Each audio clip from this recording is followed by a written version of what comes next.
The area now known as Chatham-Kent is the traditional territory of the Three Fires Confederacy, the Ottawa, Potawatomi, and Ojibwe. The Lenape also inhabited these lands at the time of the written treaties. We also acknowledge the Indigenous people who traveled these lands through the written treaties. Today, Chatham-Kent neighbors the Lenape at El Napawi, Lackaweet, also called Delaware Nation at Moravian Town, and the unceded territory of Bakajwanong, Wapuu Island First Nation. Chatham-Kent continues to be home to diverse First Nation, Métis, and Inuit peoples. Chatham-Kent is covered by Treaty 2, the Detroit Treaty of 1790, Treaty 7, Sombre Township Treaty of 1796, and Treaty 25, Longwoods Treaty of 1822. We also recognize that this region is subject to earlier wampum agreements, like the two-row wampum and the dish with one spoon wampum. As beneficiaries of these treaties, we recognize our responsibilities, including our collective responsibilities to the land and water. Please be seated.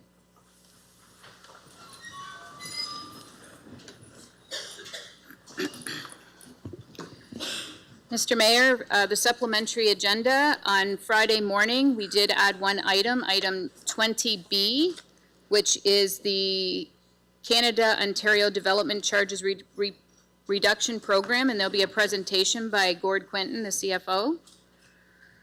Rules of decorum at a council meeting. The municipality of Chatham-Kent supports open meetings that welcome debate of public policy issues in an atmosphere of inclusiveness, integrity, civility, fairness, and respect for differing points of view.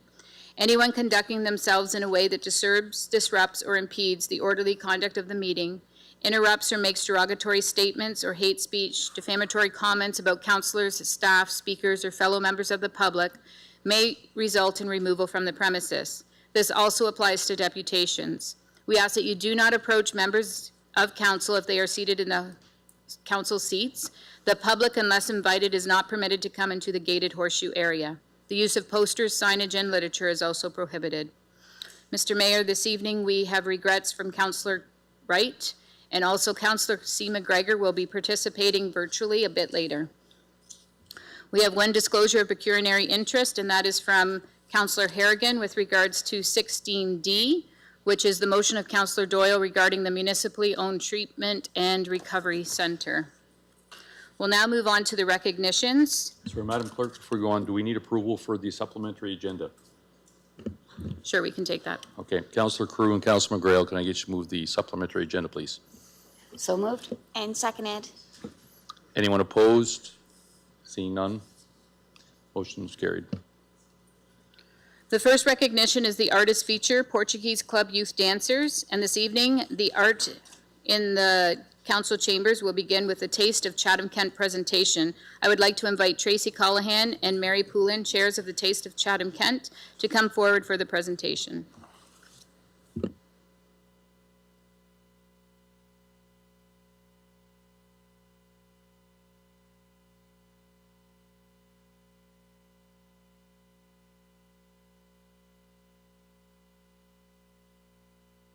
Red light, there we go.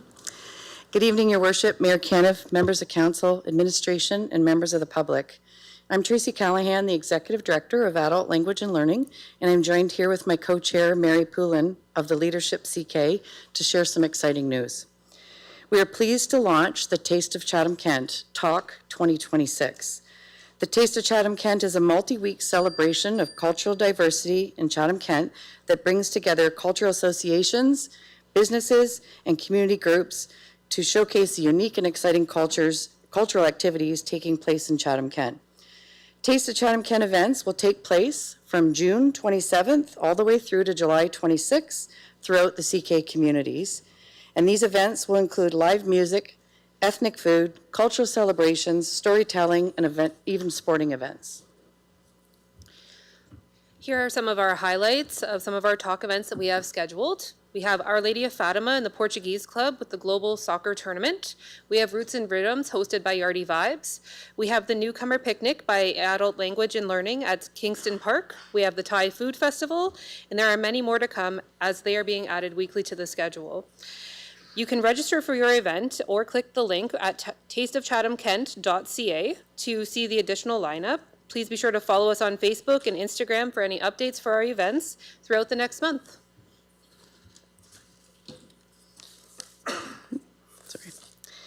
Taste of Chatham-Kent is truly a community collaboration. This initiative is being led by a dedicated committee, bringing together representatives from Adult Language and Learning, Leadership CK, and the municipality of Chatham-Kent. We would also like to extend our sincere thanks to the municipality of Chatham-Kent for the Together CK grant, as well as many community sponsors whose help support make these events possible. Whether you choose to register an event, choose to attend an event, you choose to volunteer, or simply bring your family and friends, we invite everyone to take part of Taste of Chatham-Kent 2026. For more information, to take part of Talk 2026, look at the website. It's on the next slide. Oh, we lost Teresa. There, okay. At tasteofchathamkent.ca for a complete schedule. And now, to give the council and everyone here a small taste of what Talk is all about.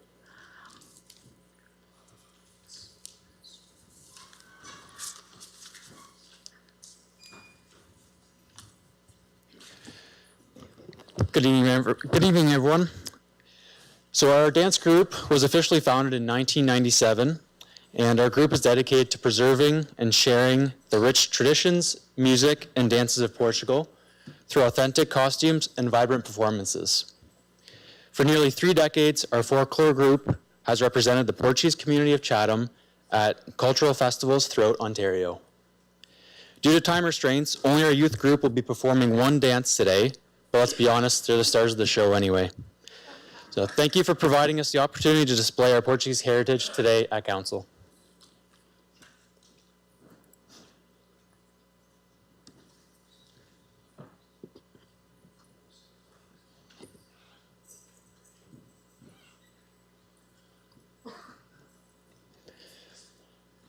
The song they'll be performing for you today is called Cana Verde das Palmas.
Madam Clerk, I think we need to come up with a halftime show and they'll be part of it. How about that?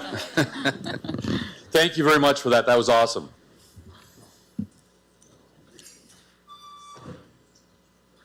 Okay, the next recognition this evening is an announcement of the Kent Agricultural Hall of Fame 2026 inductees, and I'd like to call upon Rick Yolton.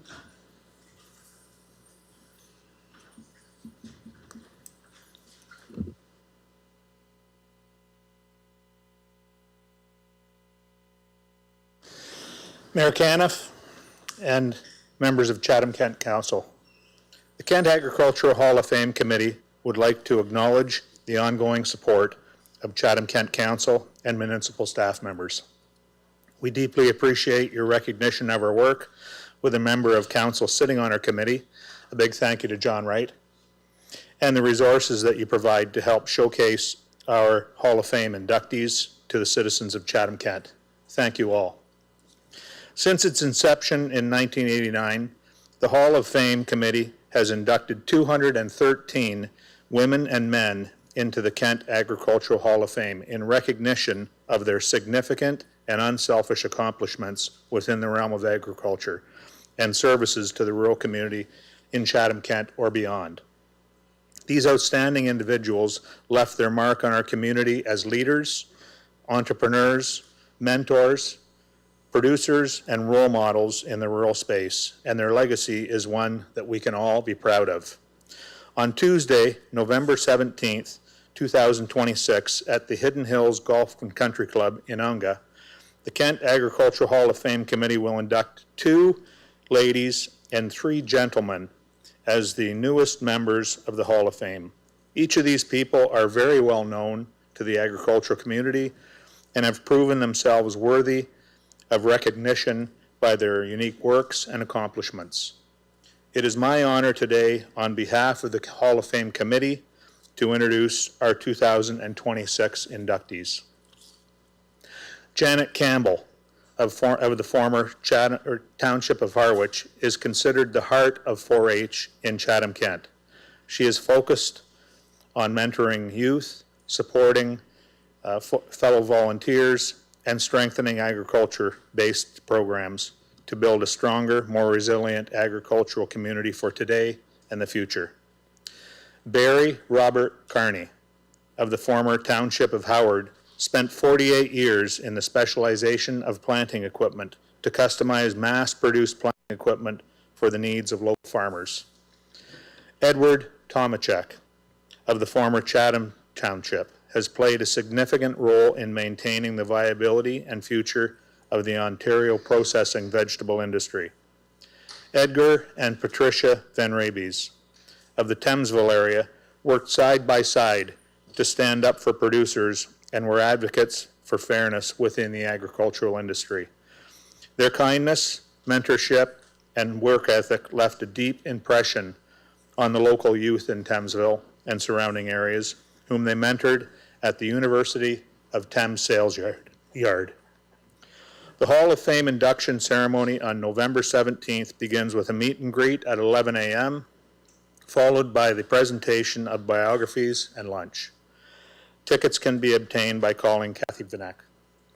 We hope you're able to join us for a memorable day as we recognize our agricultural champions for their enormous contributions, their tireless efforts, and their love and dedication to agriculture and our rural communities. Thank you.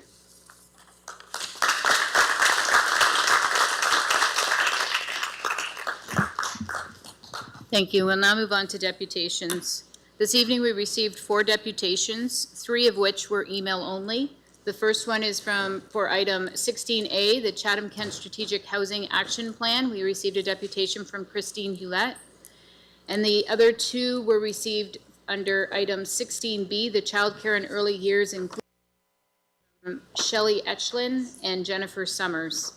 We have 1 deputation this evening. It is on item 17E, Councillor Ward Funding, June 2026 update, and I'll welcome Jim Brown. Mr. Brown, I'll remind you that you have 5 minutes and the timer is on the screen.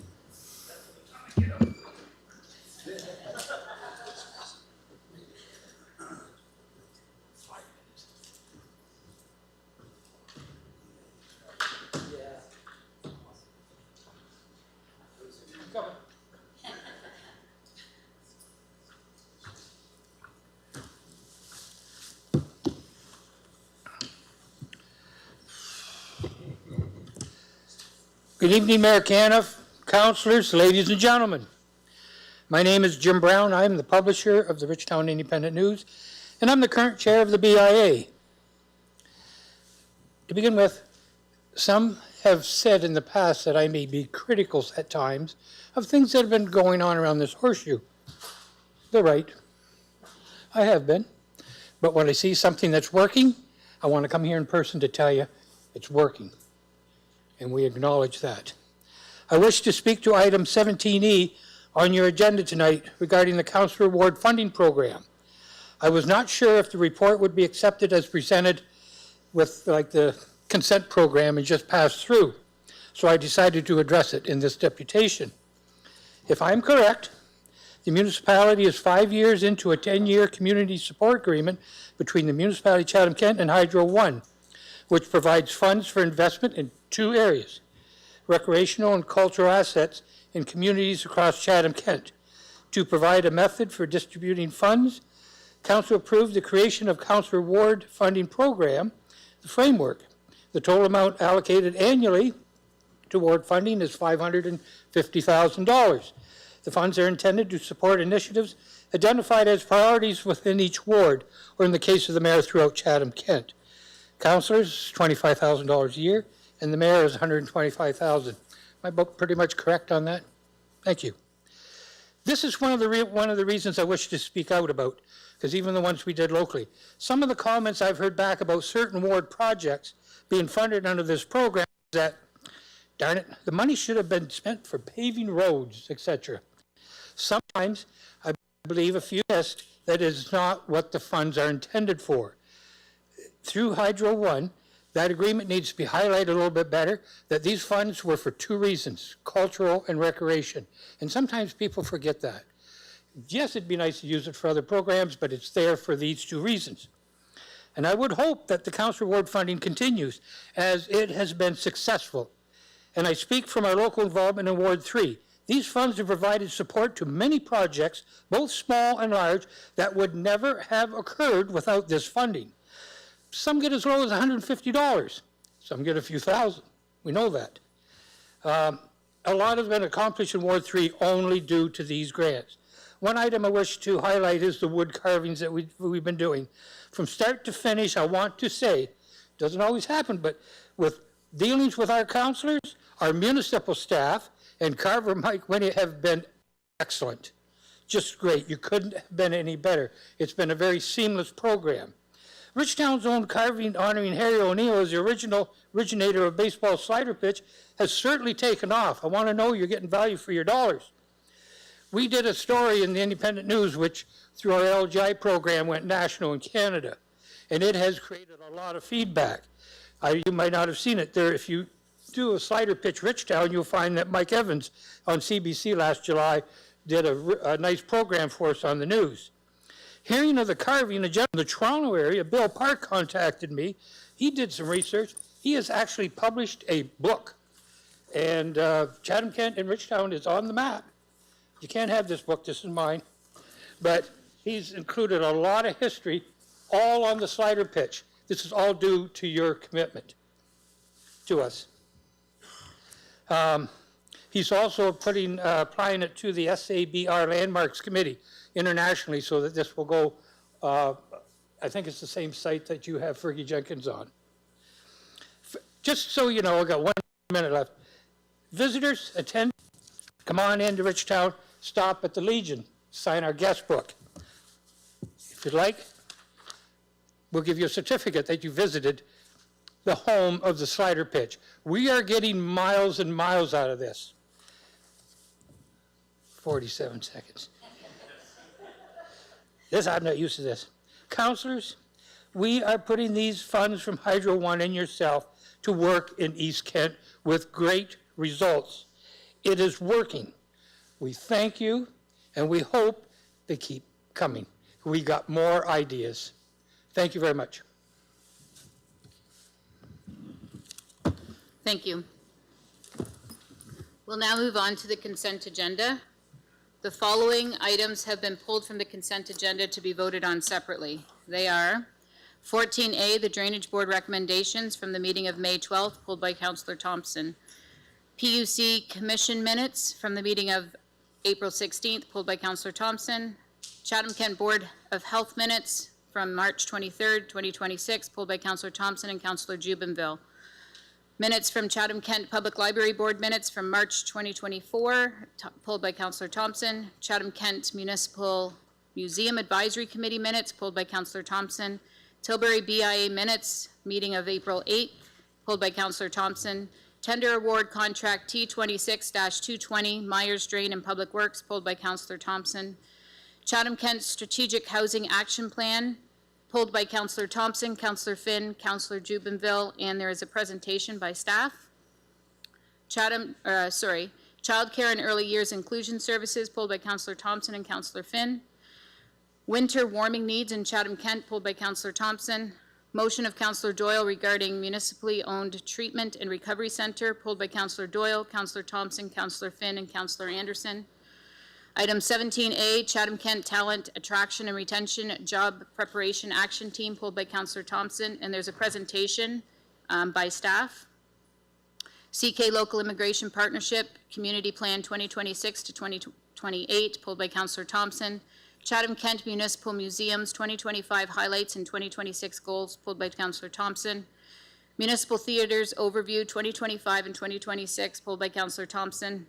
Counselor Ward Funding June 2026 Update, pulled by Counselor Thompson, Counselor Finn, Sakachi, and Jubinville. Motion of Counselor Doyle regarding report on Counselor motions, agenda polls, and successful motions, pulled by Counselor Doyle, Counselor Thompson, and Counselor Finn. Item 18A, the 153 Nelson Street, Wallaceburg temporary outdoor patio, pulled by Counselor Thompson. Motion of Counselor Bondi regarding arena feasibility study, pulled by Counselor Bondi, Counselor B. McGregor, Thompson, and Harrigan. Motion of Counselor Doyle regarding relocation of Fergie Jenkins statue, pulled by Counselor Doyle, Counselor Thompson, and Counselor Finn.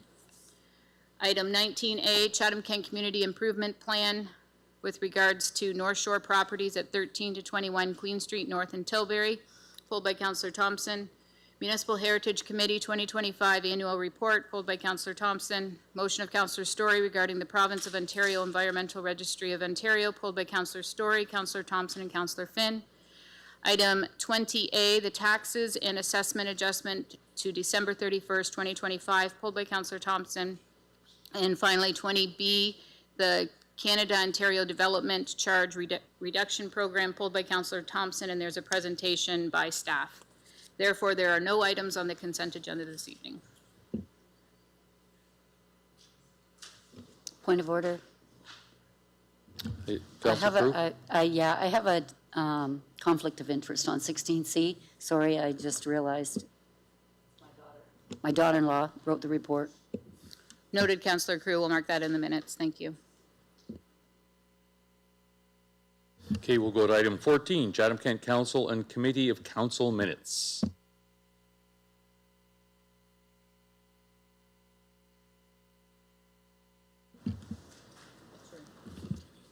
A, Drainage Board recommendations from its meeting held on May 12, 2026. Councilor Thompson? I would be happy to move them. What I'll do is at the end, I'll do a motion to receive all of them. Sounds good. Okay? Okay. My only comment then would be is I just wanted to recognize how important the work of this board is. Drainage is one of those issues that impacts everybody, though its effects are mostly seen and felt in the rural areas. 14B, PUC Commission minutes from its meeting held on April 16th, 2026. Councilor Thompson? Thanks. I just wanted to point out that there were some pretty big expenses there in the minutes, if you read through, almost $700,000 for Dresden, and I just wanted to make sure everybody had an opportunity to ask any questions or make some comments. When we invest in our smaller communities, sometimes these things fly under the radar, and in the interest of transparency, just wanted to call out the good work that's being done by our PUC. Chatham-Kent Board of Health minutes from its meeting held on March 23rd, 2026. Councilor Thompson, followed by Councilor Jubinville.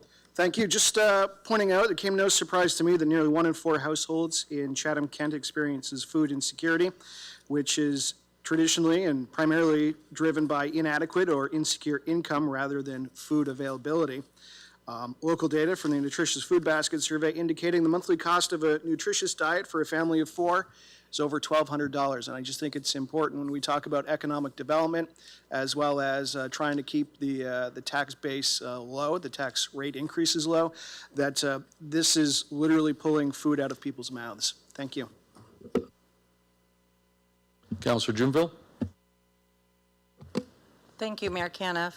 I just wanted to call attention to the minutes from the CK Board of Health regarding the harm reduction, communication, and updates.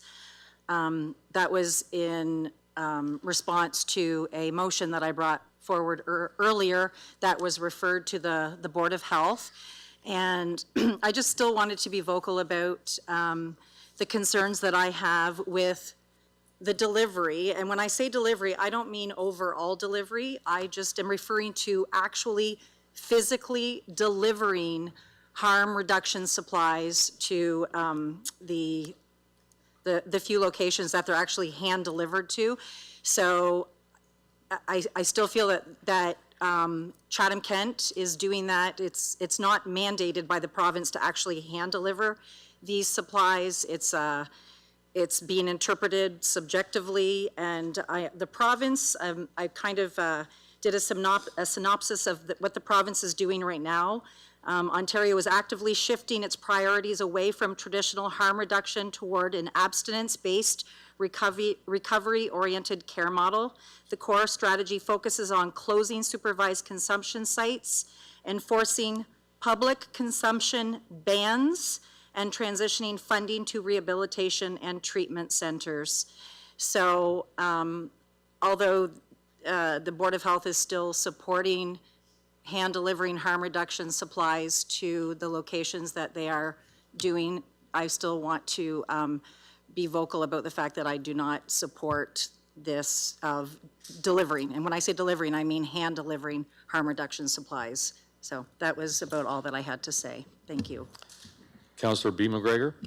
Thank you, Mayor Caniff. Yeah, in response to those minutes as well, I just wanted to point out that that motion had been referred back to Public Health. We had a fulsome discussion, again, a presentation by the Medical Officer of Health to review the jurisdiction of harm reduction, the common practices in Ontario. And I know that Council had an interest in receiving updates around that information more often.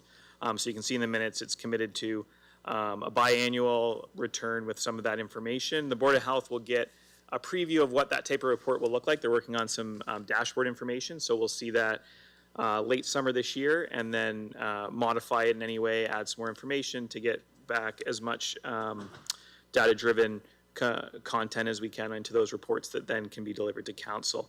And I think it's a great way to continue to understand the jurisdictional issues in Chatham-Kent, and that we do deliver harm reduction supplies to people who need it in their homes. So when they live even at a municipally run facility like Pathways on Park, a component of their assistance is taken to pay for that residency, and they can access things in their home the same way that you or I could. So that continues to be the direction that the province has taken, the MOH has taken in response to those mandates and what's being delivered now, and we'll continue to provide that information at those updates. Thank you.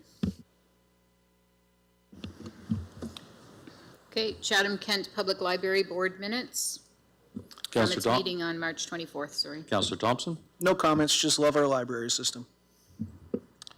Chatham-Kent Municipal Museums Advisory Committee minutes from the meeting held on February 24th, 2026. Councillor Thompson? I did have a question, actually. I was curious, what happens to, and I'm not going to be able to pronounce it, de-accessioned items? I might have gotten close there.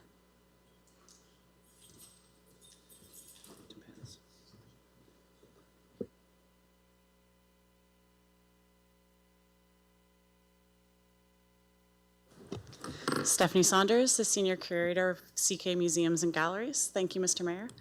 Councillor Thompson, thank you for the question. So items that are deaccessioned from the museum collection follow a policy that's approved through administration. So they're first offered to other museum sites who would keep them in the public record, available to the public. If no one is interested, then they can be offered for auction, and the proceeds could go back to purchasing items to add to the museum collection that are of more value. Very cool, thank you. I learned something today. And Tilbury BIA minutes from its meeting on April 8th, 2026. Councillor Thompson? Former Councillor Brown's comments, our Tilbury's no exception. Just wanted to highlight that. Thank you. Councillor Thompson? Councillor Thompson, Councillor Duville, can I get you to move acceptance of all these minutes, please? So moved. And seconded. Anyone opposed? Motion carries.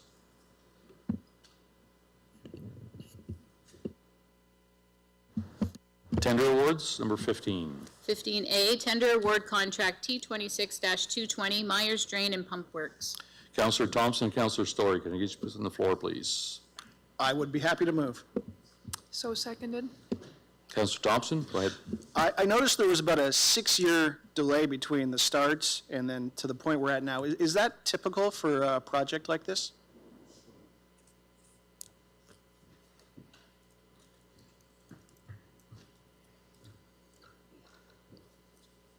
Through you, Mr. Mayor, Marissa Mascari, Director of Engineering. It can vary quite a bit.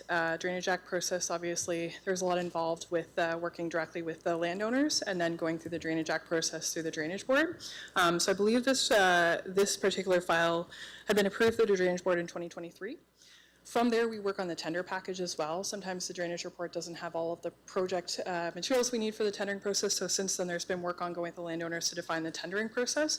And then that's culminated into the tendering that's before you now for award for construction. Okay. The timeline like that, is that why this ended up kind of over the expected price? Through you, Mr. Mayor, that's a good question. It could be some of that. It also, like I said, depends on what's included in the report that goes before the Drainage Board as opposed to what's in the tendering itself, contingency and some of the items that are required for construction. So it depends a little bit on the nature of the project. Some of those pieces, like the contingency and items in here, we consulted with the landowners that'll be assessed the costs, just to confirm their agreement to proceed before we did the award process. Okay, thank you so much. Any other questions? Seeing none, we'll put it to vote.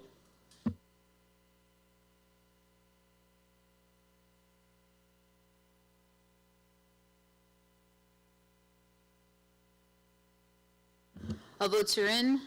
Motion passes 15-0.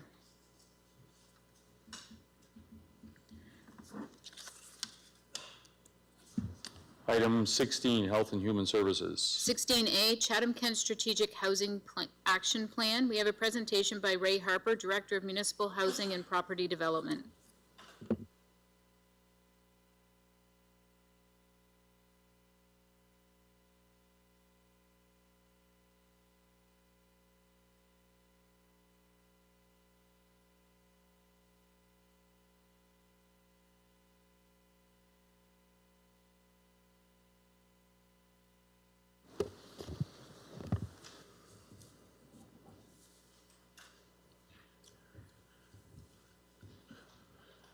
Good evening, Mayor Caniff and members of council. Thank you for the opportunity to present the Chatham-Kent Strategic Housing Action Plan Implementation Framework. Tonight's presentation represents an important transition in our housing efforts. Over the past several years, council has supported numerous initiatives to address housing affordability, homelessness, and housing supply challenges across Chatham-Kent. These efforts have included the Housing Accelerator Fund application, Pathways on Park, affordable housing developments in Chatham, Blenheim, Richtown, Wallsburg, community improvement plan enhancements, additional dwelling unit incentives, and planning reforms that have increased housing opportunities throughout the municipality. Collectively, these investments have positioned Chatham-Kent as a provincial leader amongst municipalities of similar size. However, despite this progress, housing affordability continues to be one of the most significant issues facing our residents. The Strategic Housing Action Plan provides a long-term roadmap to address those challenges. What Council is being asked to consider tonight is not simply another planning document. Administration is asking Council to establish a housing delivery framework that moves us from planning to implementation. Administration is asking Council to establish a housing delivery framework that moves from planning to implementation. To begin, I'd like to review the specific decisions administration is asking for council to consider this evening. This is the roadmap for today's presentation.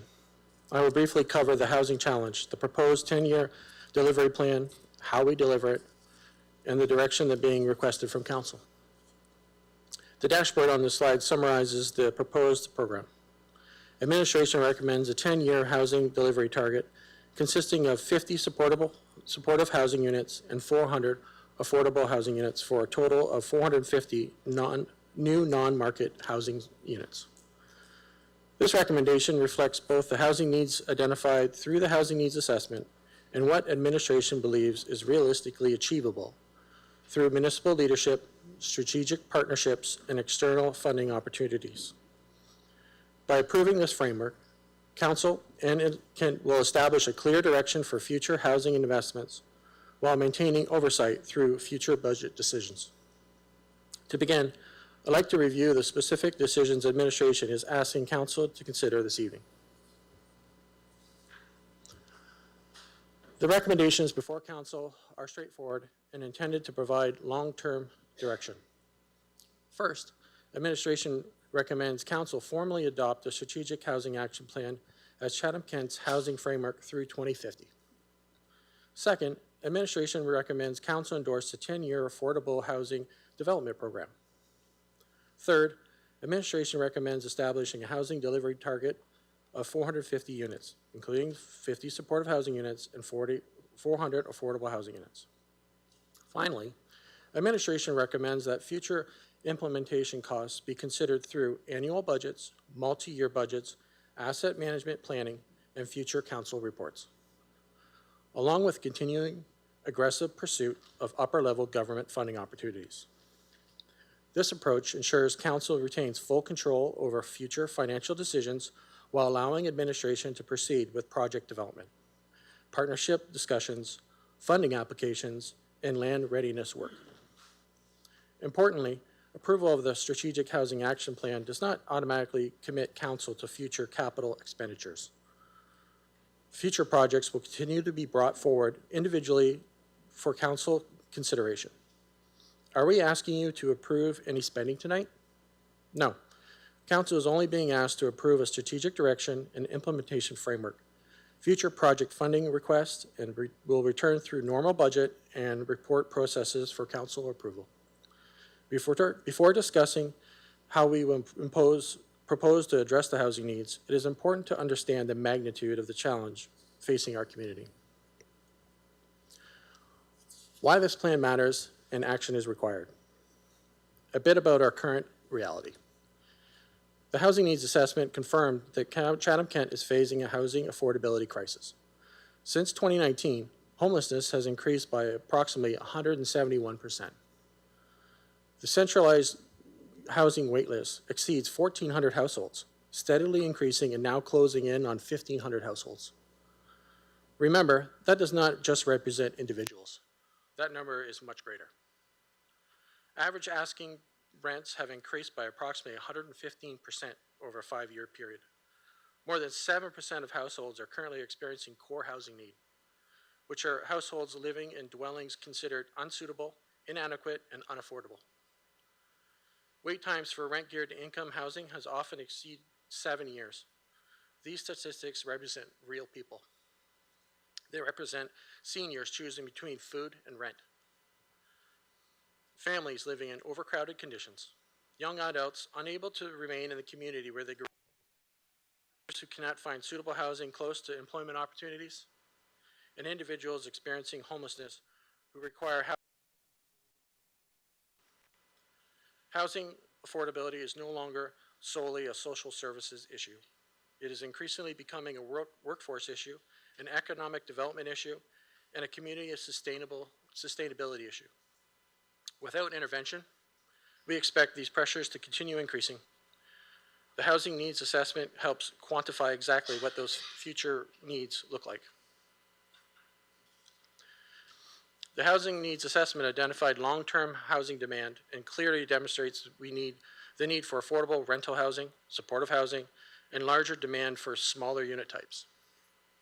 Seniors account for a majority of the future rental demand. The Housing Needs Assessment examined housing demand across 2050. The findings indicate that Chatham-Kent will require approximately 6,000 additional housing units. Approximately 2,700 of these units will need to be rental housing, and approximately 3,300 will be ownership housing. Most importantly, the analysis identified the need for approximately 1,800 affordable housing units. One of the most significant findings related to the demographic change. Seniors are projected to account for approximately 76% of future affordable rental demand. This finding aligns with the council hears from residents and housing providers. Many seniors wish to remain in their communities but require smaller, affordable, accessible housing options. The study also identified significant demand for one-bedroom units. These findings have directly informed administration recommended implementation strategy. To better understand where these units fit within the housing system, it is useful to review the housing continuum. Housing needs exist across the continuum. At one end are the individuals experiencing homelessness. Progressing through the continuum are emergency shelters, transitional housing, supportive housing, community housing, affordable housing, and market housing. The municipality plays different roles throughout this continuum. In some areas, we're direct providers. In others, we facilitate development through planning approvals, incentives, partnerships, and funding programs. The Strategic Housing Action Plan recognizes that no single housing type will address every housing challenge. A healthy housing system requires investment across multiple housing forms. The proposed implementation program focuses on supportive housing and affordable housing because those are the areas that represent the greatest unmet needs identified through the Housing Needs Assessment. While challenges remain, it is important to acknowledge the significant progress Council has already achieved. Chatham-Kent has made substantial progress over the past 8 years. Since 2018, there has been significant effort and investment in housing-related initiatives. These investments have supported approximately 197 housing units completed and another 110 units currently under construction. Council supported the creation of Pathways on Park, providing 50 transitional housing cabins and wraparound support services. The municipality has secured millions in successful affordable housing grants and upper-level government funding support towards creating new affordable housing. Council approved zoning changes, permitting up to 4 residential units as of right in service urban areas. Additional incentives were introduced to encourage affordable housing and additional dwelling units. These accomplishments demonstrate that Chatham-Kent has already established a strong foundation in future housing delivery. The Strategic Housing Action Plan builds upon these successes rather than replacing them. The question before Council is not whether housing matters. It's whether continued investment makes strategic sense for the municipality. Housing is often viewed as a society issue. In reality, housing is also an economic development issue, a workforce issue, a health issue, and a community sustainability issue.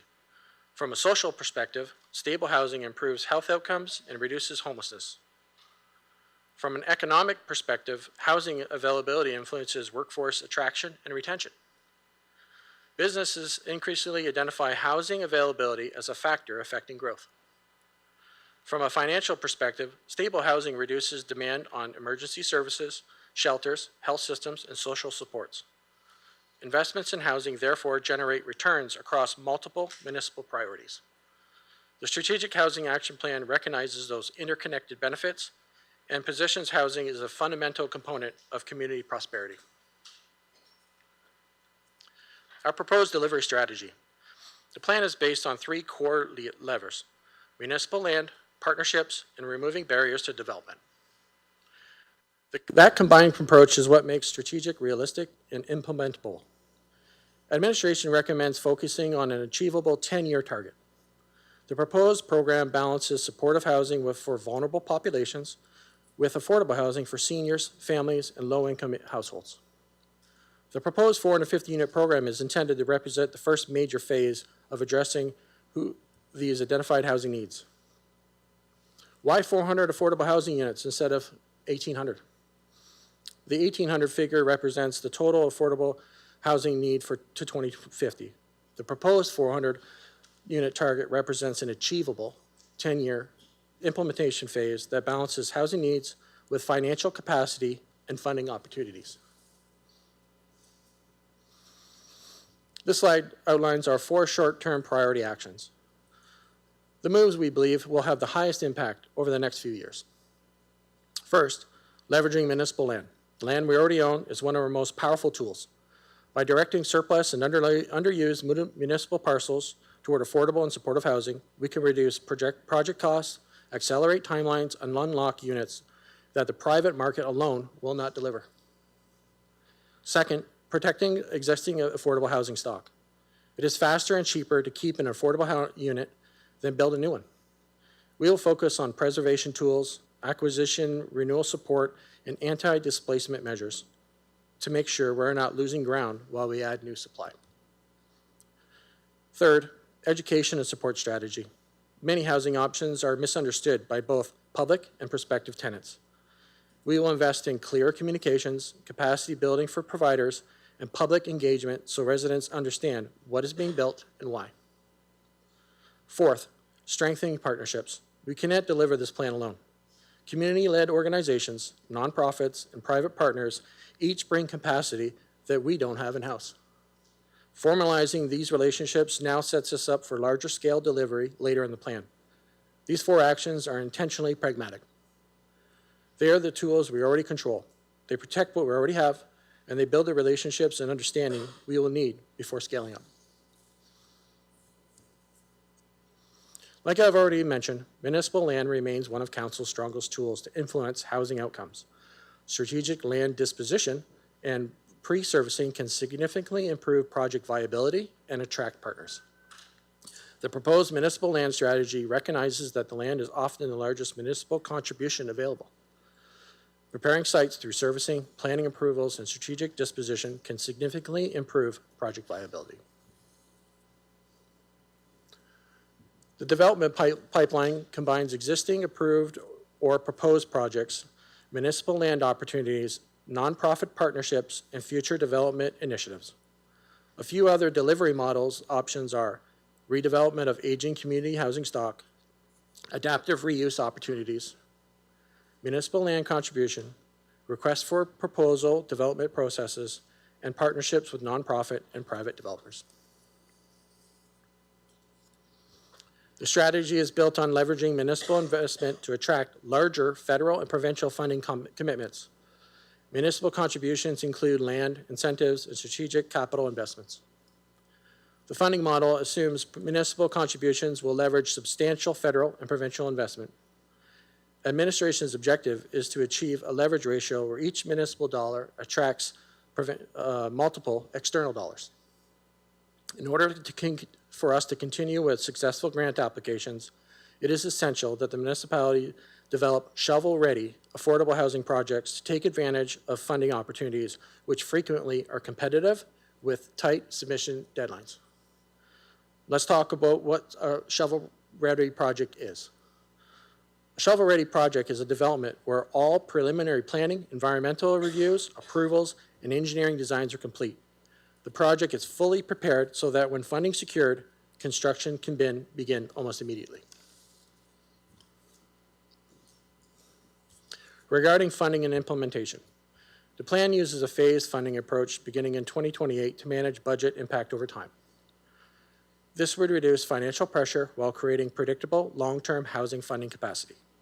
A key message for Council is that local investment must be paired with senior government cost sharing. For example, the 2028 and 2029 budget requirements assume at least 50% senior operating funding for supportive housing. Administration will return with future budget requests to approve and advance projects. Initial investments focus on planning, feasibility studies, and site readiness, while larger capital investments will be considered through future budget cycles. Success will be measured through housing units delivered, external funding secured, partnerships established, and overall impact on the housing affordability and homelessness. This is the decision point for Council. The request is council to adopt a strategic housing action plan framework, endorse the 10-year delivery plan, support the unit targets, continue advancing priority housing projects, and incorporate phased funding in future budgets and reports to council. These recommendations establish a practical and achievable path forward. They allow Chatham-Kent to continue addressing housing affordability and homelessness while maintaining fiscal responsibility and council oversight. More importantly, they provide a framework for turning strategy into action. The Strategic Housing Action Plan identifies the challenge. The proposed implementation framework identifies the solution. To review a few key points and questions that you or the community may already have. How much will this cost the taxpayers? No new funding is being approved tonight. Future investments will return through annual and multi-year budget processes. Administration's objective is to maximize federal and provincial funding while minimizing municipal contributions through land partnerships and funding leverage. Why focus on affordable and supportive housing instead of market housing? The Housing Needs Assessment identified affordable and supportive housing the greatest unmet needs. Market housing continues to be supported through our planning reforms, community improvement plan incentives, housing accelerator fund initiatives, and market demand. How were the 450 units determined? The target represents a housing need, municipal capacity, available land opportunities, and anticipated funding programs and project delivery experience. Administration believes it's ambitious but achievable. What happens if funding programs change? The implementation framework is phased and flexible. Projects will be advanced as funding opportunities become available and adjusted as market conditions change. Why is municipal land important? Land is the largest municipal contribution available. Strategic use of the municipal land can significantly improve project viability and attract nonprofit and private sector partners. How will council monitor progress? Administration proposes annual housing delivery reporting, KPI tracking, project status updates, funding reports, and comprehensive 5-year reviews aligned with future housing needs assessments. Mayor and members of council, I'd like to conclude by returning to the recommendations before you. Administration respectfully recommends approval of the report, and we'd be pleased to answer any questions. Thank you. Councillor Crew. My daughter-in-law, Kim Crew, is one of the authors on the report. Noted. Councillor Thompson and Councillor Finn, can I get you on the floor before you ask questions? Happy to move it. Happy to second. Okay, sorry, other hand, I've got Councillor Finn and Jubenville. Who else? Councillor Scotchy, Bondi, Story. Okay. Councillor Thompson. Thank you very much. Just one question that I didn't really see touched on too much, and there is a ton in this report, clearly, and it covers pretty much every single aspect of housing. How do the smaller communities factor into it? I don't know what you call them, the villages, the hamlets, the Cedar Springs, the Ungas, and all that sort of thing. Thank you, Mr. Mayor, and thank you, Councillor Thompson, for the question. All the smaller villages, so for example, I mentioned that we've done developments in Richtown, Blenheim, and our second largest in Wallaceburg as examples. And our housing needs assessment indicated that those smaller communities still need affordable housing. We're still trying to develop in areas such as Tilbury and other communities. And so we're working to try to create those opportunities to address those housing needs. And so in that housing needs assessment, it kind of breaks down those municipalities and what those needs are. Okay, I'm thinking even smaller, though. For instance, I know there's a slice of land in Erie-O, for instance, that is municipally owned. Do we, or would we consider going down to that size of a community?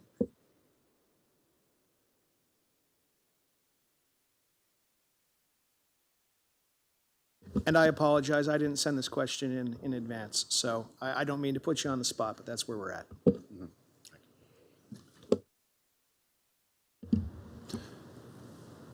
Thanks. Bruce McAllister, General Manager, Development Services. Maybe I can assist a little bit here. I think The primary demand for these would be in our larger centers, but certainly, you know, if there's options to develop in smaller communities, I think one of the limiting constraints is the servicing capacity in those communities, right? I would suggest for higher density type buildings, certainly if there's opportunities for new, you know, more traditional, you know, singles or that can be supported potentially on septic tanks or well water, depending on the circumstances in those communities. So, Bruce, I appreciate you immensely. You're reading my mind. I think this goes part and parcel with PUC redevelopment and reconditioning of all of our infrastructure as well. So that is something else that we will need to be aware of going forward. Thank you. Councillor Finn, followed by Councillor Jubenville. Thank you. Through you, I sent questions that I was asked over the weekend from residents to staff, so I'm just going to ask all the questions and then you can answer. The CK Renovates program and the Portable Housing program, what criteria must be met and how do people apply? The second is, can you define attainable market rent and affordable rent? And third, how many municipally owned properties have been identified for the development of affordable housing and supportive housing as of right now? Thank you, Mr. Mayor. Through you, thank you, Councillor Finn, for the questions. I'll answer the first couple, and then I'm going to pass it back to Ray for the third one. So your question about the Chatham-Kent Ontario Renovates program, we'll start with that one. The criteria for that program is that they are homeowners within the municipality of Chatham-Kent.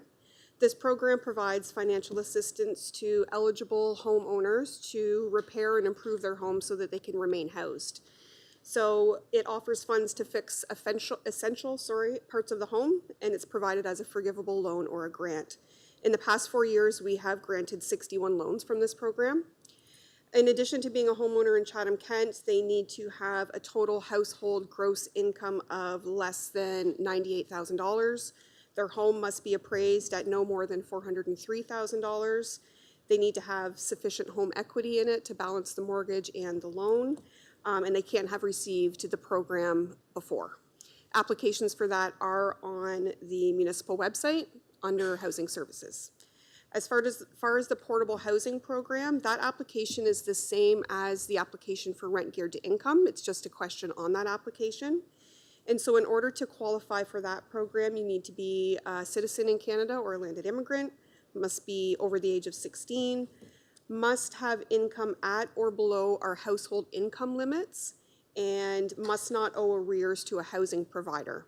So those, like I said, those applications, it's the same application as RGI, and those are also found online. Okay.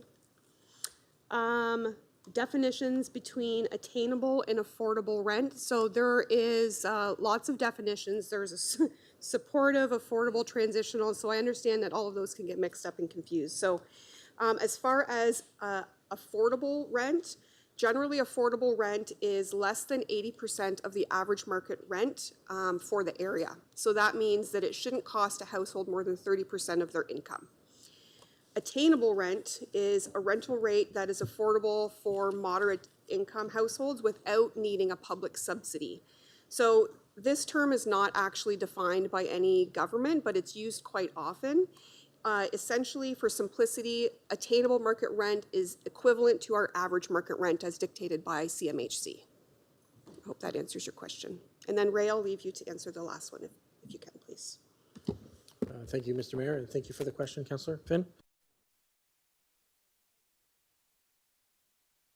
Affordable housing to meet the community's housing need.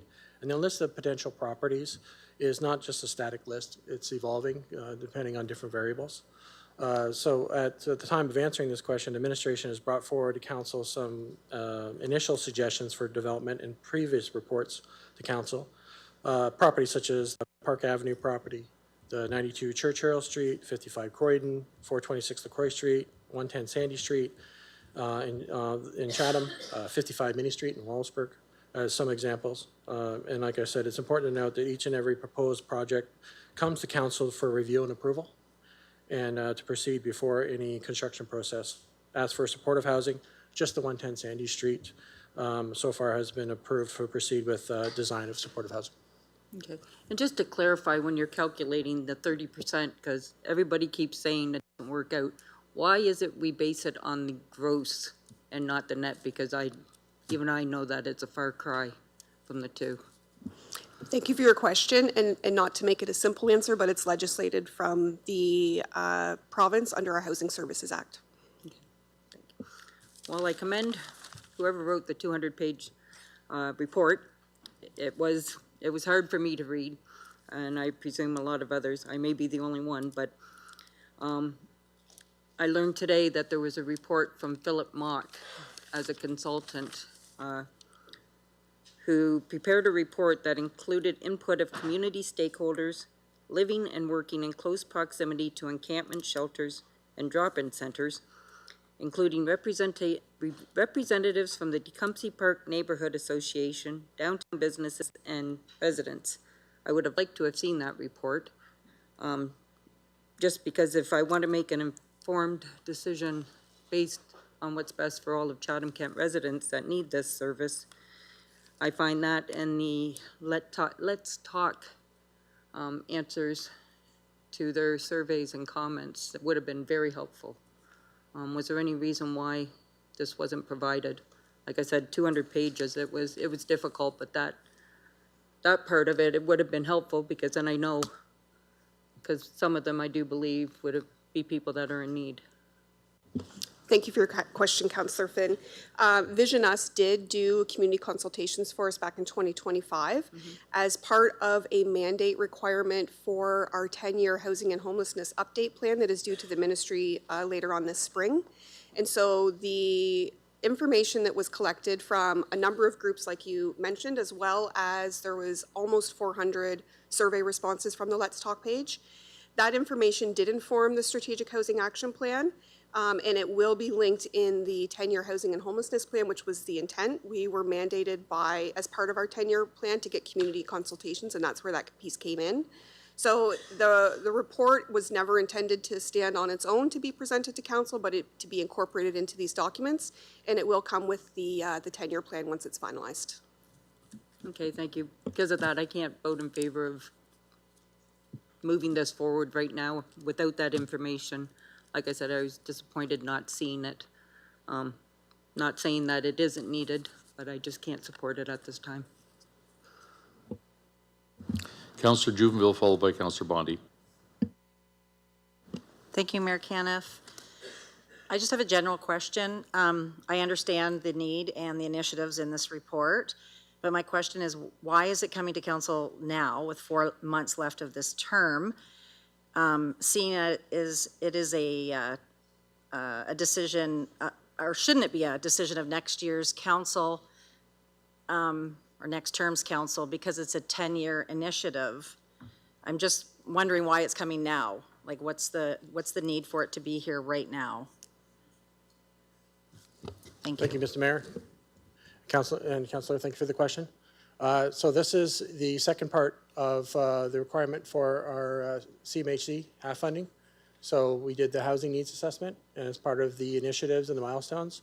The other one was the strategic housing action plan. And so that was brought forward in our reports last year, both when we identified the funding, when we did the housing needs assessment in April, as well as the update in September of that half funding. And so this is the second phase. So the first phase was to identify the housing needs, and what are you trying to do to meet these needs? That's what this phase is. So it's a requirement for that funding, that $10 million. Okay, and what is the deadline for that, for the funding? Is there a deadline? Actually, this was supposed to be done by the end of December, but there was just some delays getting it finished and finalized and wrapped up. And then of course, you know that some things got deferred on our council meetings with so many things on the agenda, and this was as soon as that we could get it. Okay, so if we voted it down, what would be the outcome? How would that affect what you're trying to accomplish? So would we be in jeopardy of the half funding because it is a requirement, and we did request some extensions for this, actually 2 extensions, and so we would meet the obligations of that funding. Okay. Okay, thank you. Councillor Bondi, followed by Councillor Story. Thank you, Mayor Camp.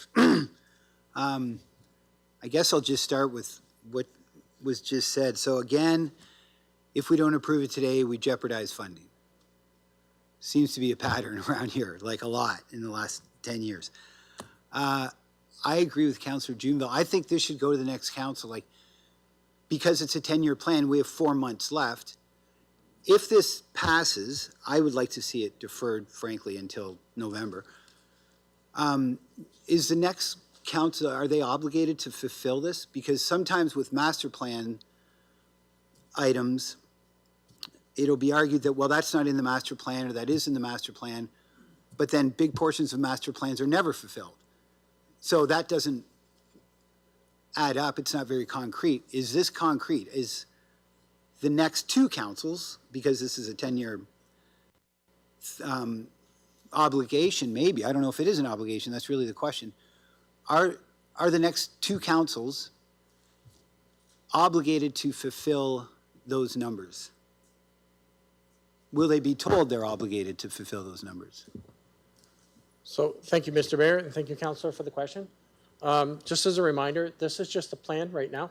So all these initiatives will be brought forward as it gives administration time to develop these, get fulsome timelines, any potential costs, more details on these initiatives. So we're not asking council to commit any funding or any decisions right now other than adopt the framework of this plan. So as administration works through, you can expect to see future reports to council for you to review and make decisions on, whether approval or not, as well as maybe other recommendations for edits or additions as we work through this plan and bring forward through both council reports or the budget process. So wouldn't that make this then an information report? No, this has to be an adopted, at least a plan of trying to achieve this. So not an information. We have, council needs to adopt at least a target and a plan of trying to achieve creating the housing units for the community. That was the purpose of the Housing Accelerator Fund, right? To help communities address the housing needs of the community. That was the purpose of the funding. So the expectation is for us to have some kind of plan to try to meet those needs. So if we vote in favor of it, we are effectively obligating the next council to fulfill what we're approving tonight. Or else we wouldn't be voting on it if there's no consequence to our vote and it's going to come back to council, next council, for approval. I'm not trying to nitpick, I'm just trying to get to the bottom of it. It's just I've seen this stuff before, right? So if we approve this, do you or somebody in your role in 2 or 3 years come back and say, well, council did approve this previously, so there's some obligation for you, new council, to fulfill it. I don't understand why we're voting on it if we're not approving any funding. That's all we do is we approve money. Like effectively, that's kind of our job most of the time, unless we get into silly stuff. But if we're not approving an action plan, and you say we're not, we're just approving a roadmap for administration to hopefully get to this point. You're approving a plan for administration to work towards bringing these initiatives and more details of these milestones and these plans and these details forward for future reports, future budgets, where you can review in greater detail and make those decisions as they come forward. So why do you need council approval for that? Isn't that what you guys do anyway? Like, Gord, go ahead. Thank you, Mr. Mayor. Perhaps I can help a little bit. So you got to think of it as two things. One, there's the money on the table right now. The Housing Accelerator Fund, $10 million grant, we've received half, but the other half is to come. You're saying no to those funds if you don't approve a plan. But the plan is subject to the next council and their budget deliberations on whether you're going to fund the municipality share. And on one of Ray's slides, it had about a 30% contribution to the cost of new builds in this 10-year plan. If the next council and the one after that, if they don't put a dime towards this, none of it's going to happen. but you sort of don't get a chance to even apply for grants unless you follow the direction of this Housing Accelerator Fund, which required a council to adopt a strategic housing action plan. Okay, thanks. So Gord, I you're get that. immediately giving away $5 million if you defer it tonight. You're basically telling the upper levels of governments that you don't want help in building housing, Well, Gord, honestly, I hate to interrupt, but I don't think we're telling upper levels of government we don't want any assistance. What you're doing is you're putting this in front of us with 4 months left in this term of council. And apparently we're already 6 months late, and that now it's a do or die. If we say no tonight, I kind of recall this from the digester. If we say no tonight, we give up on the $5 million. If that's not the way we should be doing business, frankly, like, yeah, with 4 months left. So, okay, we'll leave that. I get it. I understand. I don't like it, but I understand it. So I'll move on to question number 2, which may be a little bit easier. I've spoken to a couple of people over the last couple of months, and we've all received the email, the former YMCA. It looks turnkey ready. What's the problem with that? Now, you can inform me. I've just been told it's vacant. There's 100 beds or maybe 200. I'm not sure. I don't even know the details. But it appears as though it would be a good fit for transitional housing, supportive housing. I don't know. So you're referring to the student residence? Yes, the that's former set up YMCA. in a dorm Right style. next door. So it's set up as a dorm for a school. So like, it is 1 or 2 beds per unit and a common kitchen and set up for student housing. So it's not turnkey for our social housing needs. I'm not sure who communicated that to you. It may Just be some people. turnkey. No professional. It just seems like it's shelter. It's better than what we offer now. Like currently we have 0 emergency shelter, right? You're either in the cabins or you're in the encampment. So I'm just asking, I'm not suggesting it's a perfect fit, but to me, it just seems like we have this vacant dorm that could provide shelter, and we haven't even talked about it. It hasn't even come up. We just got some emails. So I'm just asking why that's not a consideration. Thank you, Mr. Mayor. Dave Taylor, Deputy CAO. So I can confirm we've taken a look at that property, Councillor, and we did provide council with some information about that. I did. Certainly, if council wants to provide any sort of direction to staff about a specific property, I don't think we should be talking about specific properties and the possibility of the municipality investing in specific properties during this matter. But certainly, you could bring a notice of motion about that at any time if you want us to pursue that property. Staff would obviously take direction on that. But I just want to point out that this is, as discussed, it's like a much higher level strategic action plan towards more generalized goals rather than specific properties like that. Sure. Through you, Mayor Kemp. Thanks, Mr. Taylor.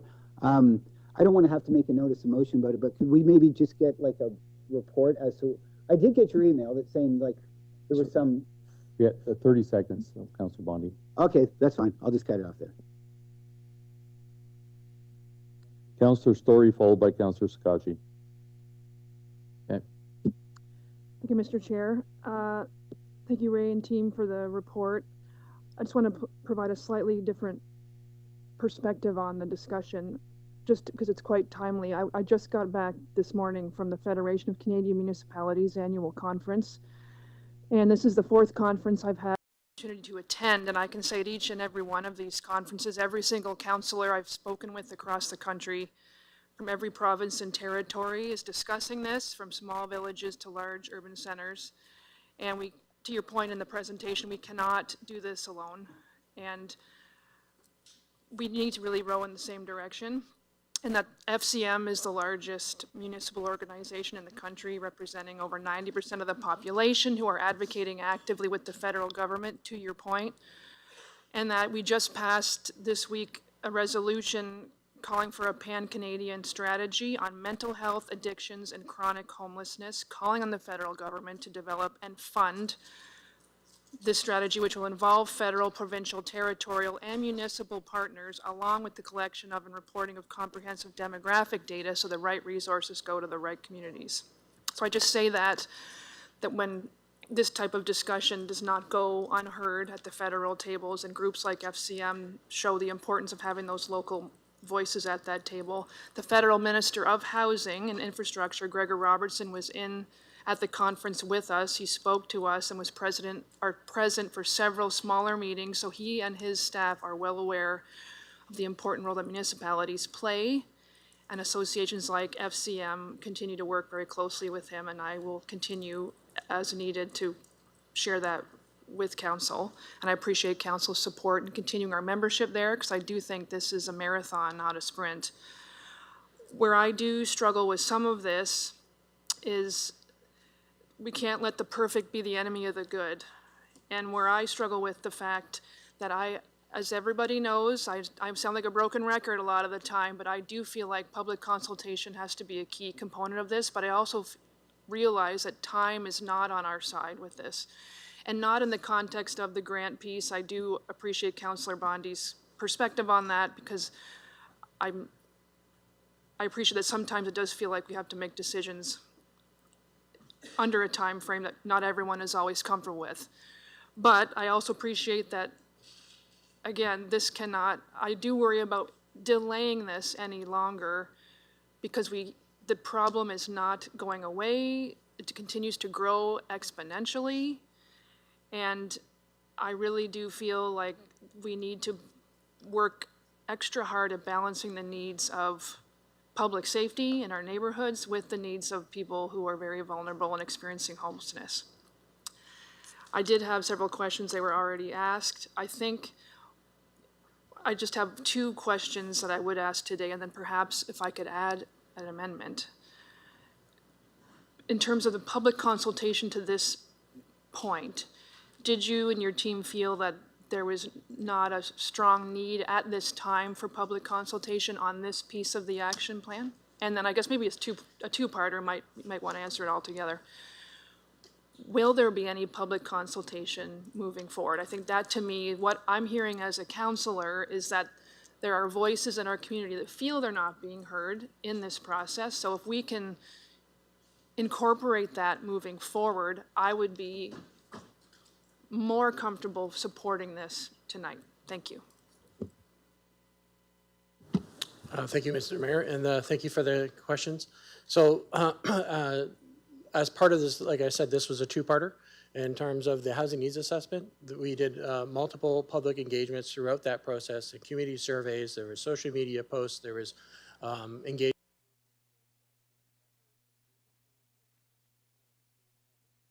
Also, as I mentioned, that this was through different reports to council, several reports to council. And then throughout these initiatives outlined in the plan, there's definitely opportunities to do public engagements as appropriate for each one of these initiatives as they get further developed, and administration brings them to council for further consideration before any decisions are made. Thank you. And could I, Mr. Mayor, Mr. Chair, add an amendment? I think there might be more stakeholders and voices in our community that might be more comfortable if we actually included that tonight. Could I just sent that to the clerk. So it's up to the mover and seconder. sorry. So Thank what you. is it you want to add? And we'll go to Councillor Thompson, Councillor Finn. Councillor Thompson, would you be open to me providing an amendment once you read it? Yeah, I'd love to read it, yeah. Yes. Yeah, absolutely. Thank you. Councillor Story, do you have it, or? Sorry, yes. I just sent it to the clerk, and I should read it as well. So if I could have us consider an item 3, as each specific housing proposal comes to council for approval, robust public consultation will be a key component in each individual approval process, including in-person meetings and online engagement, and detailed results of this public consultation will be included in each report to council. I appreciate that could be redundant, but I think it might put more minds at ease tonight as part of this discussion. Thank you. I always like putting minds at ease. Okay, Councillor Finn, you good with this? Happy to All right, it's number 3 has been added. Thank you, Mr. Chair. Okay, while we're putting that in there, I will move on to the next speaker. Councillor Sakachi, followed by Councillor Doyle. Thank you, through you, Mr. Chair. Just a couple quick, I guess, one quick question, just trying to regroup here from some of the questions that were kind of asked and answered. So just a quick question to Bruce, I guess. The one little thing that, I guess just to start with, I do recognize that reading this, like there's no perfect solution. So, I mean, there's things in the strategic plan that I'm not 100% fully agreement on, but I understand and recognize that as each project comes to fruition, those discussions are going to be happening on a on a basis depending on where they are at, what kind of development you're looking for, those community consultations and that. Where I did struggle a little bit, and it was a very robust report, I'm just curious why the official plan has taken so long, and I understand from your perspective that you have to get this, in so we can secure funding, but wouldn't the official plan, why would the official plan, this isn't to you, this is to Mr. McAllister, why wouldn't we already have our official plan amended already prior to bringing such a robust, detailed strategic housing action plan? And I'm not trying to put you on the spot, and the reason why I'm asking now is that I didn't submit any questions because I wanted to see how informative the presentation is just that we've been waiting a long time for the official plan, and I'd like to understand how now that's going to, if there's going to cause delays in the official plan process as well. Thank you, Your Worship. I would start with, there's been several official plan amendments done over the course of the last several years to support housing initiatives. Have we, got into a whole brand new official plan? That's the next piece. And I would suggest it's good to do these master plans in front of the official plan because they inform your official plan policies. Mm-hmm. Okay, thank you. Yeah, so just wanted to state again, through it's a very robust document. You can get yourself down a rabbit hole by clicking on the links. There's a lot of information in there. The only real question I have left is that, so the consultant and the staff feel that this is the best position moving forward, but is it the best position moving forward based on our resources, or are you basically, is this plan contingent on additional fundings, or is this a best case scenario, or is this something that we could still do better on if there was additional funding sources that were to come in? Thank you, Mr. Mayor, and thank you for the question.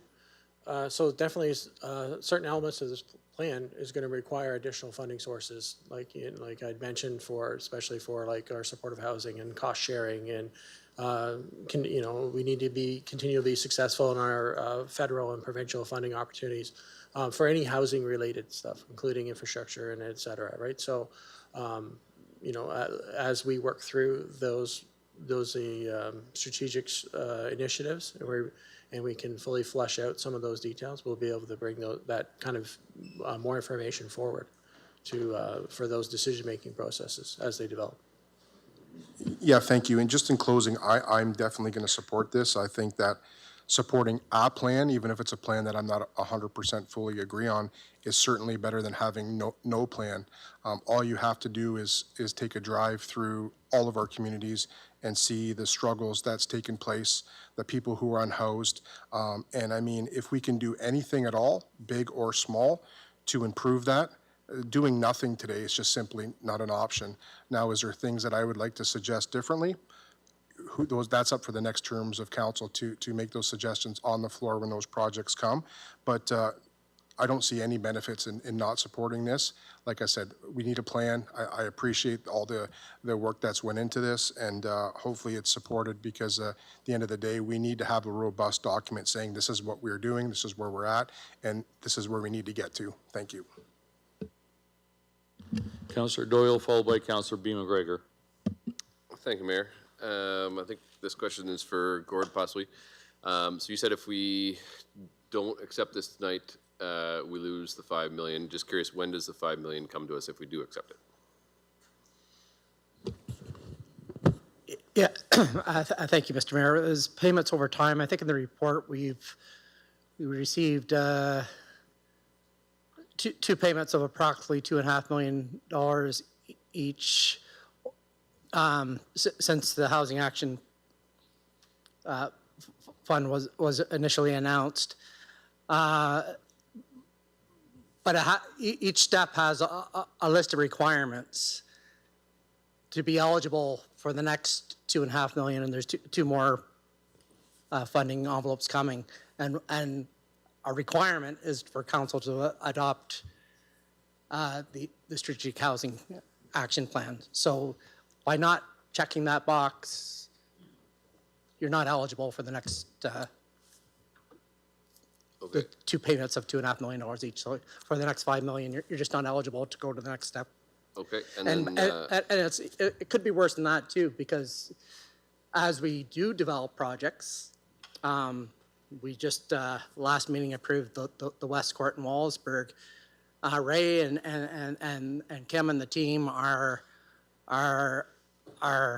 always searching out other grants specific to those projects as well.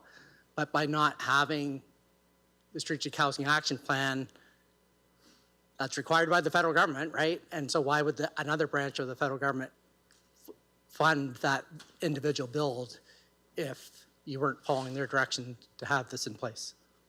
Okay, sounds good. Thank you. And then my follow-up question to that, to just piggyback on what Councillor Bondi was saying. So say we approve this tonight, it goes through, it says we're going to do 50 supportive and 450 affordable in the next 10 years. What happens if we don't do that? I presume that's one of the next prerequisites, that we don't get paid the money, or is there any way that they pay us money and then because we don't follow through with exactly what this says, even though it is our choice down the road, if we don't follow through it, is there any way we have to pay money back?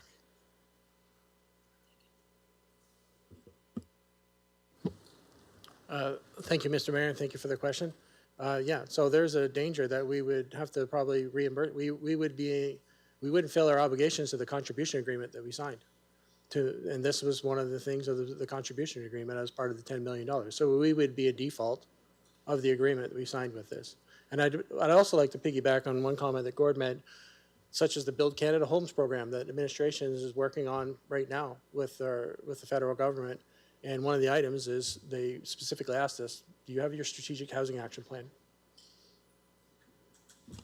Okay, no, I get that. Thank you very much. So to me, it seems like if we do accept this, we get the funding going forward, but if we don't follow through with this, then we might have to pay some money back because we haven't followed through with their plan.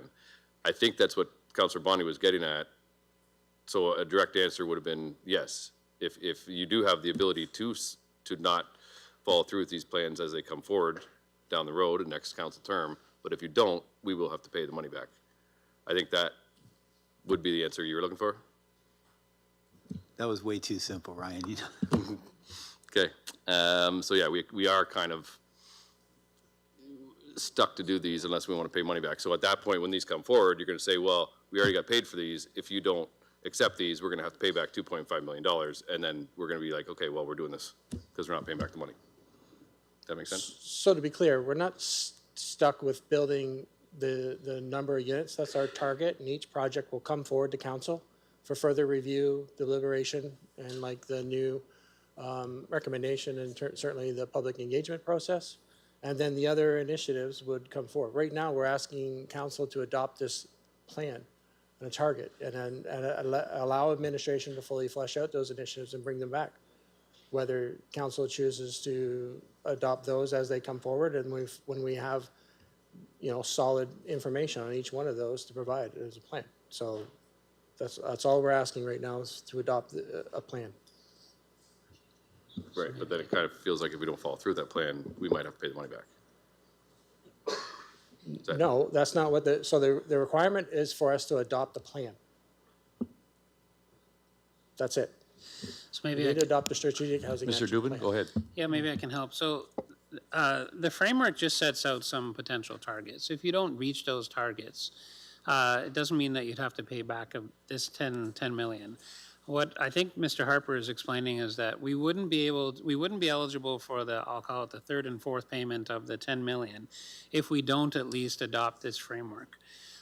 Future councils will probably make changes to the framework because there are some elements of this framework that are not within your control, right? There are elements of this framework that in some cases have to do with the private sector, the economy, growth in the community, that sort of thing. So no, you wouldn't have to pay back in 10 years' time, for instance, $2.5 million because you didn't hit some of these targets. So I want to be really clear about that. What we want to also be clear about is that if you don't pass the housing frame, and it's just a framework, if you don't pass the housing framework that's in front of you, then we're not eligible for the next 2 rounds of funding under the half funding. So that's $5 million that you would not get. And I think Mr. Quinton's point as well, I think it was Mr. Quinton who made the point that it's not just the half funding where we likely will get funding for housing in the future. There'll be other funding sources like Build Canada Homes and other funding sources that and I think Councillor Story would agree, that the feds are getting involved in funding, and if it wasn't for the feds being involved in funding, these municipalities would have no chance to address the funding issues. So if we don't pass a framework, and I think that's the signal that Mr. Quinton was talking about. If we can't even pass a framework, which is not a commitment, it's just a framework, then we likely are not going to be able to take part in other funding, or even if we could apply, we likely would not be put at the top of the pile if we can't even pass a framework. So you have to have a plan. This government has been very clear. They don't give us a lot of time, and you hear about that later in the meeting, but you have to have a plan, you have to have some sort of a framework before they're willing to even consider you for funding. You see that when it comes to asset management. You're going to see that when it comes to development charges, and this is just one other aspect of that. So. Thank you very much, Michael, for clearing that up. And that was kind of my worry, is we set some numbers in this report and this plan, and we don't follow through with them, and then all of a sudden we got to pay some money back because for whatever happened down the road, we can't get to those numbers. So that was my worry about voting in favor of it now. If that's the case, I'd probably support this, and knowing that.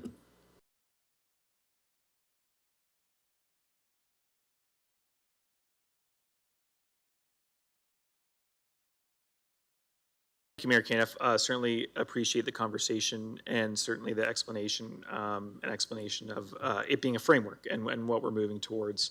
I'd think back to the March report that we had that demonstrated the need for housing in our community, both emergency, transitional, supportive, below market, deeply affordable. And that investment looked like $60 million in capital, $9 million a year in annual operating requirement if we wanted to be able to house everyone who's homeless in this community and prevent homelessness, get rid of the encampments. That was the commitment that we needed. And certainly we don't see a plan that is of that nature here. We see what's quite frankly much more achievable and even still a stretch goal. As we said, relies on government funding, relies on future council decisions, and certainly needs feedback. And I think that what I've heard from the community in feedback, what's in section 2.3 here in community engagement, is pretty unanimous. I think our community thinks that homelessness is bad. I think we can all agree with that. And I think that they all want action and solutions. So I think that it's helpful to have a plan that lays out what that looks like. And I think about Councillor Story at FCM and our experiences at AMO and all the experts in the field. And is it fair to say, and maybe I'll ask you this, Ray, or whoever wants to chime in, that there's agreement in the sector that things like affordable and supportive housing would act to reduce homelessness, prevent homelessness, reduce encampments, and the use of drop-in centers, those types of things. Is this meant as a tool to reduce those things that are happening in our community? Thank you for the question, Councillor. Through you, Mr. Mayor. Ultimately, yes. All housing will eventually work towards stabilizing folks. Life stabilization is a huge factor in our homelessness population. And housing first, which this council has adopted as a philosophy, speaks to that. The issue with housing first is that you have to have housing first in order to put people in so that they can achieve success in living independently. And so all of the housing development that we're working on would work towards benefiting vulnerable people in our community, yes. Yeah, and I think that's helpful to get this report in context, that it really is about solutions to an issue that our community has been very vocal, and I would say nearly unanimous in telling us that it's an issue. So I'm going to try and summarize the report as I see it in just a couple of points. So we don't have enough accessible housing, and by accessible I mean housing that people can get into, whether they have some type of barrier, whether it's financial or other. Could be market housing, affordable, deeply affordable. Homelessness is getting worse. One part of the solution is moving towards projects that are based on empirical evidence, community consultation, that need senior level government funding. and that even this plan is not going to solve the problem. Is that a fair assessment of the report? Yes or no is cool too, because I know I got 5 minutes. Yep. Thank you, Mr. Mayor. Yes. Thank you. I agree with that. So certainly I'm supportive of number 3, the community engagement. The one hesitancy I have in those processes, and I think we all understand, is that community engagement is not equally accessible to all people in the community. So when we think about our accessibility committee, when we think about people with lived experience, when we think about even the deputations that we see up here, it's tough to get up and give a deputation. I give credit to people who do it. It's tough to go to community meetings. You need transportation, you need access to the internet maybe. So when I think about the people that may need supportive transitional or affordable housing, I don't always think that they're going to have the most access to be involved in this process. So when we do those community engagement components, we certainly will have neighbors that come out and give opinion, and that's valuable, but I think we need to make sure that we're making it accessible for everyone to have that input. So I think that's really important. One other thing I wanted to touch on a bit is there's a really neat tool we have online that's the Chatham-Kent Affordable Housing, I think it's storymaps.arcgis. It's like a geo mapping that can show you where affordable housing is in the community. So I think it's kind of surprising. You know, when you hear these new developments, there can be some fear around them, but then when you look at where they already exist in the community, I think of my neighborhood. I can walk to, on this list, 5 affordable housing areas right within my neighborhood. So they exist, they're there, and I think we forget about them because you just go about your day and they are ultimately just where people live. So when we're thinking about those new developments, that's what they will be. They will be where people live.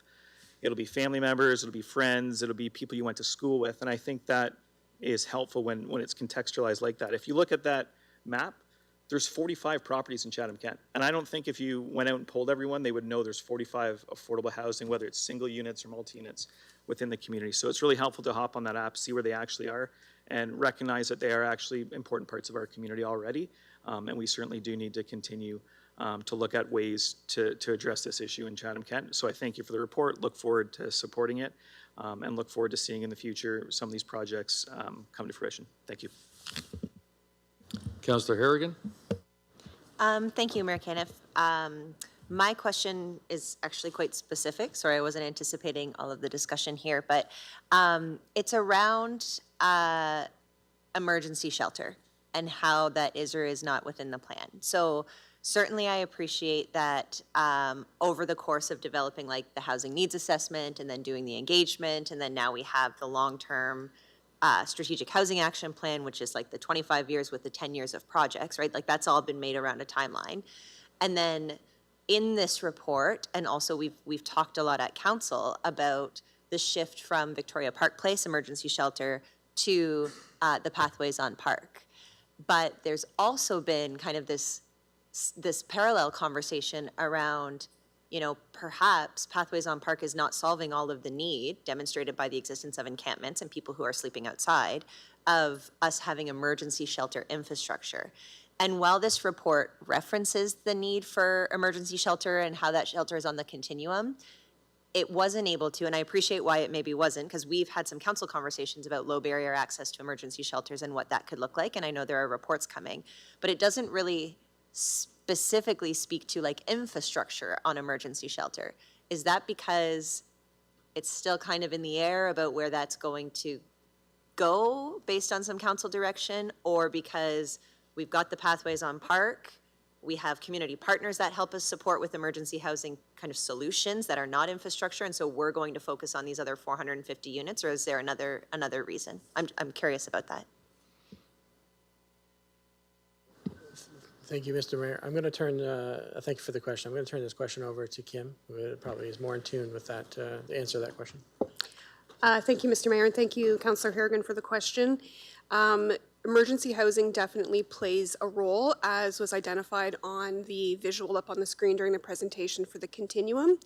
I would argue to say that there is no municipality that strives to have emergency housing in their municipality. The goal, obviously, is that everyone has their own housing to live in, and affordable housing would solve that, not emergency housing. So to answer your question, and I'm open up to if others want to respond, but emergency housing would not be part of the strategic plan because, quite frankly, we don't want it. We want people to be housed, and we want people to have independence. And if we're looking financially at committing to various projects, the funds committed to emergency sheltering would be better used, in my opinion, for affordable housing, which is long-term for folks. Great, thank you. And perhaps, can you comment on the potential of partnership to solve emergency housing and maybe, and I just recently have had some insight into what's happening in neighboring communities, right? So in a neighboring community just north of us over in Lambton, there's a few not-for-profit charity organizations that offer emergency shelters. In Windsor, we know that there's the Mission that offers emergency shelters, but we don't have that same partner that exists in Chatham-Kent. We know we have Hope Haven and that sort of, right, but we don't have a community partner who's operating that shelter. Yes, that's correct. And it comes down to funding, quite honestly. As council is aware, our homeless prevention program funding has been a static figure for a few years now, and that is the only funding that we receive in the municipality outside of municipal contribution to support those initiatives. And so we would welcome partnerships with nonprofits or community partners to provide that kind of service, but it does come down to funding. Often our nonprofits are already stretched beyond their means with fundraising and looking for their own grants, and so it really becomes a financial ask on how to get that support. And as this horseshoe is aware, we are advocating hard for support from the provincial and federal governments, but often this table is the one that is funding those projects. Great, thank you. That clarifies thing. I just will comment that I think for something like housing, having this balance of like what is the long-term decades generational plan, which takes us to 2050 alongside a short-term, what is a 10-year plan, is really important. And I really appreciate how, especially in some of the appendices and in the charts, it's very specific around like, here's what we can do and here's how many beds that will provide for us. And I think that that gives us something to kind of hold on to.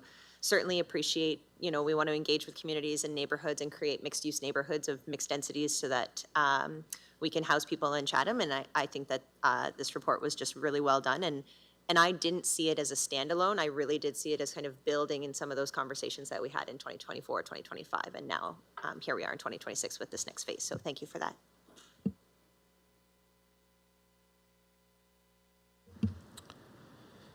Okay, seeing, I'll go Councillor Finn or Councillor Thompson. Any of their final comments? Councillor Finn first, any comments? No further comments. I think everybody's covered it. Councillor Thompson? I couldn't have said it better myself. With that, we'll put it to vote.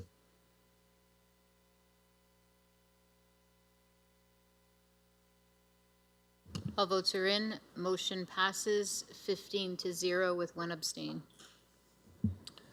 Before we go on, Sorry, yes, I did remember you were there. Sorry, Councillor.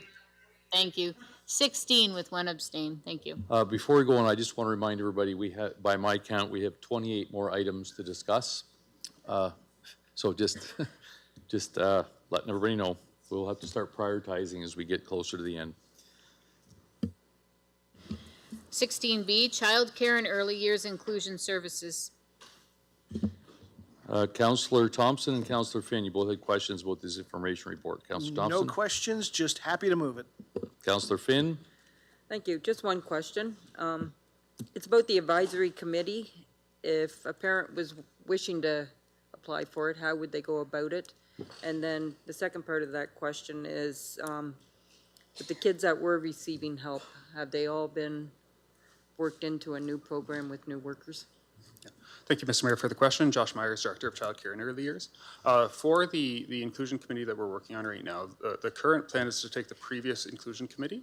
So the offers are up to the previous members, which was made up of staff from the Children's Treatment Center, child care agencies themselves.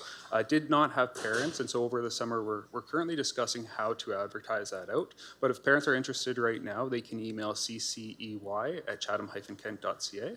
And for the second question, what we did immediately during the transition was work with the current numbers of approved hours for children currently receiving supports, approve those, work with the child care to make sure that they had the staffing needed to support them. And since that time, we've been able to increase those hours by 22% at this time. So 22% more children are currently receiving supports that weren't able to before. Thank you. Councillor Story? Thank you, Mr. Chair. I had those same questions, so thank you, Councillor Finn. I'll just add one additional question, or sorry, two short ones. Do you know how has the municipality taken the initiative to coordinate the transition meetings with all of the parents and their kids? Thank you. Thank you for the question.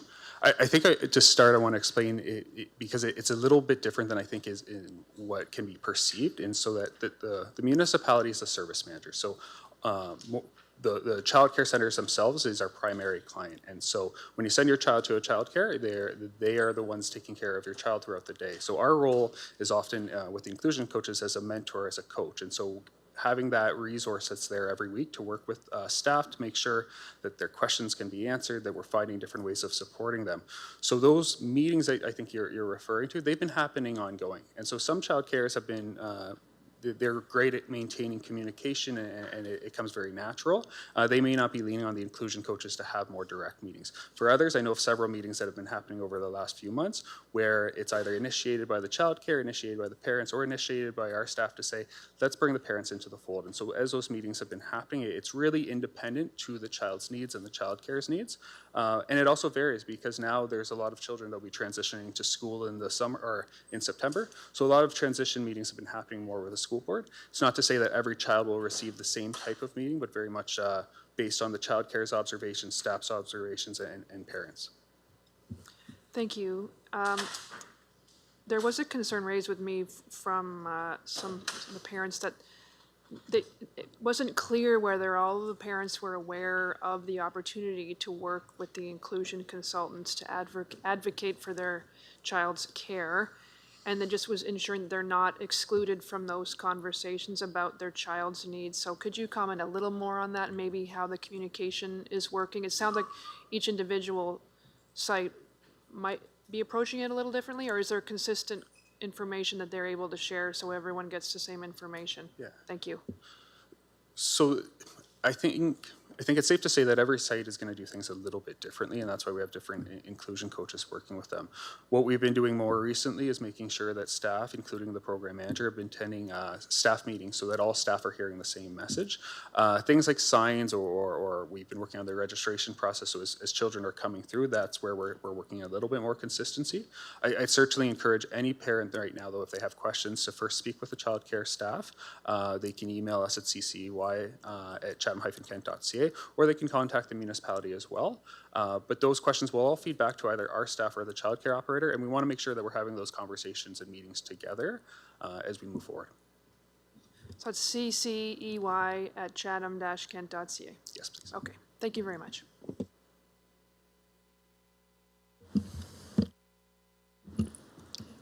Good.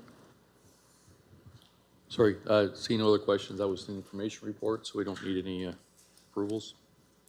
Okay, 16C, winter warming needs in Chatham-Kent. Councillor Thompson? Thank you very much. I just had one, maybe a two-part question in regards to the long-term sustainability, particularly around funding sources for this important program.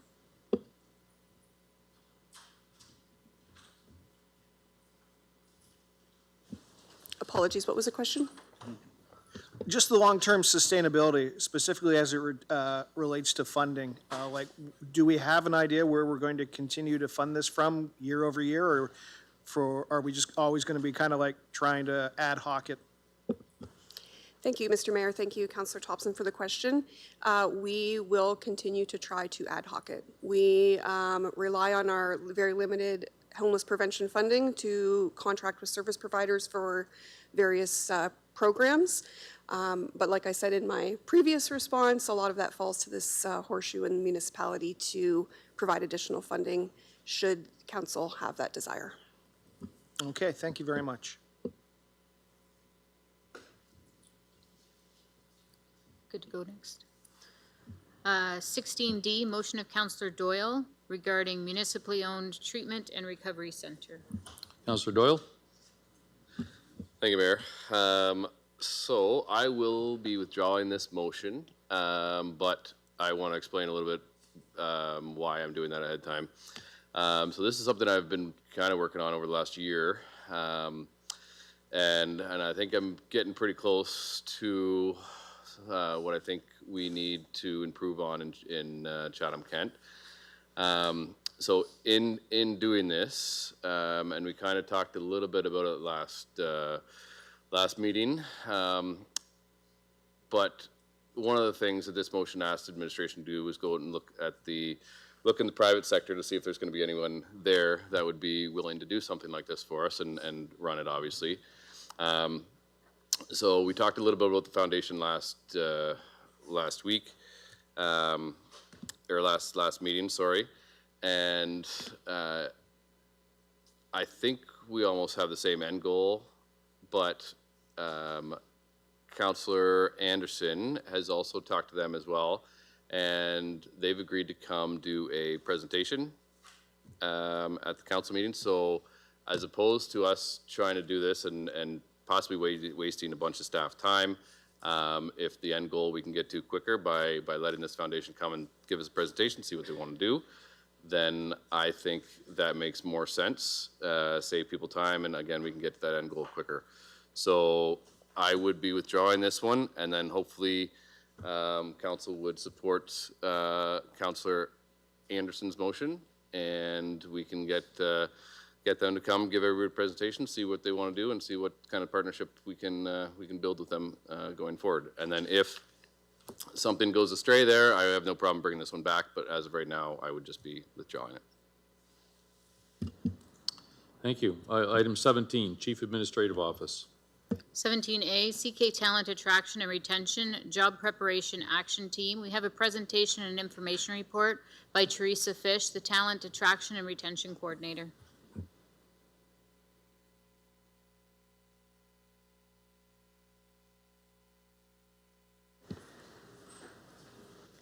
Good evening, Your Worship, Mayor Caniff, members of council, administration, and members of the public. My name is Teresa Fish, and I'm the Coordinator of Talent Attraction and Retention with the Community Attraction and Promotion Team. Our role is to support population growth in Chatham-Kent to help meet current and future workforce needs. We focus on two main approaches to achieve this.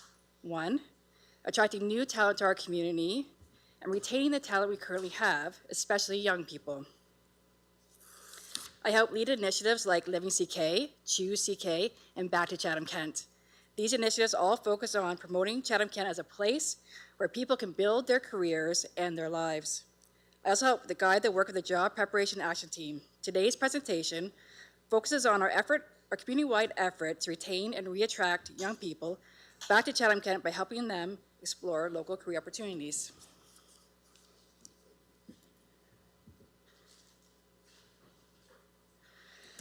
The Job Preparation Action Team is a collaborative effort driving this work forward with the municipality providing leadership and administration and planning. At its core, the team provides a coordinated, consistent approach to engaging Chatham-Kent students in career exploration, building job readiness, and strengthening connections with our local employers. All of these efforts share a common goal, helping students in Chatham-Kent see Chatham-Kent as a place where they can build a rewarding career and great lives. The Job Preparation Action Team is made up of partners who support Ontario education pathways and workforce development.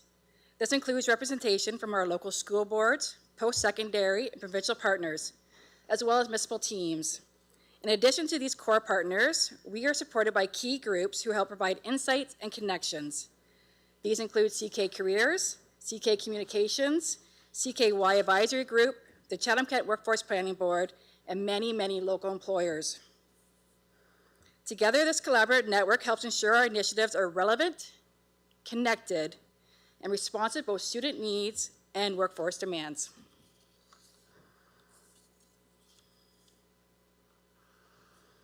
So far, for 2026, we have engaged over 2,000 students through activities like the Career in Chatham-Kent virtual session and sessions on civic engagement and municipal careers.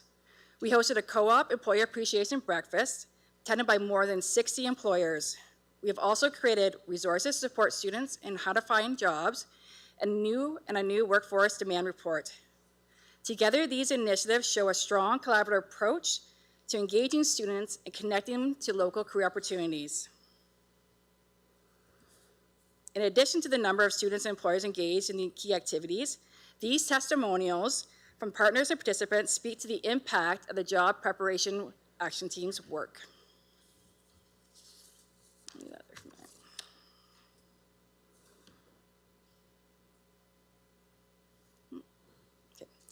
The job preparation action team plays, oh, let's just stop that for a second. Give me 1 second here, I apologize. Okay.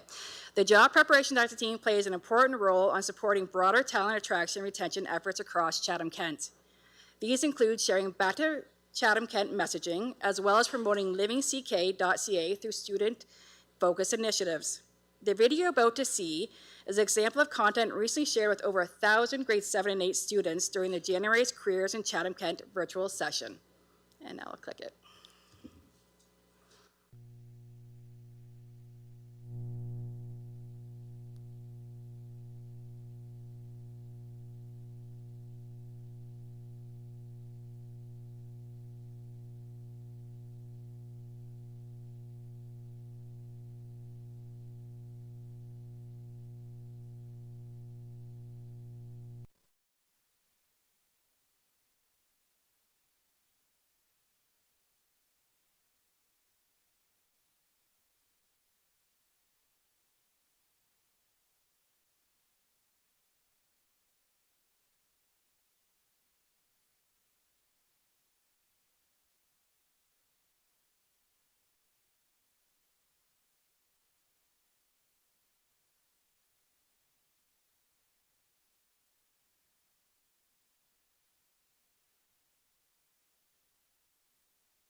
Also at this virtual session with our grade 7, and 8 students, we invited them to reflect on their experience during the session. One of the questions asked was to share in 1 or 2 words their ideal Chatham-Kent. What we're sharing tonight here is a word cloud built from those responses, and what students in Chatham-Kent hope to see for the future of their community. And kind was one that was repeated over and over and over again on their responses. So thank you for your time to share some of the job preparation action team work, and more so a big thank you to all our partners, employers, and students for being part of these efforts and building our future workforce. Any questions? Councillor Thompson? Nope, I'll keep my powder dry, thank you. I just want to add that this is something that happens, that doesn't happen in many other communities across Ontario, that we're linking with at a very formative age, grade 7s and 8s. I know from my experience in the past being in a lot of classrooms, the kids I'd ask them, when you graduate, you want to stay in Chatham-Kent? And going back a time, about 1/3 said, I want to stay, 2/3 they want to leave. So this is part of that connecting, and the reasons why they didn't want to stay was because there's no jobs and there's nothing to do. So very much that's where this was born, to come out to say we need to connect with all those kids on a regular basis to let them know we want them here in the community. There's great things happening. There's lots of jobs. So at the presentation as well, we had 3 young adults come in and talk about their experiences. One of them particularly, a young lady that moved from Toronto 2 years ago, and you couldn't have written a better speech for her. And it was all from her heart of talking about why she loves it here in Chatham-Kent. So it's a great thing to do, to connect when they're in the formative age, to get them thinking Chatham-Kent. And I know moving forward, a lot more kids, I've asked that question recently in classes, and it's more 2/3 want to stay now because of the things we're collectively doing, the things that are happening in the community. So I want to thank you for your efforts in doing that and making that happen. Thank you, Mayor. 17B, CK Local Immigration Partnership, Community Plan 2026 to 2028. Councillor Thompson? I would move, and I did have one question.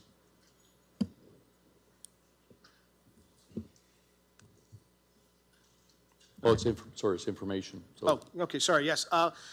The federal government has been rolling back their immigration targets over the last little while, and I was just wondering how we're going to address, that's going to make it more difficult to attract people to Chatham-Kent. Well, maybe not more difficult. The numbers are smaller. So how are we going to maintain our slice of those numbers with a shrinking pie? Happy to answer that question through the Mayor. Audrey Ansell, Director of Community Culture and Connections. Yes, the numbers are shrinking and the immigration level targets have reduced. It's still important that Chatham-Kent is represented in those markets, though, and continues to be building towards being a welcoming community for newcomers coming here. If you look at our own demographics, deaths are outweighing births, so we actually do need to continue to build our workforce, and that largely will be assisted through immigration, as well as the work that Teresa has just mentioned in terms of ensuring that young people come back to the community. So I think it's still important that Chatham-Kent is represented and continues to build its welcoming community status. Thank you. Just one follow-up. It said on the financial implications that the current agreement runs until the end of 2028. We're just a third of the way into it. Any sense of what will happen after 2028? Yeah, through the Mayor, happy to answer that question, Councillor Thompson. Previously, Chatham-Kent had a 5-year funding agreement. It was then reduced to a 3-year, so as you noted, we are halfway through that. We have no indications at this point in time. I think we are preparing to continue to be nimble and to continue to support this work, but until the federal government gives notice to us of what their plans are, I couldn't comment at this point. Thank you so much. Okay.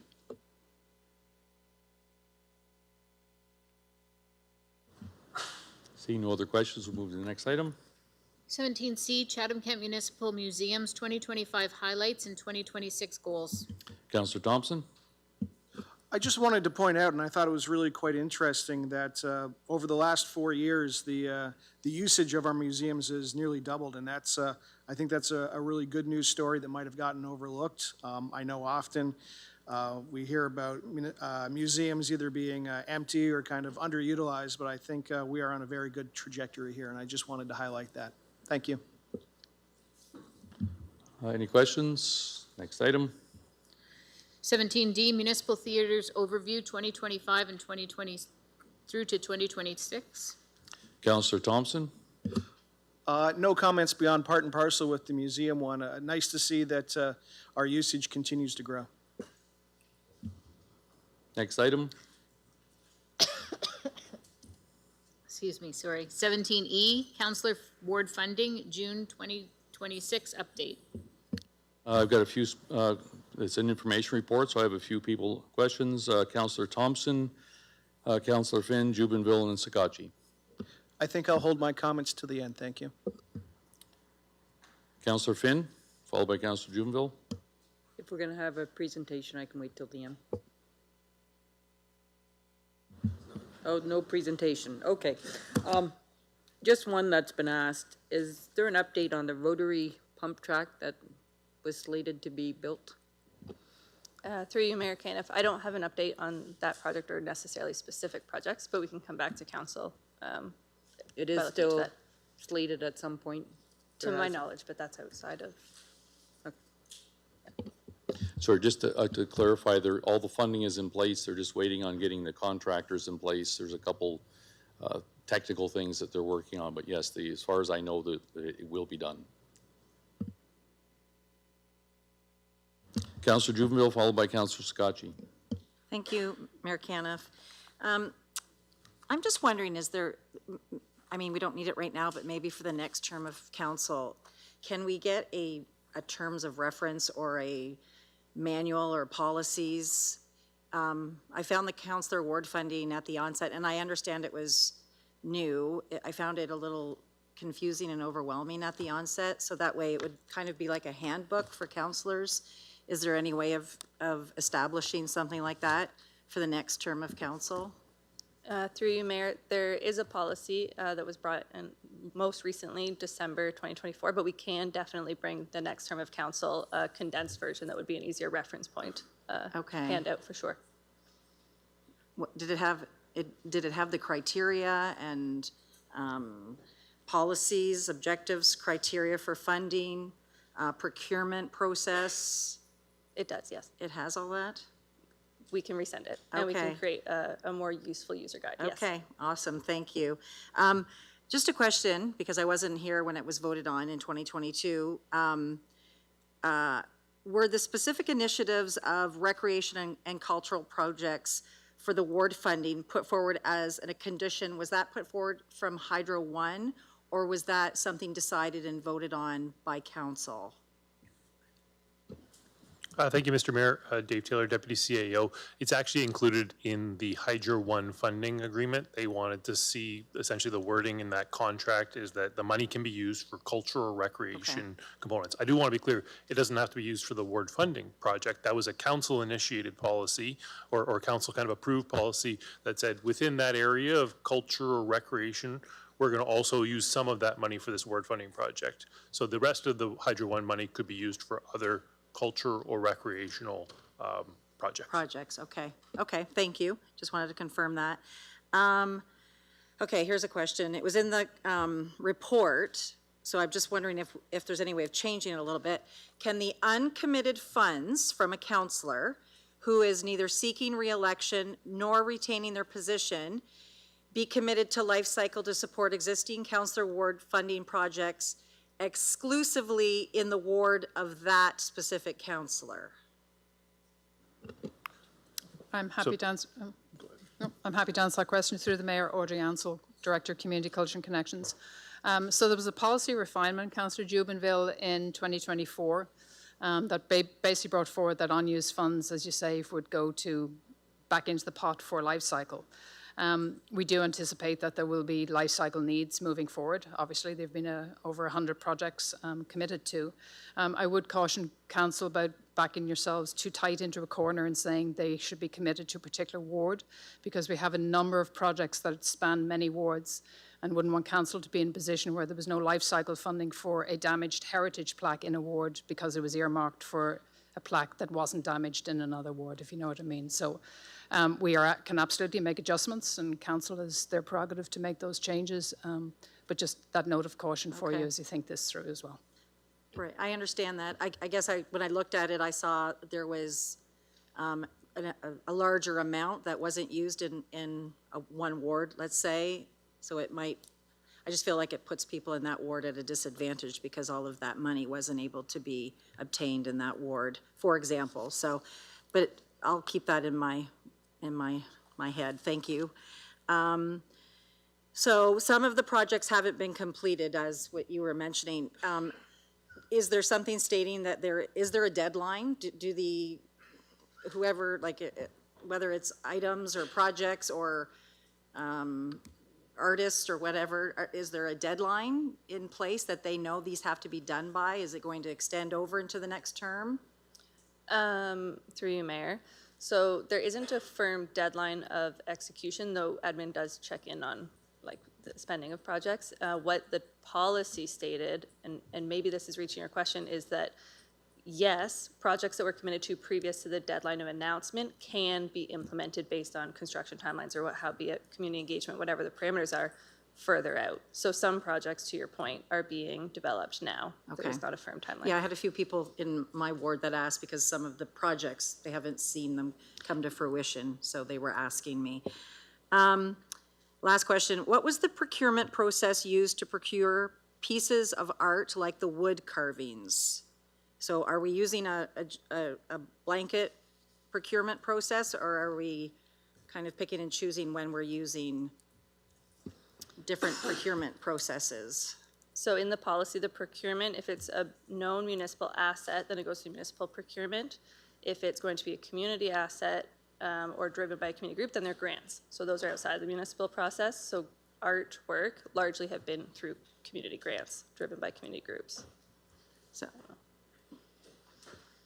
okay, what do you mean by community grants? Isn't it the ward funding? Yes, so they get so many groups, if a community group comes forward and they say, I want to manage X project, right, then they it's a grant. That's how they receive their money. So what if it's not a grant? What if it's not a grant and it was initiated by the municipality? If we're working with a community group, then it is a grant. But what if they didn't initiate it? If they didn't initiate it. Yeah, so what Ms. Bodner just pointed was that like many of the art projects actually involved some other community group. Right. If it doesn't involve another community group, it was the same comment I made to you at the last council meeting, which is art is in a little bit of a different category than other types of procurement. So just for some examples of how we've treated the policy, like art just whether it's murals or wood carvings or other forms of art, they kind of fall a little bit outside of how you would normally kind of be able to do procurement. And so where, say it was a component of one of our recreational facilities that a councillor wanted to use their money towards, in general, we often went through a municipal procurement process. It's on municipal property. We're already building that. We have the staff involved. And so that's how that procurement worked. And I think your example you gave was also maybe a bench at the last council meeting. Right. Likely it might be the same thing. We have specs for that. We want to make sure the bench is safe and it meets our criteria for maintenance. And so it might have gone through the procurement process. Art's a little bit different. And again, this is a councillor-driven policy where councillors get to decide what projects they want to prioritize, and they're often one-off art projects. So many of the grants, as Ms. Bodnar was referencing, many of the art projects actually went through a grant agreement. Right. But otherwise, also, we would ultimately leave it to the councillor to decide whether they want to prioritize an art project, a one-off art project, to decide whether or not they want to proceed forward with an individual artist or not. It's a little bit of the element of this. It's kind of hard to talk about procurement processes in a policy kind of driven by councillor decisions reflecting what they're hearing in their community. So the short answer is there's not a particularly detailed procurement process for art because of its kind of unique nature. Okay. So if I'm understanding, let's just use the wood carvings for example. If a councillor wanted to put a wood carving in their ward, could they pick the artist? Yes. Okay. All right. I don't think that wasn't expressed clearly to us because as far as I know, the wood carvings were all allocated to one person who then may have subcontracted it out to others. So, but I know the reason I'm asking this because I've been contacted by 2 different wood carvers in the community that didn't have an opportunity. So it's just unfortunate. So these are all the things that I hope for the next term of council, that we don't run into these little glitches or roadblocks, that we can be clear that everybody knows. So if I was allowed to say I would like this person to be the wood carver in my ward, I didn't know that. So I would, you know, I'm just saying for the next term of council, if they could have that opportunity to have that knowledge, I think it would be better. Just all these little details that we didn't have. And I understand it's a new project and we're ironing out all the little kinks in it, but it's just, you know, having more details, I guess, moving forward. Thank you.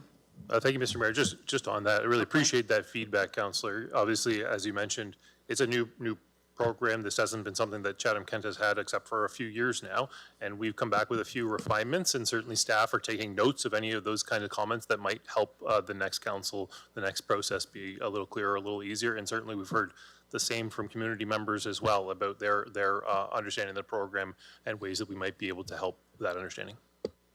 Thank you. Councillor Sakachi, followed by Councillor Doyle. Thank you. Through you, Mr. Chair. My comments are relatively brief. I do agree with some of the sentiment that Councillor Jubenville did state, but I did want to just state that I did make a motion for this to come back to council. It came back, and as a whole, we did have the opportunity to make amendments or changes. And I think staff, I forget exactly when it was, but there was, I think, 3 recommendations that we could have done, and as a whole, it was essentially supported to go status quo. So I did recognize that there would be some potential challenges and was hopeful that there would be some support to look at changes. We had that opportunity, so you know, maybe the next term of council will make a similar motion, and maybe some of the tweaks will be amended to, you know, look at tweaks and I guess things that creative ways to maybe avoid some of the potential, you know, chatter, right? So thank you. Councillor Doyle, followed by Councillor McDonald. Thank you, Mayor. And thanks for the report. I loved picking projects for the ward funding for us, for Ward 2. So I guess I just have a quick question for you. So I know we can't, and we're done our ward funding. That happened back in April, so everything's committed to at this point. But I believe I read in here that you also couldn't go public with anything in the 6 months prior to your term, to the term ending. So I believe we have like $849,000 left worth of stuff that's still to be paid out probably in the near future for finishing those projects.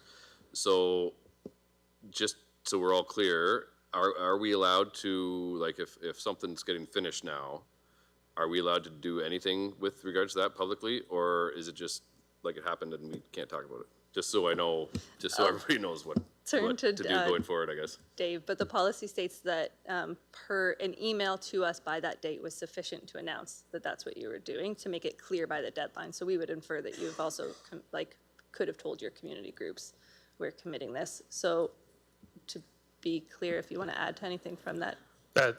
Thanks, Mr. Mayor, for the opportunity to comment on it. Councillor Doyle, the comment about going public was just to make sure that there was this clear deadline that we communicated council and all the councillors met of, like, we now have a list of all the projects and we're not making any changes after that kind of thing. And that's what's happened. That's exactly why we posted it on the website, to make sure it was clear to everybody when those were decided. But the idea, as Ms. Bodner mentioned, the idea of projects actually happening after that, I would think was contemplated by that policy, and there's no specific restrictions on that. Okay, and that was my understanding too. So I know there's some murals left to be done. So when a whole mural goes up on the side of a wall, somebody's going to notice, I think. So I feel like that's going to go public. So I just want to make sure we're allowed, like, at this point, everybody's already done the right thing. We all stopped in April, and now we can, if stuff happens between now and the end of the term, we can still let that out. Okay. Perfect. That's Thank you. Awesome. Thank you very much. Councillor McDonald, followed by Councillor B. McGregor. Thank you, Mayor Caniff, and thank you, Victoria, for the information. My question is in regards to communication with councillors. So is it part of the policy to let councillors know when projects are in progress and completed? I suppose we infer it that way through you, Mayor Caniff, but we can refine that process if required. Okay. So, yeah. Thanks. I only bring that up because there were a few projects that were completed, and I didn't find out about it until the day of, when it was being unveiled, or after the fact. And I think all of us, we want to be able to celebrate those projects that we worked with the community on. So I think it's something important to consider for the next term. I will say when admin knows, we do share, and we will endeavor to refine that process, yes. Perfect, thanks. Councillor B. McGregor. Thank you. I certainly appreciate the reporting of the project. So I know we had those posted after everything was finalized, and it was something that we asked. It wasn't initially done. Is there plans to continue to do that annually before the end of the term? Because I think it's important to have that information out publicly so everyone can see what projects were approved and where that funding went. Through you, Mayor Caniff, yes, we have no plans to stop doing that. So I think our commitment for the motion that was passed, or the request that was asked, was biannual, so twice a year, that we would update to council and then to the website. Perfect, thank you. Councillor Story. Thank you, Mayor Caniff. I wasn't going to comment, but I actually, the art commission piece, I appreciate the discussion. I only mention it because, again, for next term, if this comes up again, the municipality, at least it used to have a public procurement process for art. I remember, because I worked here when we had a large artwork commission, the Tecumseh Monument, which was a wonderful experience, and it was a very detailed procurement process. So I do think that process does exist in the municipality. It might have been a while since that has been engaged with in any real way, because we haven't had that kind of scale of artwork being done in our community probably since then. But I do think that that process does exist, and I agree with Mr. Taylor that the art piece is a bit different, but those processes do actually exist municipally. They're already in place. We've done it relatively seamlessly, so that might ensure that the transparency of how we're doling out this money, if there is going to be one individual receiving a substantial amount for any reason, we have a process in place that we've used before that'll ensure that's accountable and transparent. And if there are other artists that have that opportunity, I think they'd be thrilled to have that. So just to make sure that, just for the record, that we do have that in place, and if that type of project is considered for next year, or sorry, next term, that ideally we wouldn't have to reinvent the wheel to do so. Thanks, Vic. Seeing no other questions, we'll move on to the next report. Sorry, Mayor Caniff, just wanted to add one thing that nobody did say. I just wanted to take the time to thank Hydro One for all the projects that happened. I wasn't sure if there was going to be closing remarks, but didn't want to miss the opportunity to publicly thank them. A lot of good things come from this, and I don't want a couple statements, taken away for such good in the community. Yeah, so no, I'll add to that, is back few years ago, we negotiated and were able to get $10 million, and it's inflated. So every year, so by inflation, so year 10, that 10 million, or the million might actually be $1.2 million or $1.1 million, depending on inflation. But that money is, well, you saw it touched 170 projects or thereabout across Chatham-Kent. And as Mr. Brown pointed out, many of these projects would have never happened without it. So from an arts and culture recreation perspective, we're very much enhancing from basketball courts to all sorts of different things that are happening. So I want, yes, reach out and I agree with you, thanking Hydro One for doing that for our community. Can we just send like a letter to them as well, Mayor Caniff, just a thank you letter, or is that something that you have We will be communication? doing, we're working with them now to recognize something, pull them in and Okay, as a thank you. formal recognition rather than just sending a letter, so. Okay, my apologies for the interruption. If that doesn't happen, we will certainly be sending something. Thank you. Oh, Mr. Jubenville, go ahead. Just one quick thing, it just came into my head. Is there any way for our media director to go through all the municipalities or go through all the wards and maybe get some pictures of some of the projects and post them for everyone to see? I will defer to Mr. Labadie, but I know we've got pictures, a lot of them, and well, certainly, that's Yeah. part of what we're going to be doing. We're going to Okay. recognize and talk about those 170, and if we have Yeah, pictures of just so all of people them, can see them, yeah. put them Well, through. So, yeah, right, no, yeah. it's very exciting for our community. Yeah. Okay, next item. 17F, motion of Councillor Doyle regarding report on councillor motions, agenda polls, and successful motions. Councillor Doyle? Thank you, Mayor. Would you like me to read it? Yes, please. Whereas council during the last term moved to a new type of agenda procedure where all items not pulled by any councillors are passed in one vote called the consent agenda. Whereas reading the agenda and pulling reports are one of the requirements of the councilor's role. Whereas another role councillors have is to make motions as a way to bringing change or finding out information about items to make improvements to our municipality.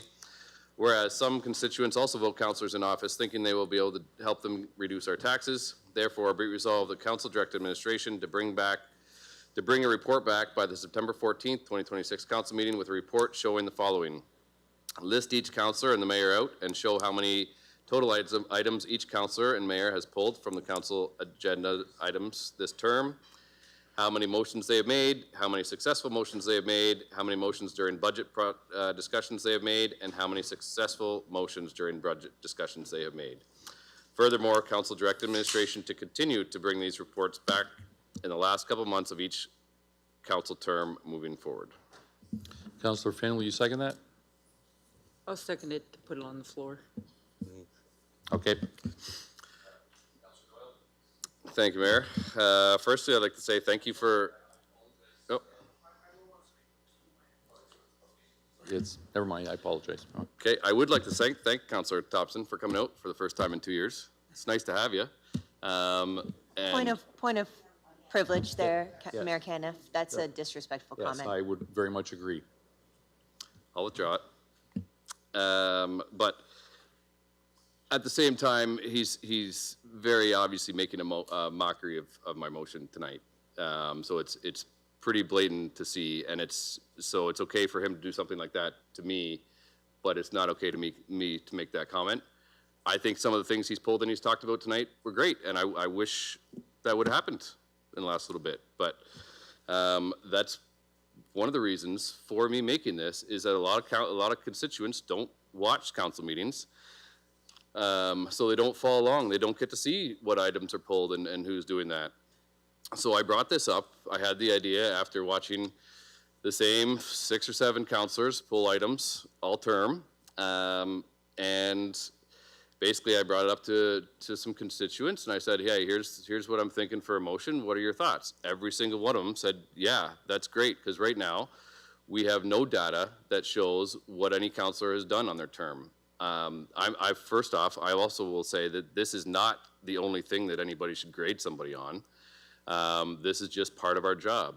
So to me, this was a starting point to show some accountability to the councillors that were elected. And if they know going forward in the next term that these things are going to be recorded and you're going to get a report back at the end of the term, then it might make more counselors, it might make them participate a little bit more. So that was kind of the goal of this.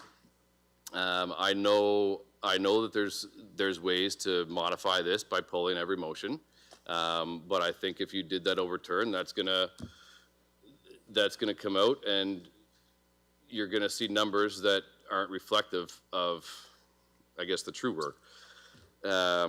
That being said, again, I don't know if I'm running again, not next term, but to me, looking back at this term and what I've seen happen, I would love to, if I'm not here next term, I would love to have this report come back at the end of next term, because it's going to give me some insight on how I vote. This is not how I would ever gauge my entire why I'm voting reason, but it's going to help me out make my motion or make my decision on who I'm going to vote for. And again, I think this is a starting point. Next councillor, even later this councillor, even on this motion, feel free to add some stuff that we could do. I tried to keep it somewhat simple. I did get a motion from, an email from somebody that listed out basically every possible thing we could do, but I think that would probably take us hiring 1 or 2 staff the entire term to do that report for us. So this, to me, was a starting point. It's something that has been out in the public. It's got a lot of public support for it. And I don't really see a big deal in letting constituents know at the end of our term what we did that term. I think it's pretty straightforward. Thank you very much. Councillor Finn, followed by Councillor Thompson. Well, when this came forward last time, it was like a slap in the face, Ryan. I don't always get a chance to send Judy messages because I'm reading agenda or I'm dealing with family matters.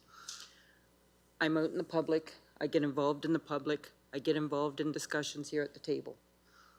According to your motion, none of that shows. I'm not an accountant, so budget is difficult for me, and I'm always the first to admit it. Again, doesn't make me a bad counselor. I'm there if people want to talk to me. I listen to them. I do the best I can around here. But for this term, I think it's difficult enough with Judy trying to run the election that I don't think it's fair on administration to go over the last couple months on top of everything else that we're doing. We're already, as seen before, we're behind on stuff. For next term, if that's stuff that wants to be seen, then that's great. They can start right off at the very beginning. I think tonight, you don't just look at what's done at this table. You have to look at the whole picture as community involvement and everything else. So I can't support it because, like I said, as it's written, it's a slap in my face. Councillor Thompson, followed by Councillor C. McGregor. Thank you very much, Your Worship. I have a couple of questions first off. Most of this information is already gathered in the minutes, is it not? Thank you, Mr. Mayor. Yes, both the video and the minutes show all of the voting. Roughly how many council meetings are there a year? Approximately 2 a month, so 24. Thank you very much. So, a resident can pull this information really quickly if it's important to them. That's good. I'm glad for it. If a candidate was concerned, they could pull the information as well, or they could keep track of it. So to me, this motion is aimed at a person who thinks it matters enough to want it, but isn't important enough to go looking for it. But a mayoral candidate did 2 terms ago. Well, I can't say it didn't influence some voters. I can say it didn't influence enough. But there is even more evidence out there, and I saw some of that feedback online. And I saw people saying, hey, how come we don't track attendance? We do. We've tracked it for about 12 years. Those people that were so concerned couldn't be bothered to look it up. There's one municipal official, councillor, who's pretty much gone for their entire municipal career on committee meetings. It hasn't impacted them at all. You know what? I'm not above it either. I show up 5 minutes before the end of a closed session because of the job I do. I throw my hand up in the air for the adjournment. I get into the minutes. That counts. You can game the system. It's what I did tonight. All of these motions should count for me tonight. I am governing to a KPI. I am governing to a metric. That's no way to govern. I remember a counselor, beloved, in Dresden, Joe Foss. Joe Foss would tell you he hated Monday nights. Hated them. He didn't bring a ton of motions. He didn't speak all that much. Everything he brought and everything he said carried weight, which would not be caught up in this motion. When he spoke, people listened. He loved his community, and he worked hard for 365 days of the year. He hated Monday nights. I remember another counselor who was terrible at Monday nights. Awful. He would have said it too. Beloved in his community. I don't know anybody that ever worked harder than he did to represent his community. I can't understand how someone could possibly say it's administration's or it's council's job to grade other counselors. That is concerning to me. But on the flip side, I would like to know, will I be getting credit for me moving information reports, a recommendation, an amendment, a friendly amendment? How does a good motion get weighed against a bad one? That doesn't get caught up in here. I can bring a lot of bad motions. I've seen a lot of bad motions come in budget. But as long as you're working for the taxpayers, I guess it's okay.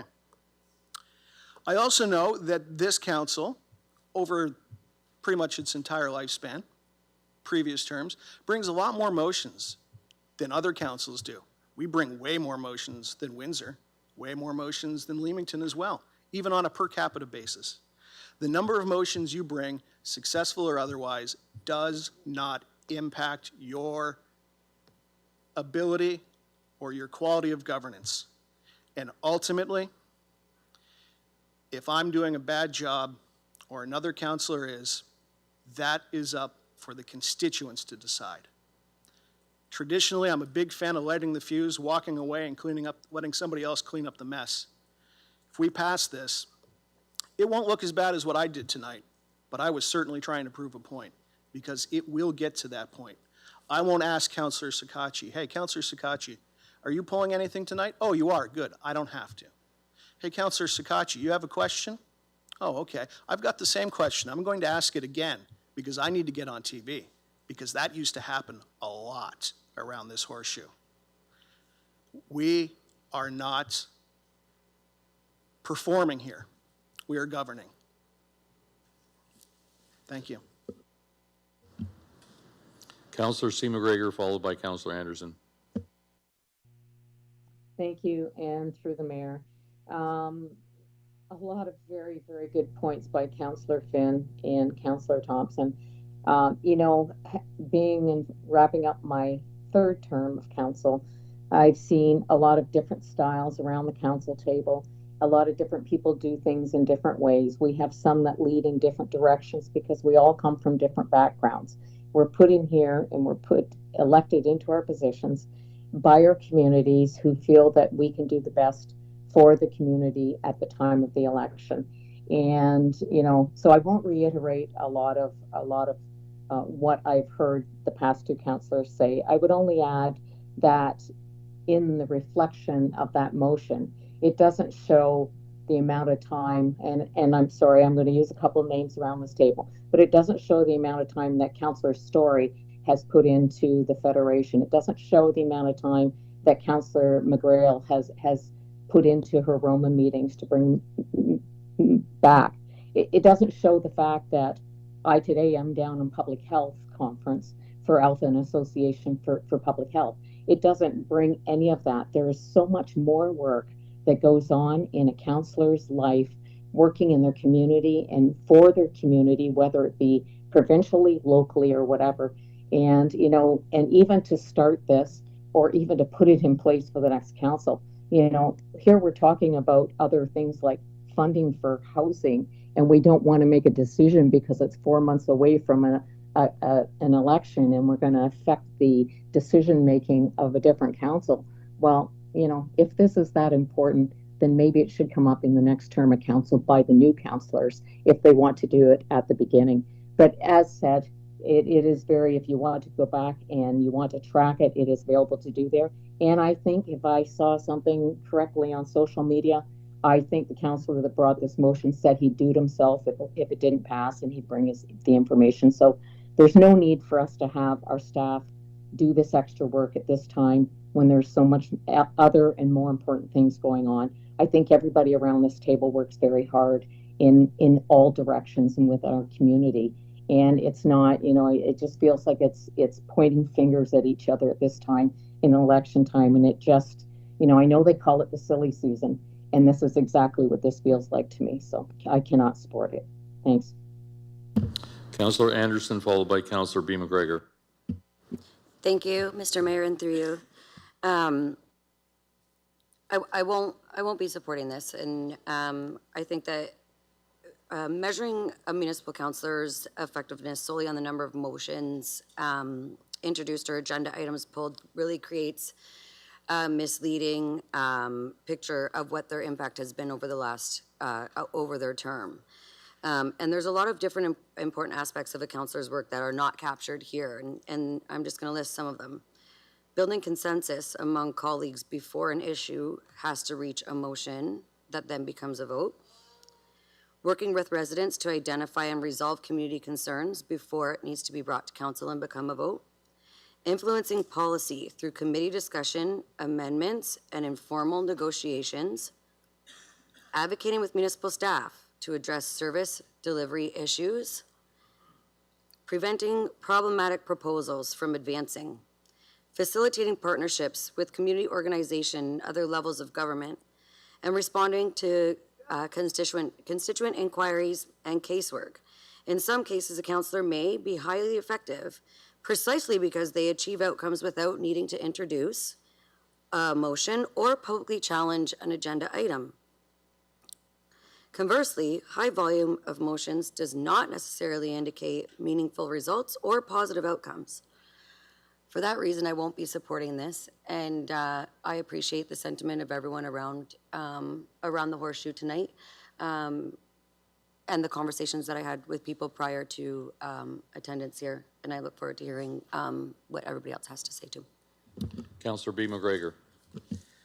Thank you. Certainly appreciate the comments tonight, and I did want to correct Councillor Thompson's Joe Foss quote, which was actually, I love everything about council aside from Monday nights. Which he said often and feels somewhat relatable at times.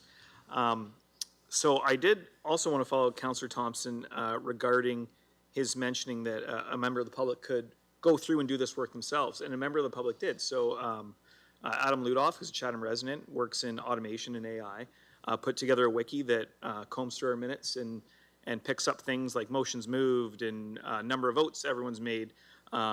If people are interested in it, that's information they can find. And even he puts onto his app, councillor descriptive only, and do not measure councillor effectiveness, workload, policy impact, or community service. So I think that is a great qualifier that he's added to that work. And obviously it's been done at no cost, so I don't see a reason to spend staff time, but certainly wanted to mention that he had done this as a little pet project. That was something that was kind of interesting to show how automation could impact this, and that if someone wanted to use it in a campaign or other ways online, that it's information that's available and doesn't have to be produced through a taxpayer-supported process.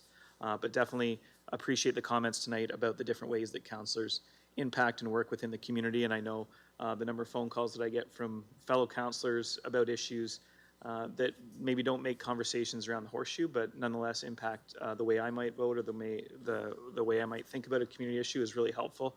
And I think it's difficult to quantify those aspects of teamwork, of engagement within the community, of meeting with constituents and addressing problems that way. Thank you. Councillor Doyle, final remarks. Thank you very much. And again, to Councillor Thompson's remarks and even to Councillor McGregor there, a lot of people don't have AI or knew about that. And a lot of people, as of the clerk said in her report, this would be a very time-consuming thing to get done. So even though Councillor Thompson said you can just do it, no problem, it's really easy, and it'd be done in a couple minutes. Our clerk's saying that's not the case, and it would take a while, and again, a lot of people don't have access to AI. So, in no way, shape, or form do I think this is all of what we do. I do a lot of other work outside here, just like everybody else does. This was to be a starting point to give some data back to the community. That's all this was. People seem to like it, so I made the motion. So, hopefully we can get it passed. Thank you. With that, we'll put it to vote. Counselor C. McGregor? No. Motion fails 3-14.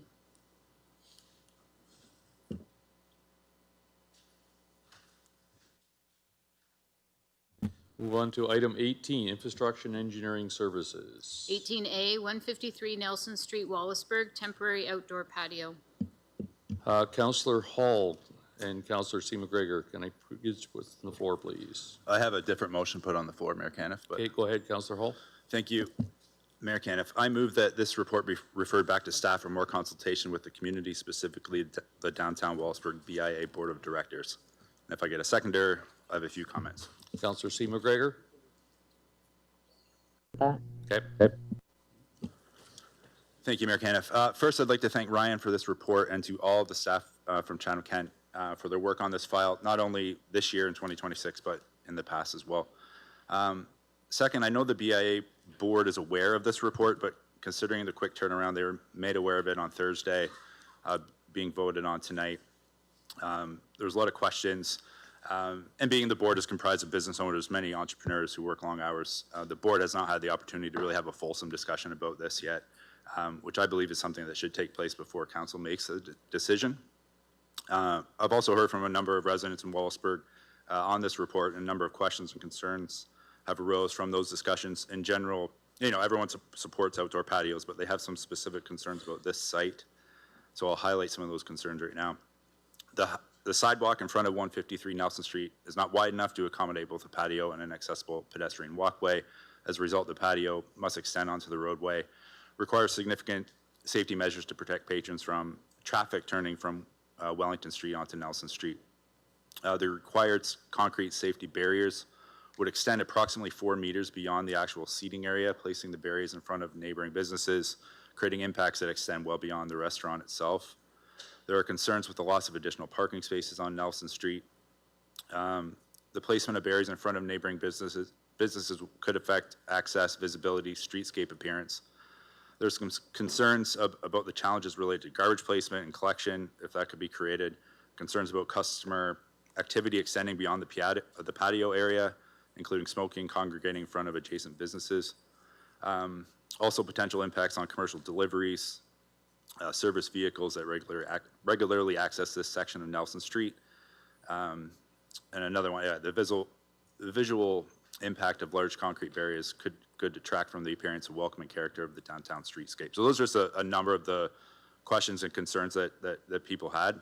So I think these questions and these concerns are very valid. And I think public consultation has been something that council has sought throughout this entire term, and rightfully so. So I would appreciate council's support on this tonight. Thanks. Councillor C. McGregor. And yes, I do fully agree that it probably needs to go back and have some form of consultation. It was actually a very busy weekend in Wallaceburg, and with the report coming out only to the public on Thursday to make a decision on Monday, it gave me lots of opportunity to be able to ask people what they thought about it. And I heard some mixed emotions. I have comments from, if this business wanted a patio, they should get a location that's conducive to having a patio. I heard other people say, no, I've got no problem with it. I heard other people with other concerns about, well, what happens if there's a barrier and there's concerns about traffic coming around that corner. And so it was a real mixed bag of comments that were returned back to me, which only made me think that there needs to be more information out there and a little better understanding. And I think because it is in the downtown business core, the BIA is probably the right place to start with that and get some consultation. and just to get a little, or at least have some more time for feedback on this, because it is in the report looking at extending for a 3-year possible contract for a temporary patio, which, you know, and even if it did go through, I'd rather see it on a 1 year to see how it actually goes. I think it was a different time during COVID. There weren't as many cars out, there weren't as many people out. And so it was a little bit of a different time when we were moving beyond that and trying to help our businesses get back. So I think there was more stuff there. And the report that came to us said in there that it doesn't quite meet our I guess our bylaws or whatever that we put in place from the report that dates back, that's in the appendix, but it dates back to April of 2024, when we actually established the seasonal patio program. So just with that information alone, I think we need more information, or the community in that area certainly needs more opportunity to provide information. And then the other thing that I was thinking of is because this report says it doesn't really meet our regulations, that then brings me to like, what about one-offs? And I wouldn't mind hearing back, and I don't know if it's a simple answer, maybe there has been no other, and it can come back at a later date. But, you know, I'm wondering, are there other people in Chatham-Kent that have applied but didn't meet our regulations and were turned down and have let it go? And will this actually possibly bring out, and I'm going to go back to an old favorite saying of Councillor Solomons, like the slippery slope. Is this going to change what happens in other communities? And if that's the case, do we actually need to look at the document that we came up with? Because it does say in that document that it would be a living document. So I would like to better understand those areas of this before I can feel comfortable to vote just to pass this. So again, like Councillor Hall, I hope that we have some support of council to let us get some more consultation on it and be a little more fully informed on it before we proceed with this. Thank you. Seeing no other questions, then we'll put it to vote. Councillor C. McGregor? No. This is for the referral back to administration.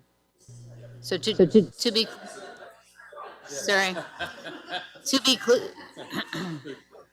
that's okay. So to be clear, the motion on the floor is that the report is referred back to administration for consultation with the Wallaceburg BIA. All votes are in. Motion passes 16-0.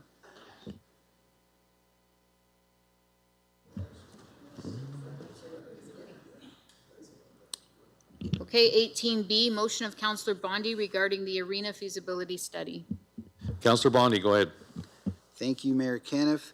Whereas there has been recent interest from the Ontario Hockey League, OHL, about establishing an expansion franchise in Chatham-Kent, and whereas the 2025 Parks and Recreation Master Plan identified the need of a twin-pad multi-use recreation complex, with council approving a feasibility study, the yet-to-be-issued RFP may not have contemplated a larger venue. Therefore, council directed administration to initiate a feasibility study which considers A, constructing a new twin pad arena with one pad with 2,500 seats to accommodate the Maroons, and a second community ice pad with 200 to 300 seats, and B, constructing a 5,000 seat arena to accommodate an OHL franchise with 2 or 3 additional ice pads for community-based seating.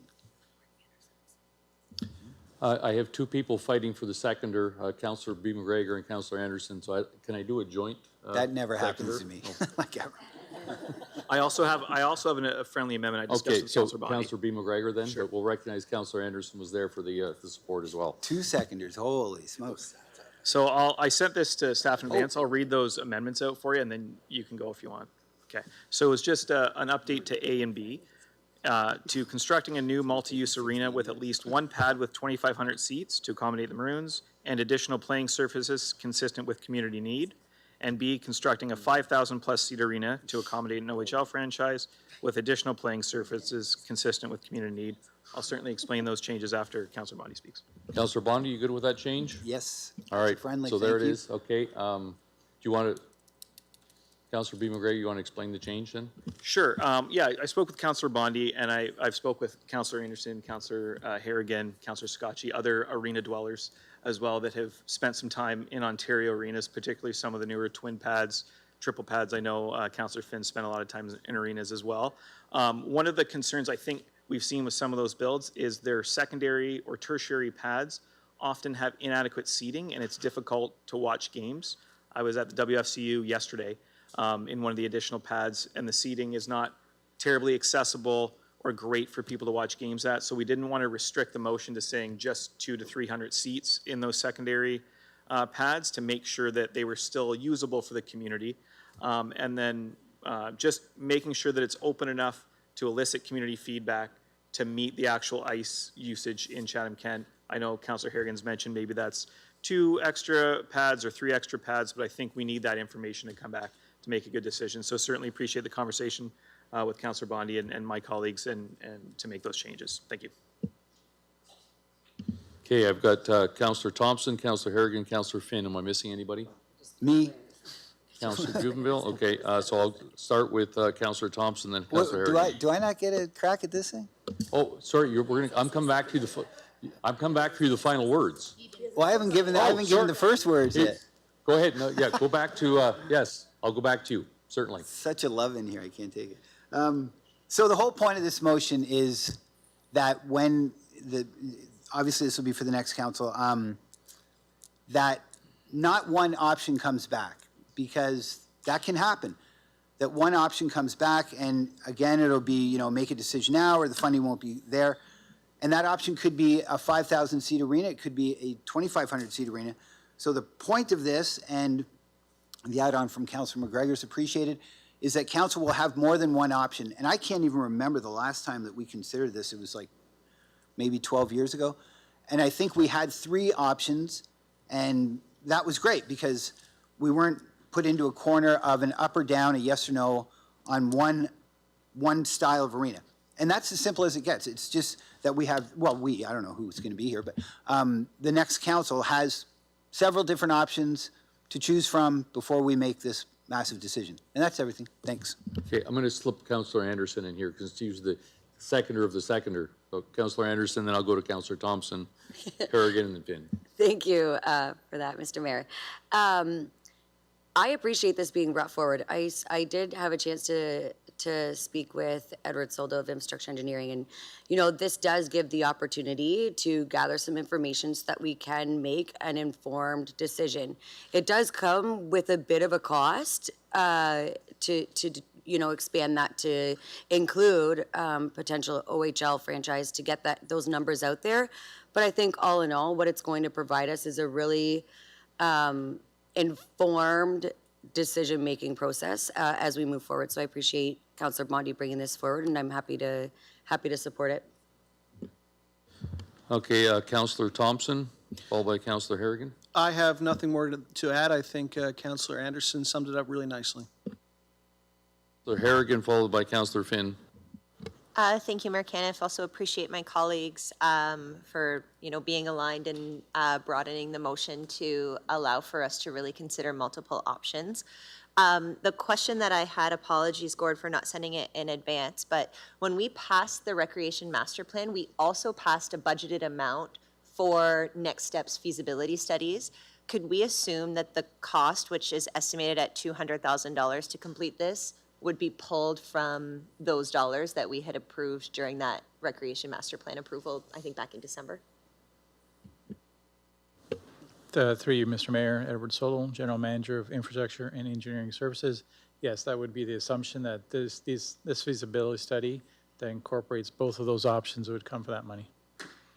Okay, great. So I wanted to draw attention to that even though there is a cost to it, it's already a cost that we've approved as council.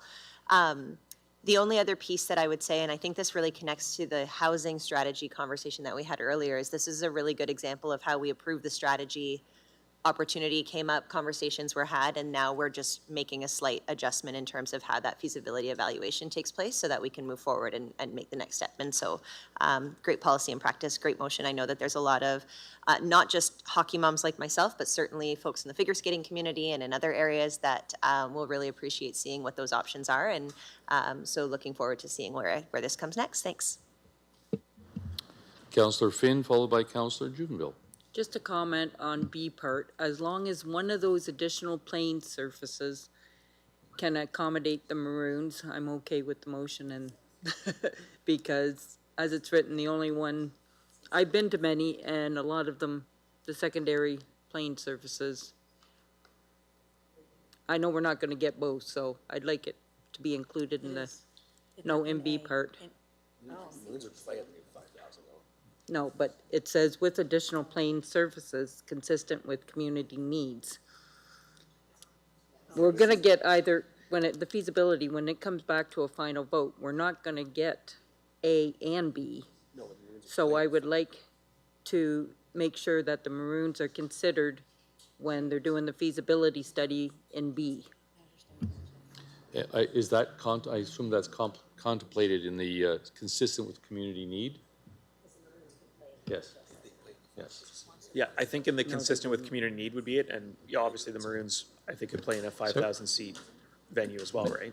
Mr. Mayor, if I could just interject there, just so I'm very clear on this, we wouldn't be coming back with an arena that has a 5,000 seat arena and a 2,500 seat arena and a third ice pad.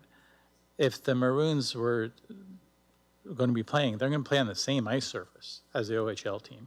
We're not looking at 3 ice pads with 5,000, 2,500 and community need. So just so I'm very clear. If that is how it's gonna go, and they can have change room facilities like they do now, so be it. But just in case they have a conflict in games, yeah, that's. They would, through you, Mr. Mayor, they would have to obviously be scheduling to be done in a scenario like that. But you wouldn't build that big of an oversized arena from a finance or community need perspective. It would just be a matter of them having to schedule these things, and the 5,000 seat arena will have way better change rooms than they could ever imagine. Well, like I said, I just don't want them overseen in any of the discussions. Councillor Jubenville. Thank you, Mayor Caniff. So I just want to tag on to Councillor Harrigan's question. So the construction of a new multi-use arena was in the original master plan, but the construction of an OHL arena was not in the master plan. So I'm just confused how that $250,000 would accommodate a feasibility study on a 5,000 plus seat arena if it wasn't included in the original master plan.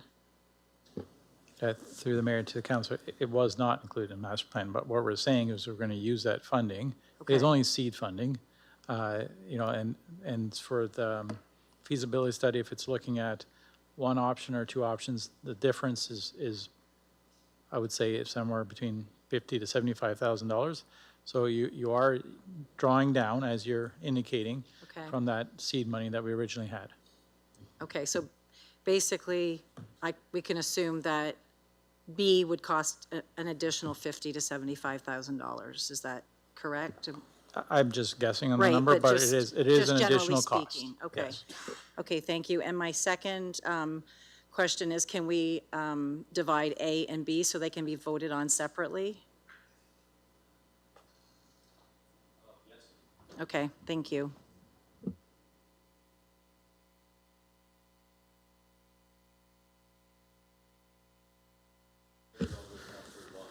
Yeah, I certainly appreciate this motion coming forward, and I think there's, as we said with other issues, there's lots of community consultation that needs to happen, whether it be with, the Maroons, other user groups, figure skating.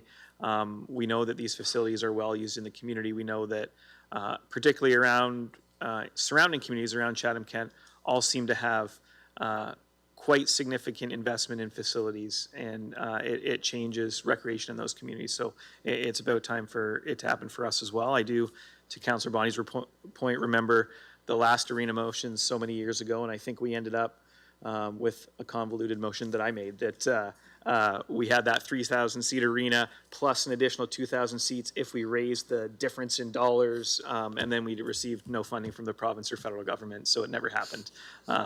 So I was excited 10 years ago and hopefully excited again with maybe a different outcome. But appreciate the motion, and I think it's the best path forward to make sure that we're looking at all the options. You know, this type of investment happens very rarely, so we want to make sure we have it right and we do all the due diligence, and that means looking at all the options. Thank you. Councillor Bonnie, final words. Thank you, Mayor Caniff. Well, there won't be many of them. It's just to give the next council more than one option. That was my fear, is that there would be a recommendation that would come back with one option, and it would be an up or a down, you know, either we're doing this or not. This just simply gives options. That's it. Thanks. We'll put it to vote then. We're going to vote on the first part in A, and then B will be a separate.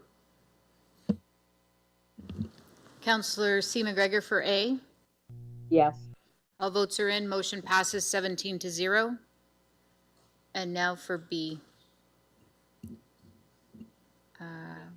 Thank you.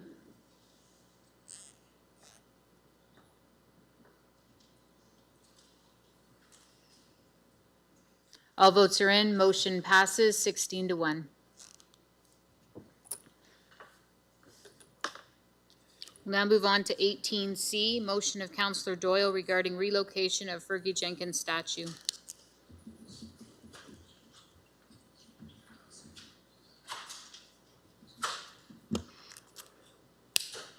Sorry, Councillor Doyle, go ahead. Thank you, Mayor. So just to give people a heads up, I will be pulling this motion as well, but I'm going to update people on the reason, and hopefully we can put this argument to rest. So we've had a lot of people since the statue was first put outside the Civic Center that have said that it should be at the ballpark. So again, not knowing if I'm running again or not next term, I decided to make a motion to try to get moved while I could. So I made the motion, and then after that, I did call Fergie Jenkins up, talked to his wife Kathy and him for a little bit. So there's a bit more to the story than we knew about, and basically what the public knew before. So they had been going through litigation for the last 3 years to try to get a lot of his memorabilia back, and that court case, I believe, just finished, and they won.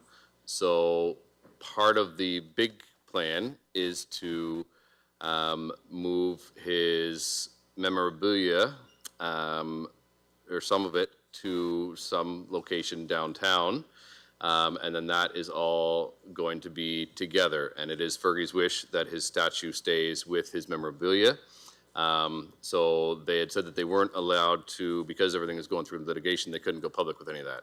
So, and I said, well, you could even say it in closed session, and they said, nope, our lawyer said not to disclose anything because they didn't want any leaks and that could hurt their stuff. So now that it is all passed, that seems to be the plan. I don't know when that is, but because I think they're still in the process of getting it back. But I will pass it over to the mayor, and I believe you have a bit more information on on the grand scheme of things. So, certainly, I just want to go back when it was installed 2-3 years ago, somewhere in that range, that we had some private donors come up and contributed towards it.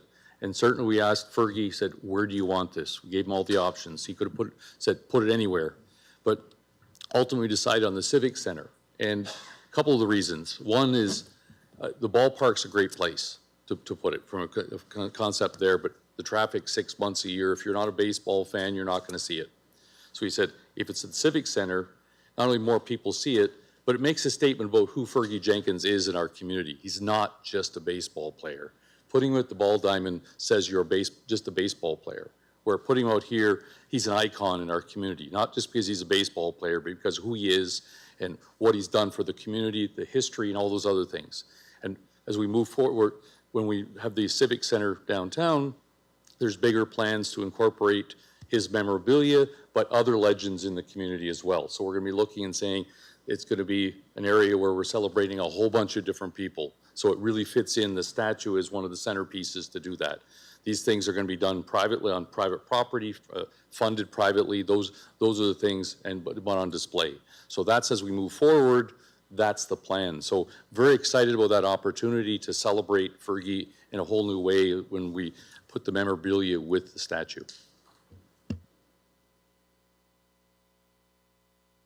Move on to the next item, development charges. Oh, and sorry, as well, I just want to add in, the other thing is that I mentioned the ballpark is pretty amazing there, and I want to give kudos to the minor ball for the last 20-something years, what they've done to the ballpark. I mean, the Barnstormers came in and sort of enhanced it, but we probably wouldn't have had the Barnstormers here had they not done all the work and the municipality to make that the ball diamond what it is. So just want to thank them. Councillor Story, go ahead. Thank you, Mayor Caniff. I would just piggyback on that.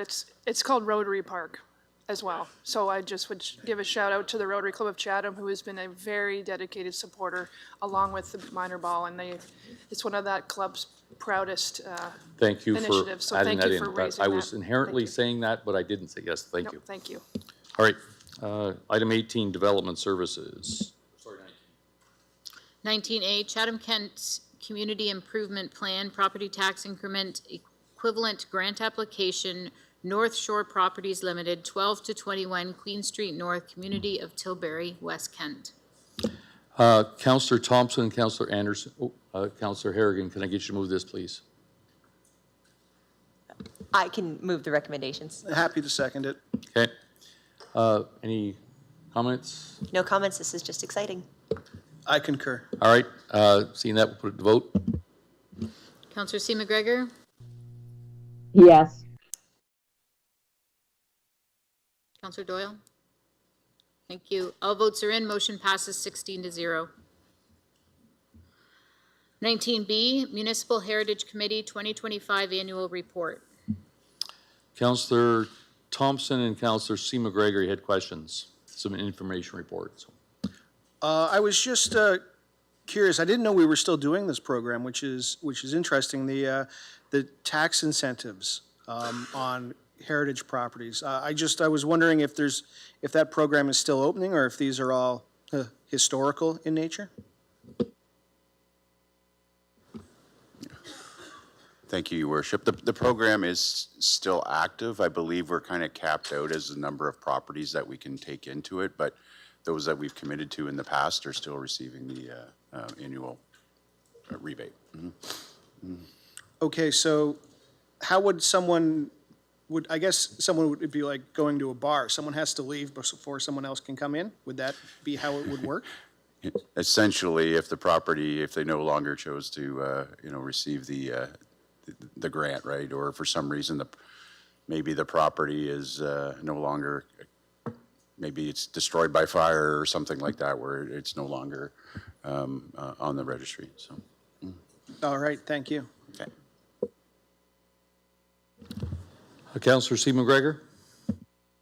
It was actually 20B, not 19B that I asked to speak to. I have nothing to add here. All right, with that, we'll move on to the next item. It was an information report. Seeing no other questions on that one. 19C, motion of Councillor Story regarding Province of Ontario's Environmental Registry of Ontario. Councillor Story, over to you.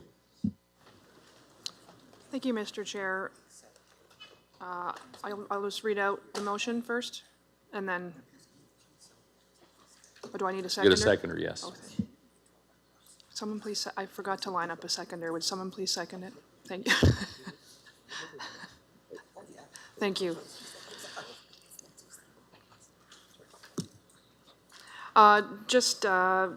Whereas the Province of Ontario's Environmental Registry of Ontario, ERO, is a key approval tool for the public to comment and share their thoughts on various proposals that could affect our quality of life, including how it could affect the environment. Whereas it's important for council and residents of Chatham-Kent to know on ERO proposals that impact Chatham-Kent as a whole, or specific communities within Chatham-Kent are posted so they are aware of what's happening in their communities and can provide their feedback. Therefore, in the interest of transparency, communication with the public, and accountability in decision-making, the municipality do the following: post all ERO postings on the municipal website and standard placement in local media where the municipality of Chatham-Kent or any agency or arm's length entity of the municipality is an applicant or project partner of an applicant. Number 2, post a web link and short high-level summary of any ERO postings on the municipal website where the municipality of Chatham-Kent may be directly impacted. Number 3, bring forward an information report to council at least 30 days in advance of an application being submitted to the ERO by the organizations referred to in item 1, including details of the application as well as the dates of public consultation if available at that time. If dates are not available at that time, bring forward an information report to council with public consultation dates as soon as available. Item 4, once the province has provided an update and/or decision on an ERO application for applicants referred to in item 1, a web link to that information and a high-level summary is posted on the municipal website. Item 5, implementation would begin starting August 1st, 2026, and I will be removing item 6. I spoke after reading staff's response from Bruce McAllister. That doesn't appear to be necessary. So this, I will keep it short. Oh, sorry. I'll get a seconder here. Thank you. Sorry about that. Councillor Thompson? Yep, I'll second it. Thank you. This was basically one of those times where I know often we don't get, as Mr. McAllister said, this is a fairly rare occurrence. And often when these situations, as a result, we don't often know where there might be a gap in the process until it comes up. So my main goal is just to have a little more transparency on these applications and awareness to council and to the public by extension. I appreciate Mr. McAllister's response and support of the motion, and ideally doesn't happen very often, and I appreciate Bruce including the other tools that are used for municipalities in his response to my motion. I think that's helpful to know as well. And that he has mentioned that since it is a fairly rare occurrence, when it does happen, if it does happen, it can simply be built into the existing work plan as needed. So a longer way of just making sure that if this does come up again, we are aware of it. Thank you very much. Councillor Thompson, followed by Councillor Finn. Yeah, I just wanted to add that at the outset, when this motion first came to us, I was concerned about it, but reading through the notes, I think that's a good addition, those notes on the backside of the notice of motion. It really set my mind at ease. I don't know that we're going to get to 100%, but I think as long as we give it the good old college try, that we will get there, and it's a good step in transparency. Councillor Finn, followed by Councillor McGrail. I just wanted to thank Councillor Story for bringing this motion forward. As she stated, transparency is quite important, and sometimes we do kind of fall through the cracks, so hopefully it gets fixed. Councillor McGrail. Thank you, through you, Mayor Caniff. I just have one question. When I'm reading this and it says ER postings on the municipal website where the municipality of Chatham-Kent may be directly impacted. So we're not just talking about municipal projects here, we're talking about projects that happen within Chatham-Kent that may generate an ERO. Is that what we're asking for? Sorry, are you asking me? Or I'm looking for clarification, so. Because in what I understand in Bruce's response was municipal directed projects. If I could speak to that first. My intent was to have municipal staff discretion on that. So if they felt it was directly impacting us, I would leave that with them. If they don't feel that way, that's fine. But this was mainly to their discretion. If they believed that this would be directly impact us, that would be their discretion to include that. Thank you. Okay, I think, and I'm for this. I'm just trying to understand what's actually being asked. So I think there needs to be some. Okay, Bruce, sorry. Thank you, Your Worship. My understanding in my response to this, just so I'm clear, is that it would be any municipal-led project, or as Councillor Story noted, or if there's a private sector entity that's involved in the municipal project, that's when we would post this. So just for clear, there's a lot of postings on the ERO that are, I want to call them, but there's a lot of things on there like environmental compliance approvals for permits to take water, for instance. A lot of those, most of them are private sector related in nature. So,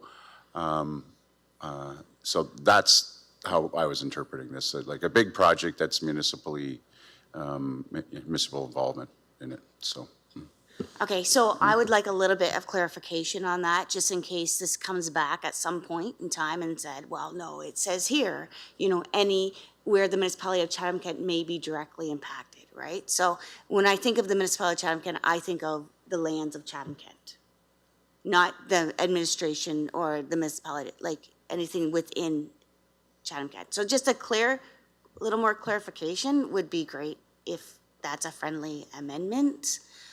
From there, just so we all know going forward what to expect.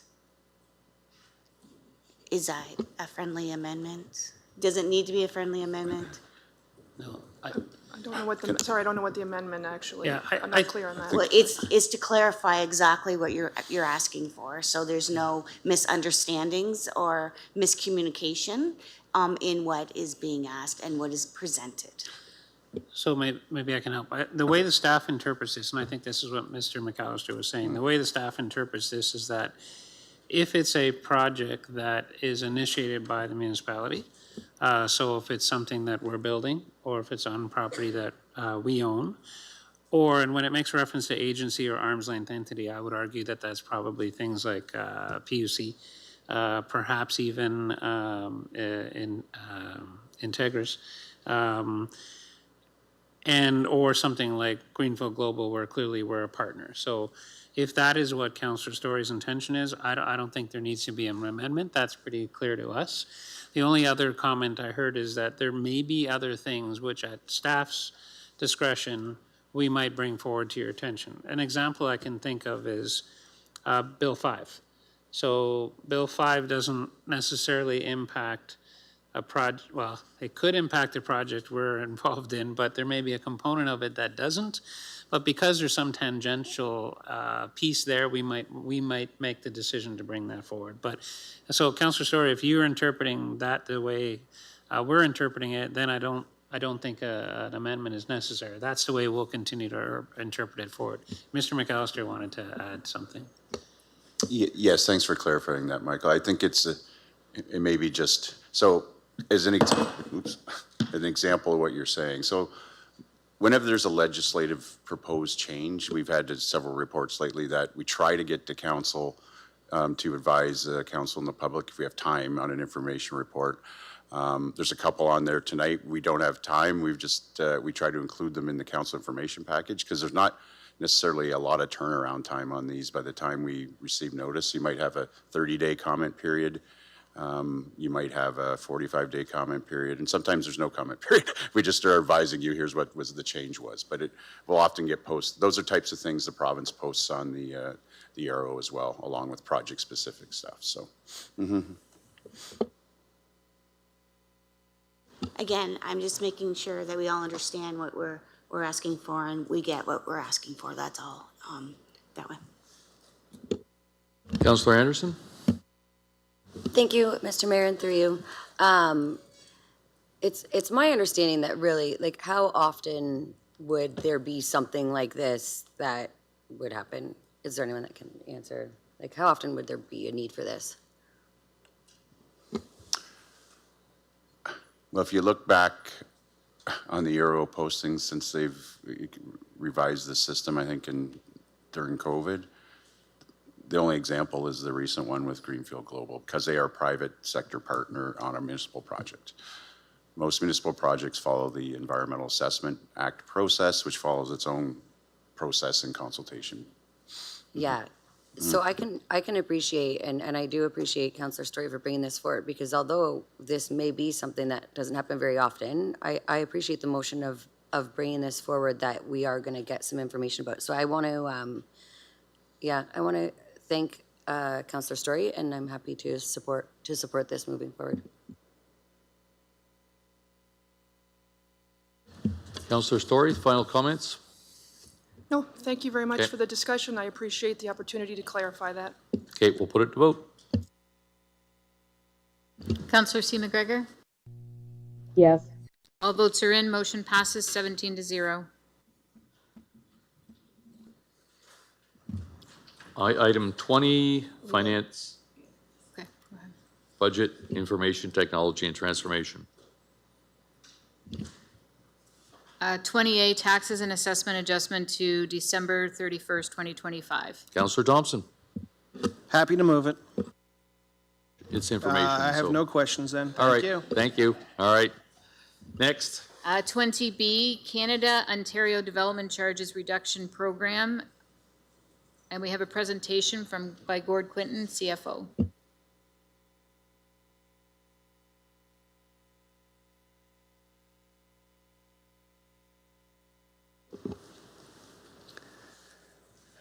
Thank you, Mr. Mayor. So Canada-Ontario Development Charges Reduction Program, maybe some interactive council. Who here is an expert on this program already? Hands up. Don't see any.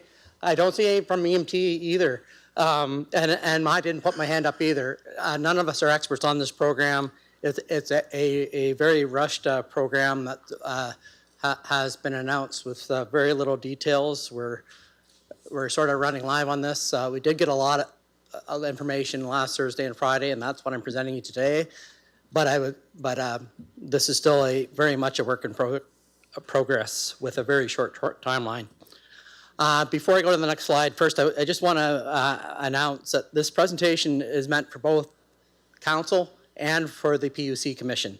And we did have a discussion with Chair Councillor Carmen McGregor last week, or else we would have had to call an emergency PUC meeting to present the exact same presentation, which with little information really wasn't warranted. This is big dollars here, $8.8 billion. It's part of the Canada-Ontario Partnership to Build program. And it's, it's for enabling housing, enabling and community infrastructure across Ontario to encourage new housing stock. I should say Ontario, not across Canada. Yes, the Canadian government is dealing individually with each province. The goal of the program is to lower development charges between 30 and 50%, and therefore lower the cost of building housing. So, very important. This is not about funding municipal government or the PUC. This is about funding people that are that can afford to build houses and lower that cost. It's not income tested. We talked a lot about our strategic housing action plan today about in affordable housing and things like that. This is about any price of house. This is on a $2 million house as well. What can we do to lower the price of development charges is what this is about.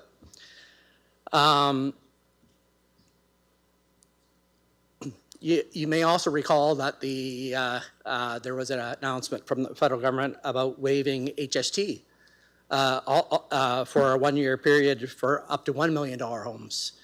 That also benefiting anyone that wants to build a house, and again, not about affordable housing or the ones that need it most. You could be a billionaire, but you'll still get the relief on your development charges is what this program's about.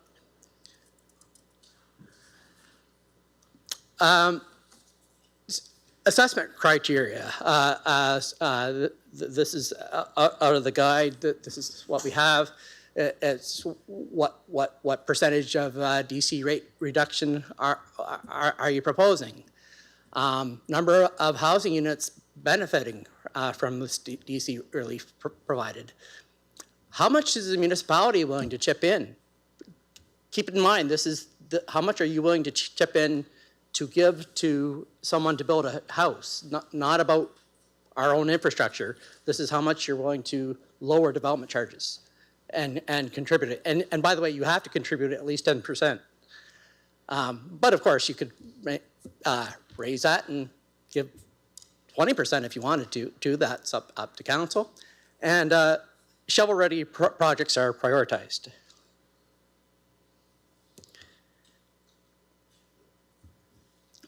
The timing, so it came out last Monday, June 1st.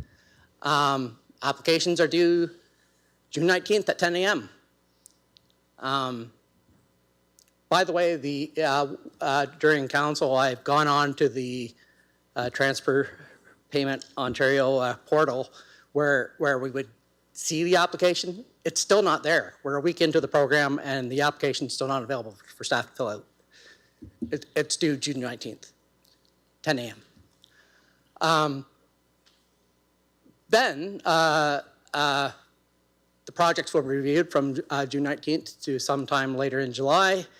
And by the end of July, there'll be offers to municipalities through their province of what money they're willing to give for us to pass on through lowering development charges to pass on to people to build houses.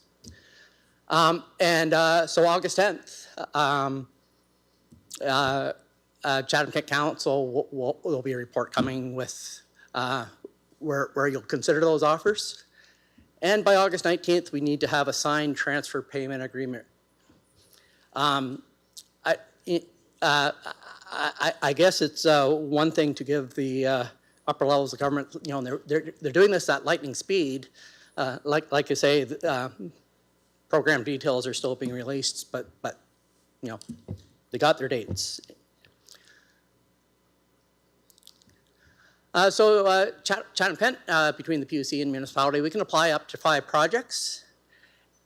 And a project can just be one item, for example, one water plant issue or one road or that type of thing. Or we can bundle interrelated projects into one larger project submission and have up to 5 of those. So example of that, if we're putting in a new road out into a growth area, let's say it's an arterial road that or something that is in our development charge study, you can look at the road, the sewers, the storm sewers, the water, the sidewalks, even the police station or the fire station to service that area. If it was already in your development charge study, then I'll get to that in more details later, but you can bundle something together. So the next point, but the project has to be in your most recent DC background study and capital plan. So our, as you know, we're, right now we're embarking on updating our DC background study, and we'll be coming to the next council early in 2027 with an updated development charge background study and plan. But we're working off the one from 2022, so things change.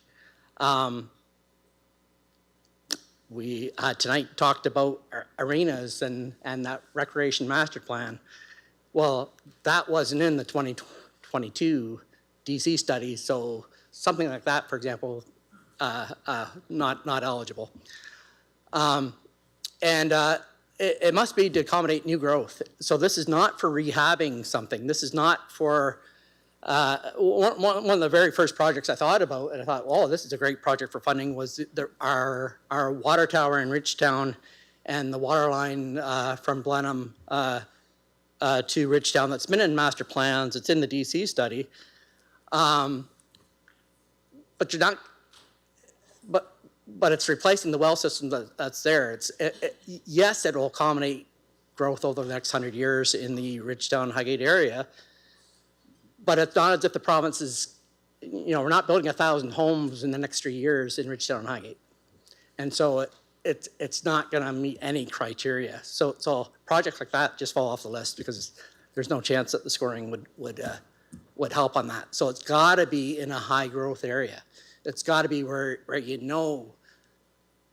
hundreds and hundreds and maybe thousands of units would be built over the next few years if you were to get this asset in place. The construction must start by July 31st, 2030 and must be completed by October 31st, 2035. I will give them credit for this. They did, earlier talk was about things having to be completed by 2030, and so we were glad to see when this came out that there was some runway. But again, another little detail, only construction costs are eligible, not the engineering or planning. And you know, engineering sort of runs about 10 to 15% of any type of project. So again, the municipality or PUC would be responsible for that. And, you know, not recovering that from, you know, these are already things in your DC study that you were collecting from developers to pay for. So you'd have to raise taxes to pay for the engineering instead. I've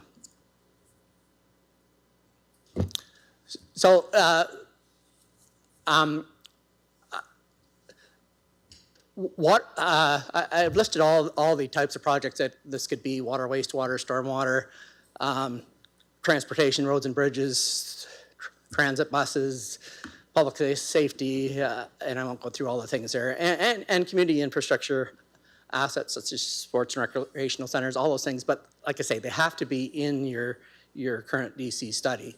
One that stands out to me is the fire station, for example. Well, in 2022, we did not put a station number 1 into our DC study. We do have a small amount for additions that were in our study, but something like that, for example, that could serve growth of south side of Chatham. Well, it's not in our DC study, so we can't ask for it. So what is this all about? And here, top 10 2026 development charges for a detached home.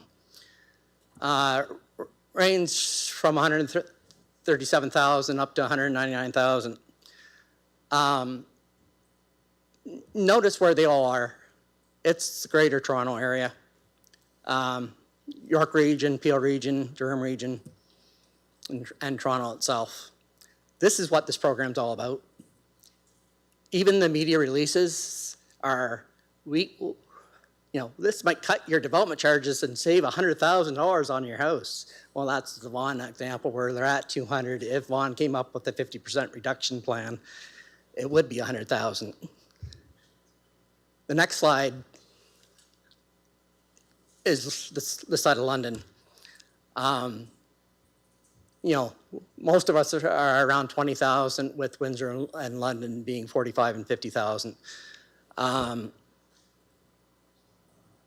30% reduction, you know, we're talking $6,000 on a house. I don't think it's gonna, you know, keep in mind, people usually, if they're building a new house, that'd be part of their capital cost and mortgage, and over time, this really gets into rounding of their mortgage.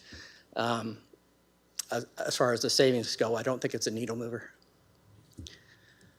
So what this is about, it's a transfer of wealth from upper level governments to assist those that can build a new home. It's not a municipal or PUC funding program.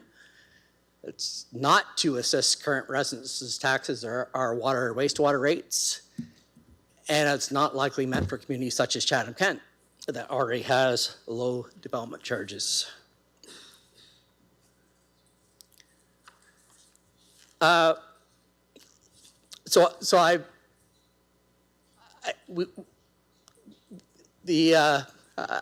the members on the screen of I'll get into the whole recommendation, but we did have, we met, we talked about this. We have to apply for this. And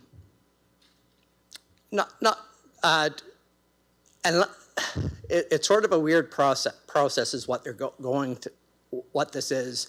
With the little information that we have, it looks like over a 2 or 3 week period, the province is going to get 100 applications or so. I think there's over 200 municipalities that have development charges in Ontario. They're going to get all those applications, up to 5 projects per application, and they're going to somehow scientifically or do a great evaluation of each of those proposals and come up with a plan. I don't, you know, I'm really cynical on this program. This is about lowering development charges in the GTHA area and Ottawa. But we do feel we have to apply, and let's see what happens. So the recommendations is for and we have no time to do it. So we're asking for the council and the Chatham-Kent PUC to delegate to the following executive management team's members the authority to apply to the Canada-Ontario Development Charge Reduction Program with up to 5 projects before the June 19th deadline. And I've listed the people involved there. And that we return to the August 10th council meeting with our recommendations to sign or not to sign a transfer payment agreement for any project offer that we receive back. They're at full discretion on what they give us. It's not, there's no math to this application. They could offer us $100,000. They could offer us $100 million. I'm guessing it's going to be more towards 100,000, but let's see. And we're going to have a variety of projects. So we might say, hey, your offer on this project sounds pretty good. Maybe they were offering $10 million on a project that's $40 million. Maybe that's a good offer, and maybe we'll turn down others. So we wanted that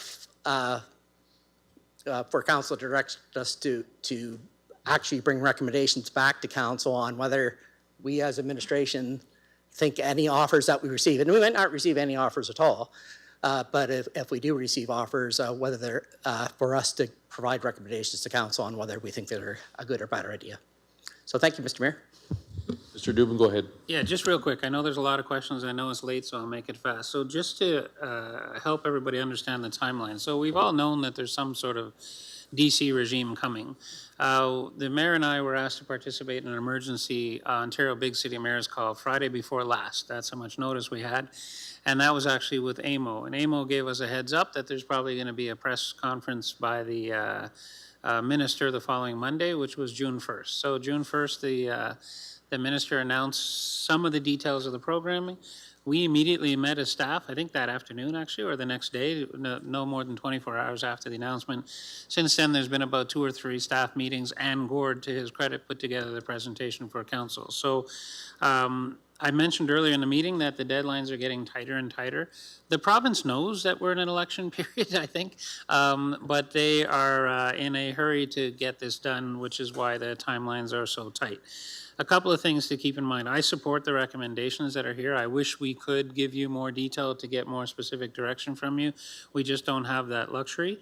We already have discounted DC rates on the municipal side.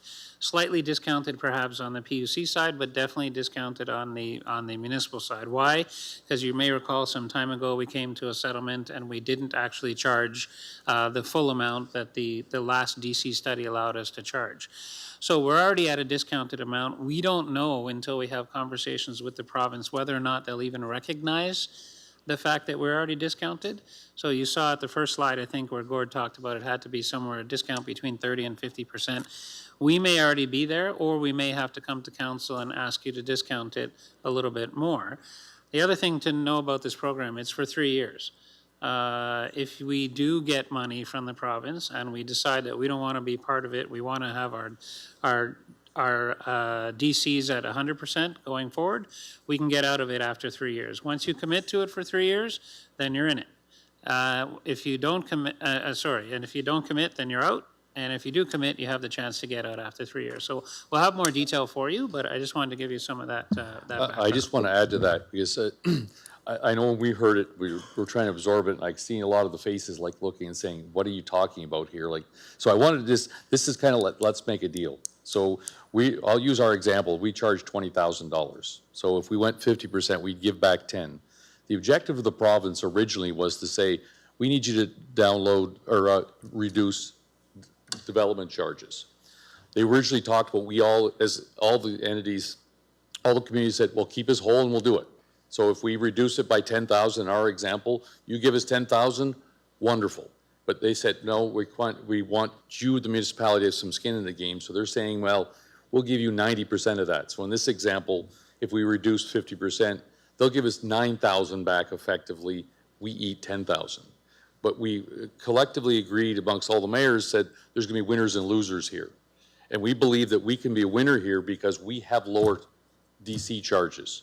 So if they give us any credit for not charging that full amount, we will win in this. So let's say we give up 10,000 times 100 houses, just using that example. I believe that we can get back more than that $1 million through a contribution of something. But it's not going to cost us anything to say, let's go for it. Coming back August 10th, we're going to look and say, is it worth it for us to actually proceed on with or not? But if we turn this down, we'll never even get an offer from the province. So that's in a nutshell what we're looking at here.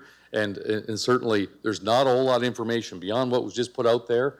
It happened very quickly. So with that, I've got a number of speakers here. So I need someone to move and second the, Councillor Thompson and Councillor Crew. Can I get you to move? Happy to move. Happy to second it. Okay, so I've got the long list here of, I've got Councillor Crew, Councillor C. McGregor, Councillor Anderson, Councillor Story, Councillor Harrigan, Councillor B. McGregor. Anyone else I'm missing? Okay, with that, Councillor Crew, go ahead. Or sorry, Mine's really Councillor quick. Thompson. Mine's really quick. I was going to move it, but happy to second it. It's all good. And I'm happy with number 2 because it really takes the pressure off us tonight. But this is the first time I think Gord has been up in front of us, and you could sense the sarcasm in your voice a little bit. And I thought, he's not really confident in this, but I think that if we don't apply, we won't know. So thank you, Gord. Councillor C. McGregor, followed by Councillor Anderson.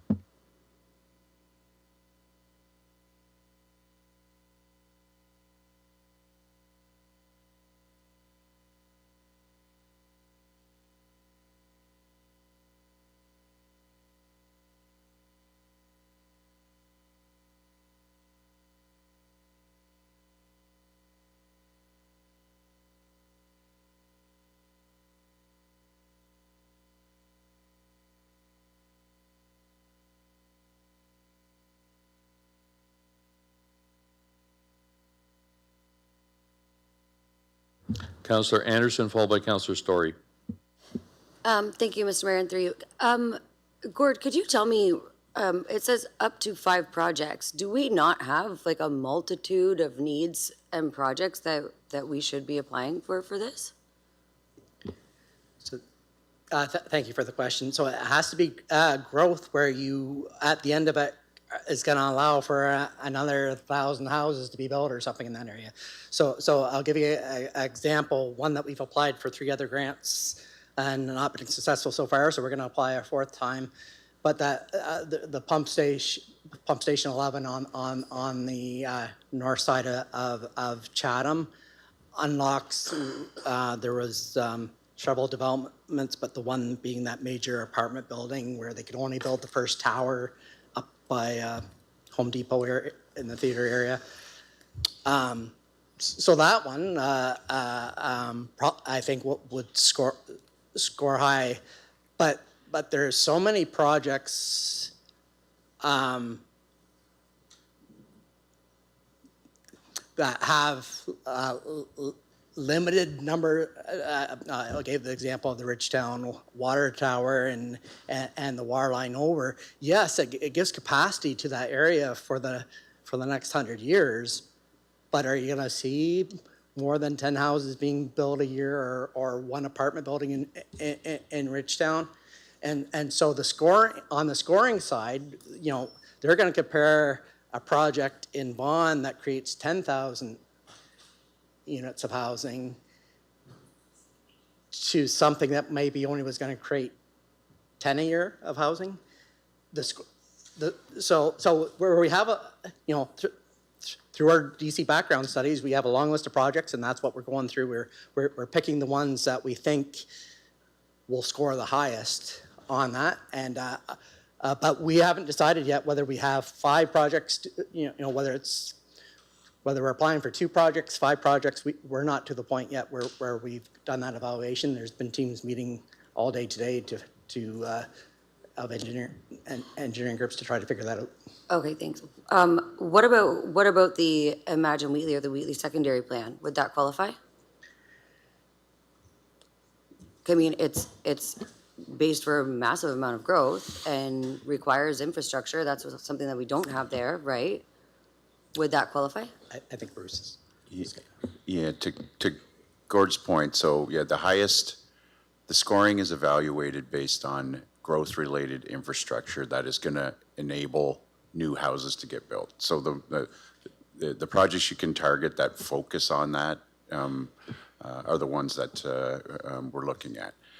In Wheatley, a lot of that infrastructure investment is on private developers' responsibility. There's not a lot of new capital infrastructure proposed there. That's actually identified in our DC background studies to date. So that's the other piece of that piece. We'll look at all of them, though. Yep. So it's not in the DC background, not so you in our can't 20 qualify.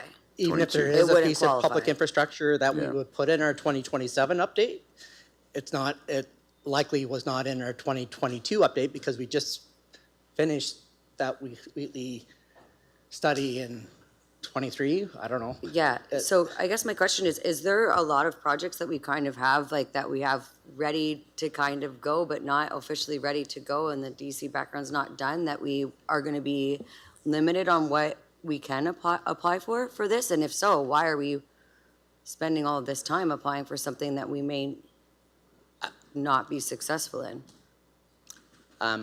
Like, I think we will have some strong projects. It's whether, like, I know the mayor mentioned the math on the 10,000, and if we got 9,000 a home, would it be worth it? But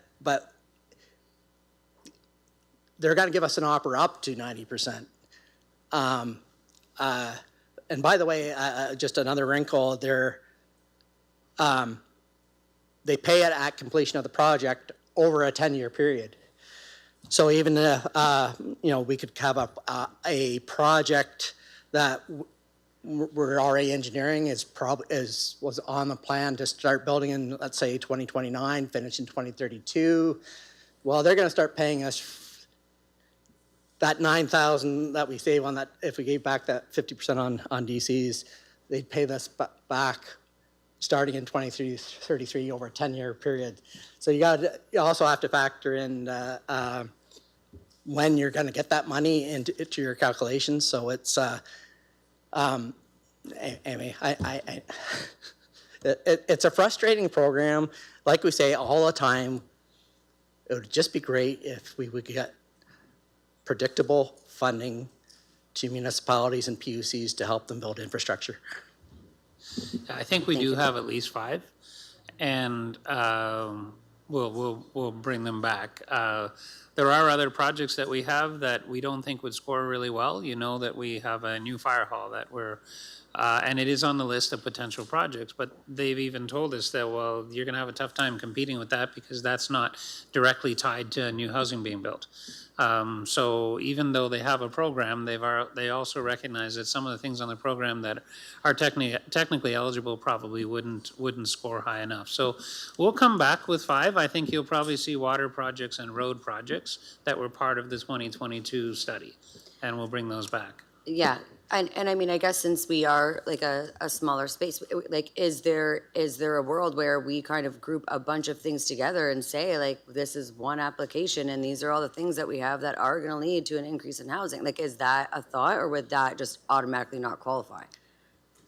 Thank you for the question. You can group something in an area. So like I said, that example of where there's a new arterial road going out, Right. and you're adding the road, the water line, the sewer line, the storm sewer in the area, the whole plan. Yes, you can group those together and that be called one project. As far as I know, you can't say, well, I'm going to take that part in Wheatley and add it to this part in Richtown and this part in Chatham and group that together. I think it's more area Yeah, projects. no, I see. Okay, thank you. We've got 3 more speakers. And, sorry, we've got 3 more speakers, and we got 10 minutes left before 10 o'clock. And I know there's one item here we want to get to is Councillor Anderson, your motion. So we need to finish this up and get that unless we get an extension. So does anybody want to suggest we go past 10 o'clock?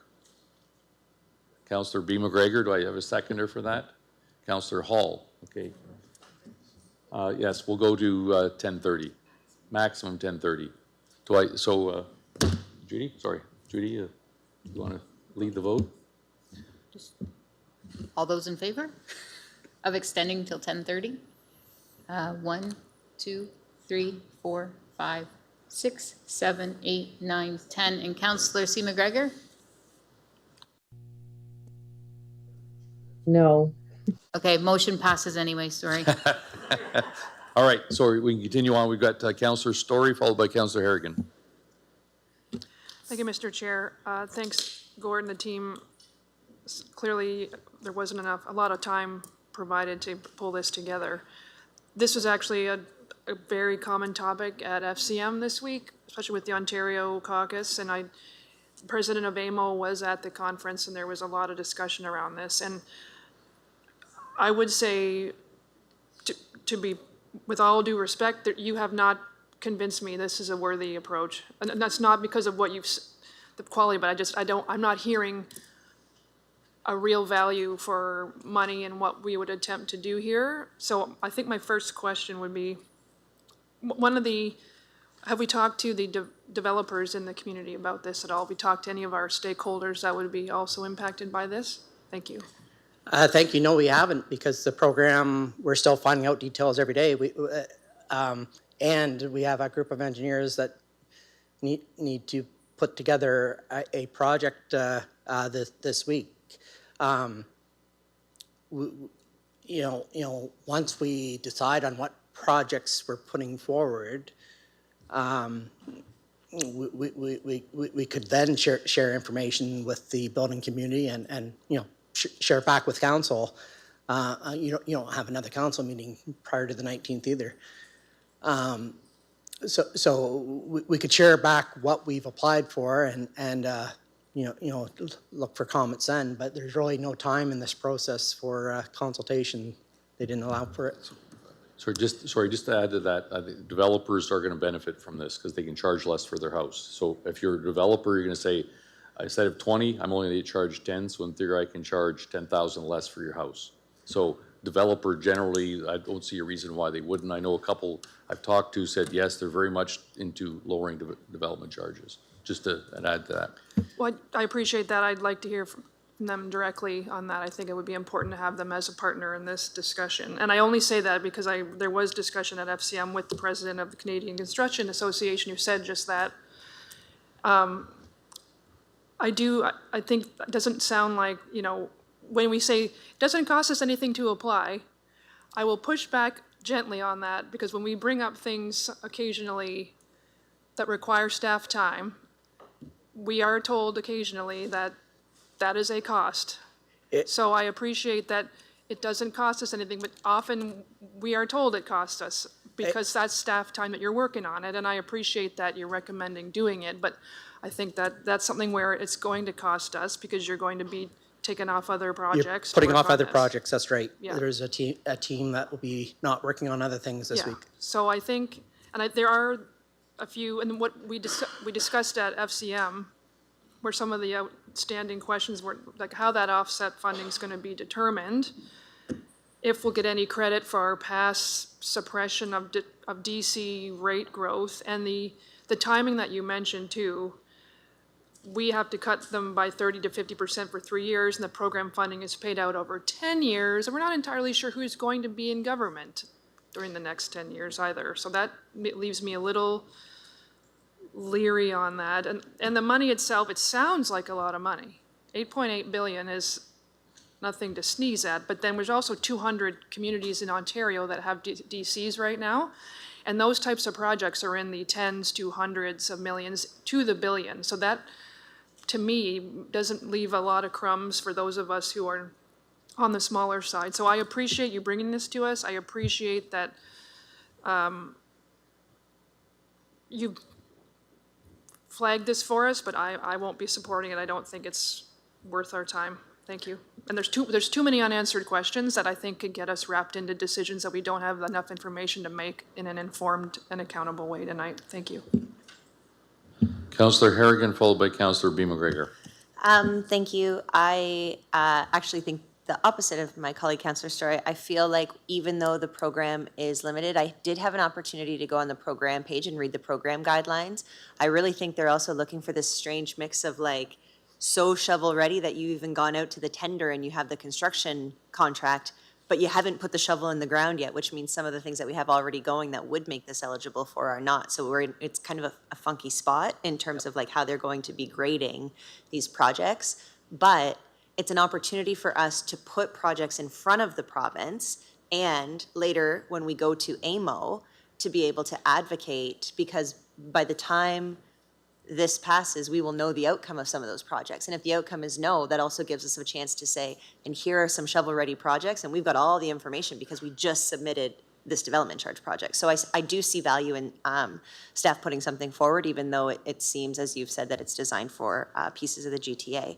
And then all my other questions I will reserve for August 10th because I think this is going to be a numbers game for us. We will see a projection of what development charge revenue we are anticipating. We will see if we're successful, what those projects will be, and then we'll be able to just vote on the plus minus of it. So thanks for bringing it to us in short order. Councillor B. McGregor? Thank you. Yeah, since they've announced the development charge, their strategy with development charges, I think a number of us have been waiting to see what the program was going to be. I recall when it was first announced, there was a lot of small town, rural mayors and councillors that said, I really hope that the outcome of this development charge reduction isn't that the province goes and backstops all the GTA communities that are charging $100,000, $200,000 in DC charges. So it's going to say, hey, your costs are going to go down, because I know a town like Aurora was projecting double-digit tax increases after they had to reduce their DC charges. So I don't know, it's kind of troubling to see an $8.8 billion fund mobilized for this issue when we're seeing $700 million a year for homelessness prevention. So I think if they thought that was a real issue, we'd see the same kind of investment, and we're not, which is unfortunate. You know, that's 12 times the funding for this that we're seeing for homelessness prevention. And this is in the same week that finally the province is taking ownership of the Gardner and DVP in Toronto, thank goodness for us, at the cost of $353 million, while we still wait on Talbot Trail and our other roads that were also provincially downloaded. So I think it's, you know, we've got to apply. We've got to be able to go back and say, hey, we've tried with these programs. Is there any other streams if they don't get approved? So certainly appreciate the candor about the program. Wish it would have been announced differently for different aspects, but we are where we are. Thank you. Anyone, any other questions then? I'll go back to, who's the seconder? I just had one other point I should have made. You gotta remember, this is a three-year program. So back to that project that we might have already started engineering, we'll get it built by 2032 and we'll get the money from 33 to 43. You'll give the lower development charges for 27, 8, 9. So it'll still be 3 more years till that road is even built, or whatever you're building. And for the development community, let's say you gave the 50% discount and you're down to 10,000. Well, now you're raising it up to 20,000. In fact, you're probably doing more than that because you're doing your 2027 rate study that maybe says we need to now charge 24,000. I'm just randomly picking a number there.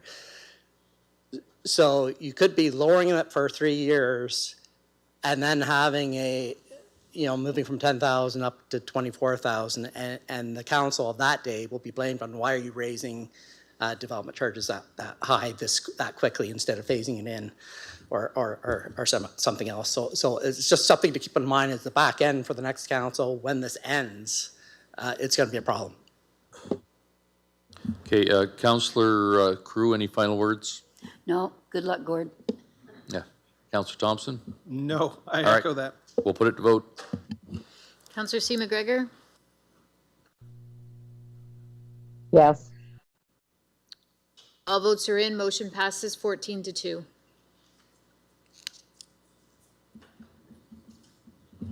Okay, we're going to go to notice of motion, and we'll go to Councillor Anderson. And I know that you wanted to get this voted on tonight, so.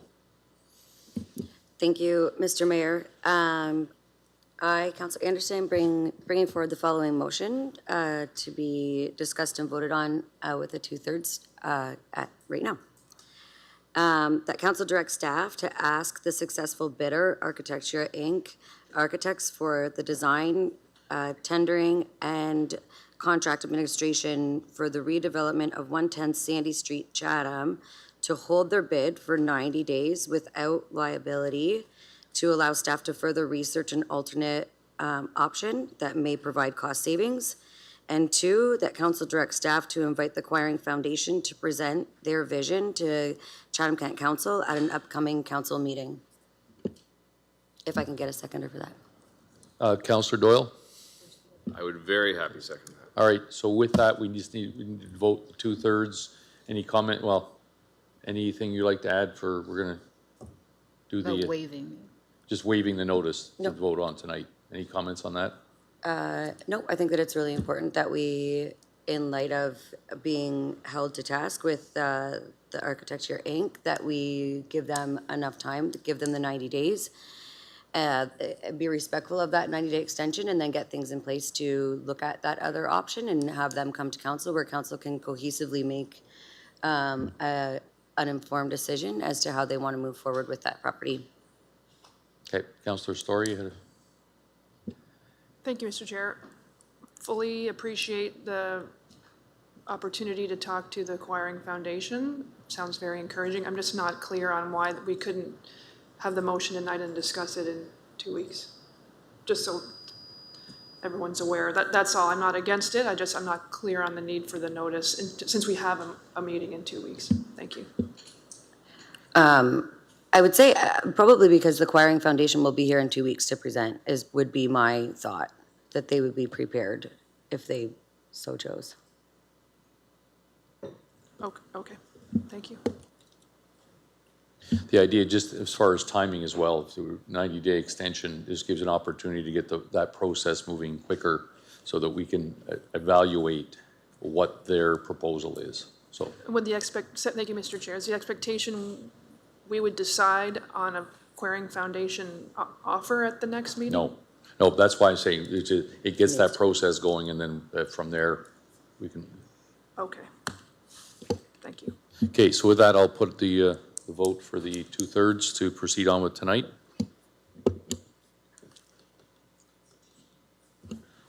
Councillor C. McGregor? Yes. All votes are in. Motion passes 16-0. Okay, Councillor Anderson, and then Councillor Doyle. Thank you. I think that I spoke with Michael about this, and I also spoke with Ray and also with Peter Quiring about this. And through looking at all of it, there is some funding that we are liable to spend, and I'm sure that Ray, if he's still here, can discuss that. And in cohesiveness with the plans that the Acquiring Foundation has. And I think that we could have a really great private municipal partnership there to accomplish some really, really wonderful things as far as affordable housing, recovery, long-term, and secondary housing. So I think it's worthwhile that we give this time and bring council all together for all of us to completely understand the potential opportunity that's here to better serve our community in need. And I'd like to get that moving as quickly as possible. Councillor Doyle, followed by Councillor B. McGregor. Thank you, Mayor. I'll just second what Councillor Anderson has said. I think allowing them to come and present to our council meeting gives everybody the chance to see what they're all about, to ask any questions, and then ideally, I think this would be a great foundation to partner with. So just looking forward to seeing what they have to say and moving on as quickly as possible from that. I think this would possibly get done, again, like I said earlier, just quicker to the point. Now that we can kind of make things a little more public, I think this is awesome. So thank you. Councillor B. McGregor. Thank you. Yeah, I think that it's interesting to see the information come forward. I know that there was some rumblings about this last meeting, and there's a number of us that just weren't aware of what was going on with the project and hadn't heard about the foundation or what was involved. So I appreciate getting the brief slide deck to kind of outline that. And it is an organization that has supportive housing as one of their functions. So I think, when we talk about affordable, supportive, transitional housing. It's one of those components that there's some interest in the community. And I think we should remember that supportive housing looks different ways in different places. And it's not necessarily about picking a winner, but things might fit that category. So I'm happy to have them come back. I'm happy to learn more. I'm thankful that folks have reached out and let us know who this foundation is and that there's some interest there. And I know that with the motion and the 90-day hold, that didn't present undue challenge. So I'll support it. I look forward to hearing more about the project. I wish I would have learned about it earlier, and I'm happy to hear about any foundation or community organization that wants to be part of those solutions that we've been talking about tonight and so many nights. So looking forward to hearing more about it, learning more about it, and continue to support supportive housing developments. Councilor McGrail. Thank you, through you, Mayor. My only question is I support this, but it's the piece of, it's already been to tender, and we have awarded, is that right? Right, that contract. So I see it says without liability, but in reality, what does that really mean to us? Like what if they come back and say, no, under this contract, we're moving forward? Like, I need to understand those consequences, I guess. Maybe I can tackle that. We don't expect them to say no. They are partners of ours on a major project. We anticipate that they would work with us. I think they know this is coming. And I don't expect that there'd be any liability on the municipality. And I think 90 days is respectful. I think part of the reason why you were asked to give it 2/3 is that if we drag this out, then at some point we're taking advantage of our relationship with them. And while we think it's a strong one, that's not a reputation we want to develop. But we do anticipate that they would absolutely agree to a 90-day extension to give us the opportunity for council to decide what ultimately do you want to do with that building. Okay, I'll go to Councilor Doyle and then back to Councilor Anderson for final comments. Thank you, Mayor. The only thing I'll speak to is just Councilor McGregor's comment just about not knowing last meeting. I would have loved to tell everybody last meeting, but he had said didn't want the foundation public because they were at the very beginning of any talks. So out of respect for them, we just kept that under wraps. So I love the fact that they can now come and give a presentation to all of council. It's amazing. Thank you. Councilor Anderson. Thank you, and through you. I'll kind of just expand a little bit on what Councilor Doyle just said. There was discussions with the Acquiring Foundation that was in the very early makings of it, and it kind of all came to a head because of 110 Sandy's coming to council. And that was a surprise for us that had a conversation about the potential for that property, and then it to come for something completely different, that we were going to put money into something that, whoa, like we might not have to actually spend this money on this design. Like, why are we doing this if there's some background of there being another opportunity that wouldn't cost us anything? So it did come out in a way that made it seem as if there was some very lack of transparency, but it honestly just wasn't at the fruition point yet. And I think it would have gotten there. It just had to come out because there was something that was presented to us that was kind of outside of what this opportunity was. So I'm happy that we've had this discussion and that we have an opportunity for everybody to see and listen to what the Acquiring Foundation has to offer to Chatham-Kent and their commitment to Chatham-Kent, and also what they've done in the past in both Windsor and Leamington. And I look forward to having them come and speak with us. Okay, with that, we'll put it to vote. Councillor C. McGregor? Yes. All votes are in. Motion passes 16-0. Okay, we'll move on to notice of motion. I got Councillor Thompson and then with one, and I got Councillor Sakachi with two of them. Thank you very much, and I've changed the wording a little bit, so I'll send that off to Judy when I'm done. I, Councillor Trevor Thompson, hereby provide notice. I will bring forward the following motion at the June 22nd, 2026 council meeting for discussion and voting. Whereas costs continue to rise across the municipality faster than the ability of taxpayers to shoulder the burden, and whereas council should always be looking for ways to trim tax increases, therefore be it resolved that Chatham-Kent administration draft a report outlining the cost savings of moving council meetings to regular business hours, and that report return to the next council. Okay, Counselor Sakachi? Whereas managing vehicular speeds in urban areas is critical to enhancing pedestrian safety, reducing traffic collisions severity, and fostering walkable, vibrant communities, and where standard urban speed limits may not reflect the safety needs of high-density residential school zones and active transportation corridors, and whereas a municipality contains unique natural habitats and wildlife corridors where vehicular traffic pose risk to biodiversity and animal welfare, and whereas modern ecology-focused road designs and traffic calming measures can reduce vehicle speeds and wildlife fatalities, that council direct staff to report to the next term of council on feasibilities, costs, and impacts of lowering default urban speed limits in designated residential and high pedestrian areas, and that staff identify areas of significant wildlife activity and intersects with the traffic collision status to map high-risk wildlife-sensitive areas and vehicle collision zones, and that staff investigate and recommend appropriate traffic calming measures for such areas, and that staff explore the development of wildlife-sensitive road design policy for consideration and future major road construction, reconstruction, and maintenance products, including measures such as wildlife crossings and right-of-way vegetation management, and that staff present the report with policy options, recommendations, and best practices from other municipalities for public consultation with recommendations reflecting feedback to the next term of council. Then the last one you have, Councilor Sakachi? Whereas the Department of Fisheries and Oceans, the DFO, as the owner of the West Pier and Erio, has identified safety concerns related to vehicles parking near the water's edge of the breakwall, and whereas a temporary concrete block barrier has been proposed and installed with assistance from the municipality solely to prevent vehicle access while maintaining pedestrian access, and whereas this location is a valued and highly utilized destination for residents and visitors that has significant traffic.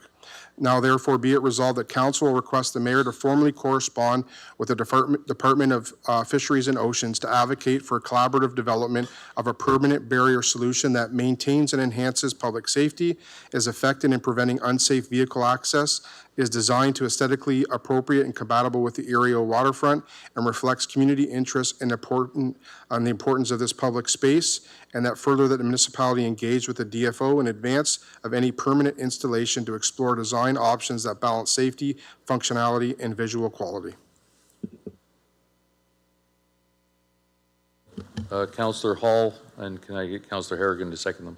Thank you, Mayor Caniff. Confidentiality in closed session meetings. Closed session meetings of council are held to discuss sensitive matters such as legal issues, personnel matters, or property negotiations. These sessions are governed by strict confidentiality to protect the interests of the municipality and individuals involved. Council members and staff are legally and ethically bound to maintain discretion, and any disclosure of information discussed in closed session may result in penalties or legal consequences. Closed session report from Monday, June 8th, 2026. Council directed administration on litigation and advice that is subject to solicitor-client privilege with regard to OLT Appeal 135 Semonin Ave, Chatham, Section 239 2E and F of the Municipal Act, and proposed property disposition with regard to offer to purchase Big Point Road, Community of Dover, Section 239 2C of the Municipal Act. And I so move. Mayor Caniff. And so seconded. Any questions? Seeing none, we'll put it to vote. Councilor C. McGregor? Yes. All votes are in, motion passes 17-0. We'll move on to communication items. We'll move to communication items. Councilor Scotch, you want to talk about 2G? Yeah, thank you, Mayor Caniff. Just in respect of time, I'd like to move that administration be directed to submit comments in support of the proposed changes to the Planning Act, which, if enacted, would enable municipalities to implement an administrative monetary penalty system for zoning bylaw contraventions related to non-permitted land use, and that such comments be submitted to the Environmental Registry of the Ontario ERO website no later than June 25th, 2026. Can I get a seconder for that? Councilor Story.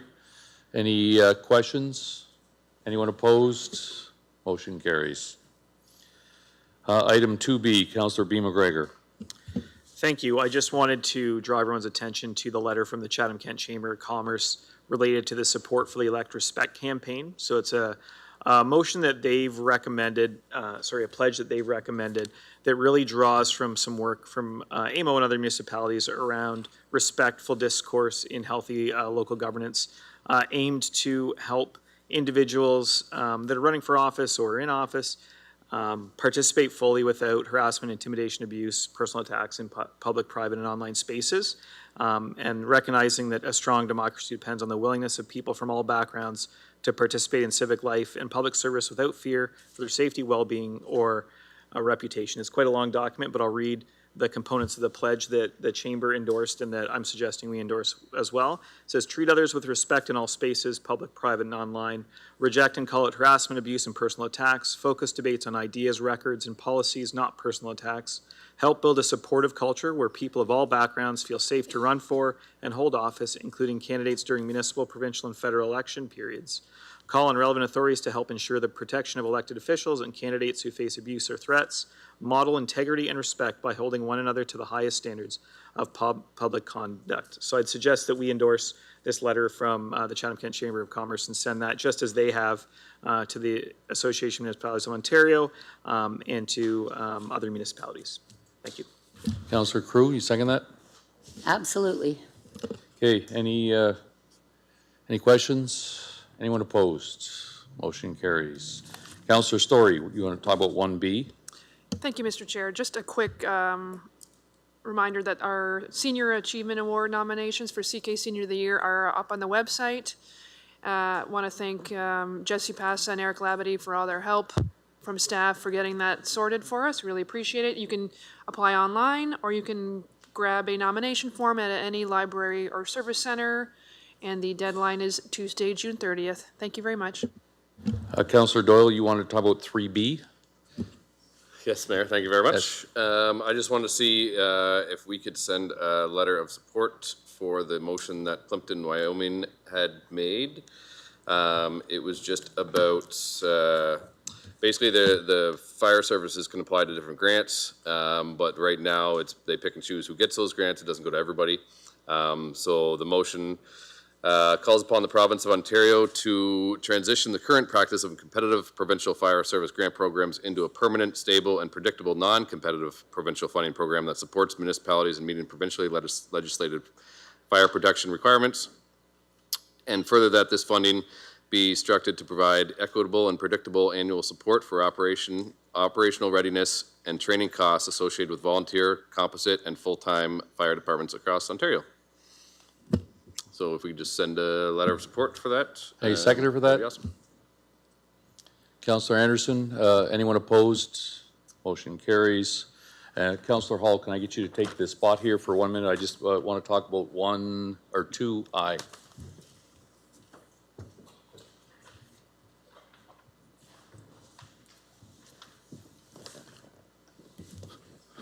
Over to you, Mayor Caniff. Thank you. I've been sitting on the Heritage Committee for the last few months, and there's a couple things in the communication items that they would like extended forward. So one just deals with the extending period for removing properties from the listing, and one for asking the government for some grant money collectively for the province. So those are the two that they'd like to move forward. All right, thank you. Any questions to that? No questions? All those in favor?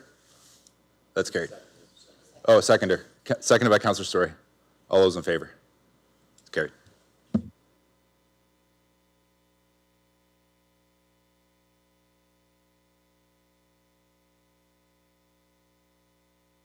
Non-agenda business items. I've got Councillor Thompson, Councillor B. McGregor, and Councillor Hall. And anybody else? Sakachi, Story, and Jubenville. Okay. Councillor Thompson, go ahead. Actually, you know what? This is silly, but there's a council meeting between now and then, so I can hold off until the next one. So, thank you. Perfect. Councillor B. McGregor, followed by Councillor Hall. Thank you. I did want to read this into the record tonight. It was an email we received from the Chatham-Kent Women's Center today, and I think in light of Councillor Anderson's email about or motion about supportive housing, I wanted to read it. And so it says that Dear Mayor Caniff and members of Chatham-Kent Council, concerns regarding supportive housing at Meadow Park Place recently came to my attention. It has been suggested by some individuals elected and seeking elected office that the location of supportive housing at Meadow Park Place will be too close to the Chatham-Kent Women's Shelter.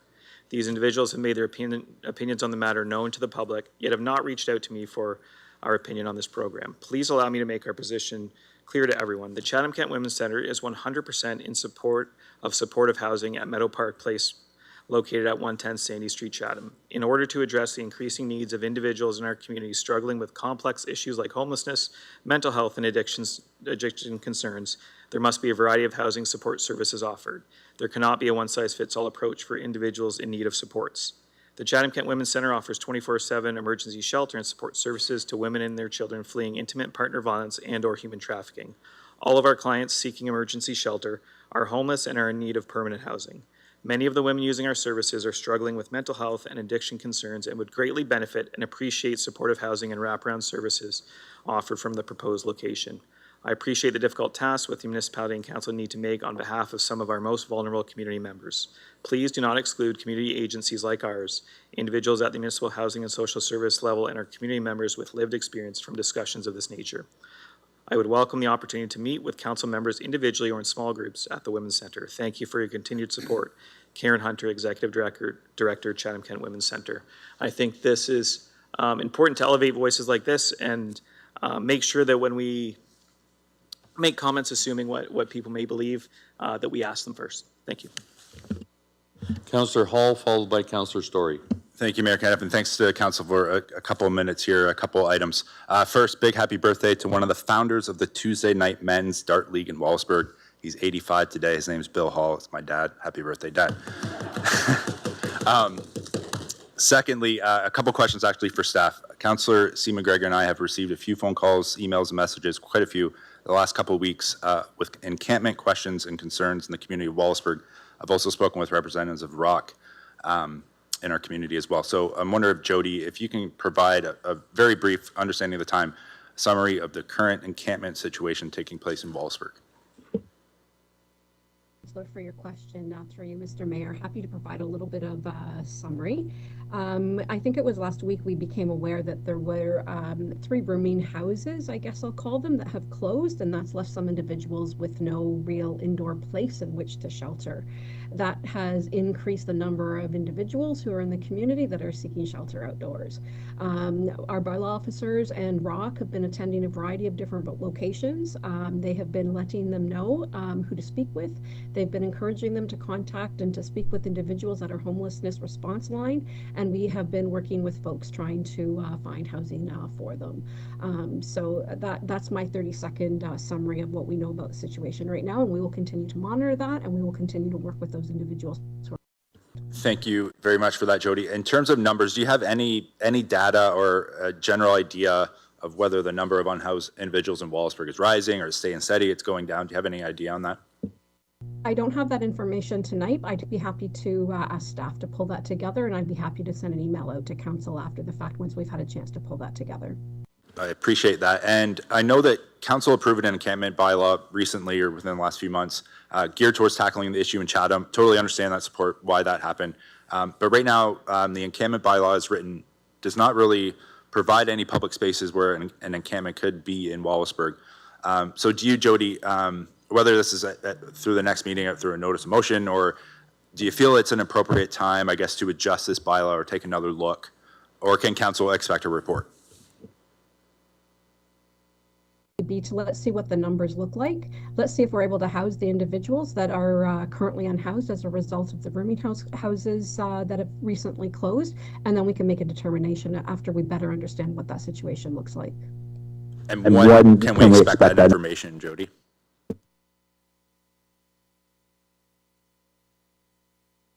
See, it's going to be for staff to pull together the data to be able to look for it. So I'm not sure what we have, but I will get it back to you as soon as I can.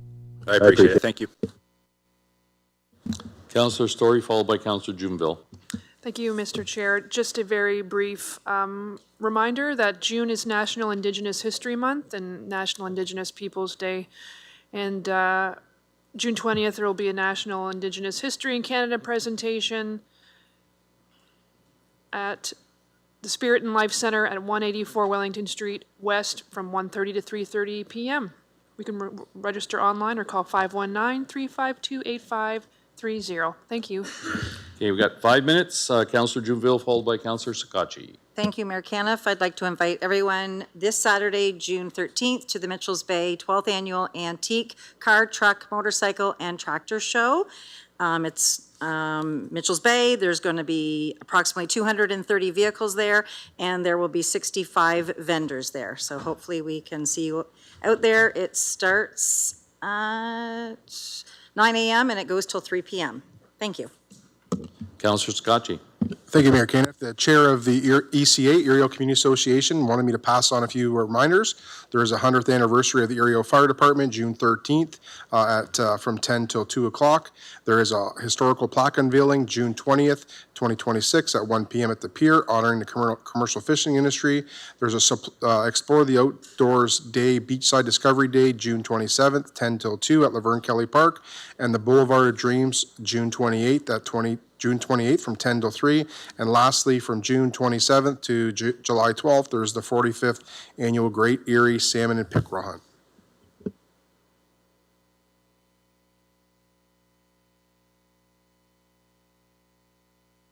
We'll go to the first and second readings. Councillor McGrail and Councillor Crew. Can I get you to move those, please? I will move. Any questions? Seeing none, anyone opposed? Motion carried. Councillor, third and final reading. Councillor B. McGregor, followed by, seconded by Councillor McDonald. So moved. Seconded.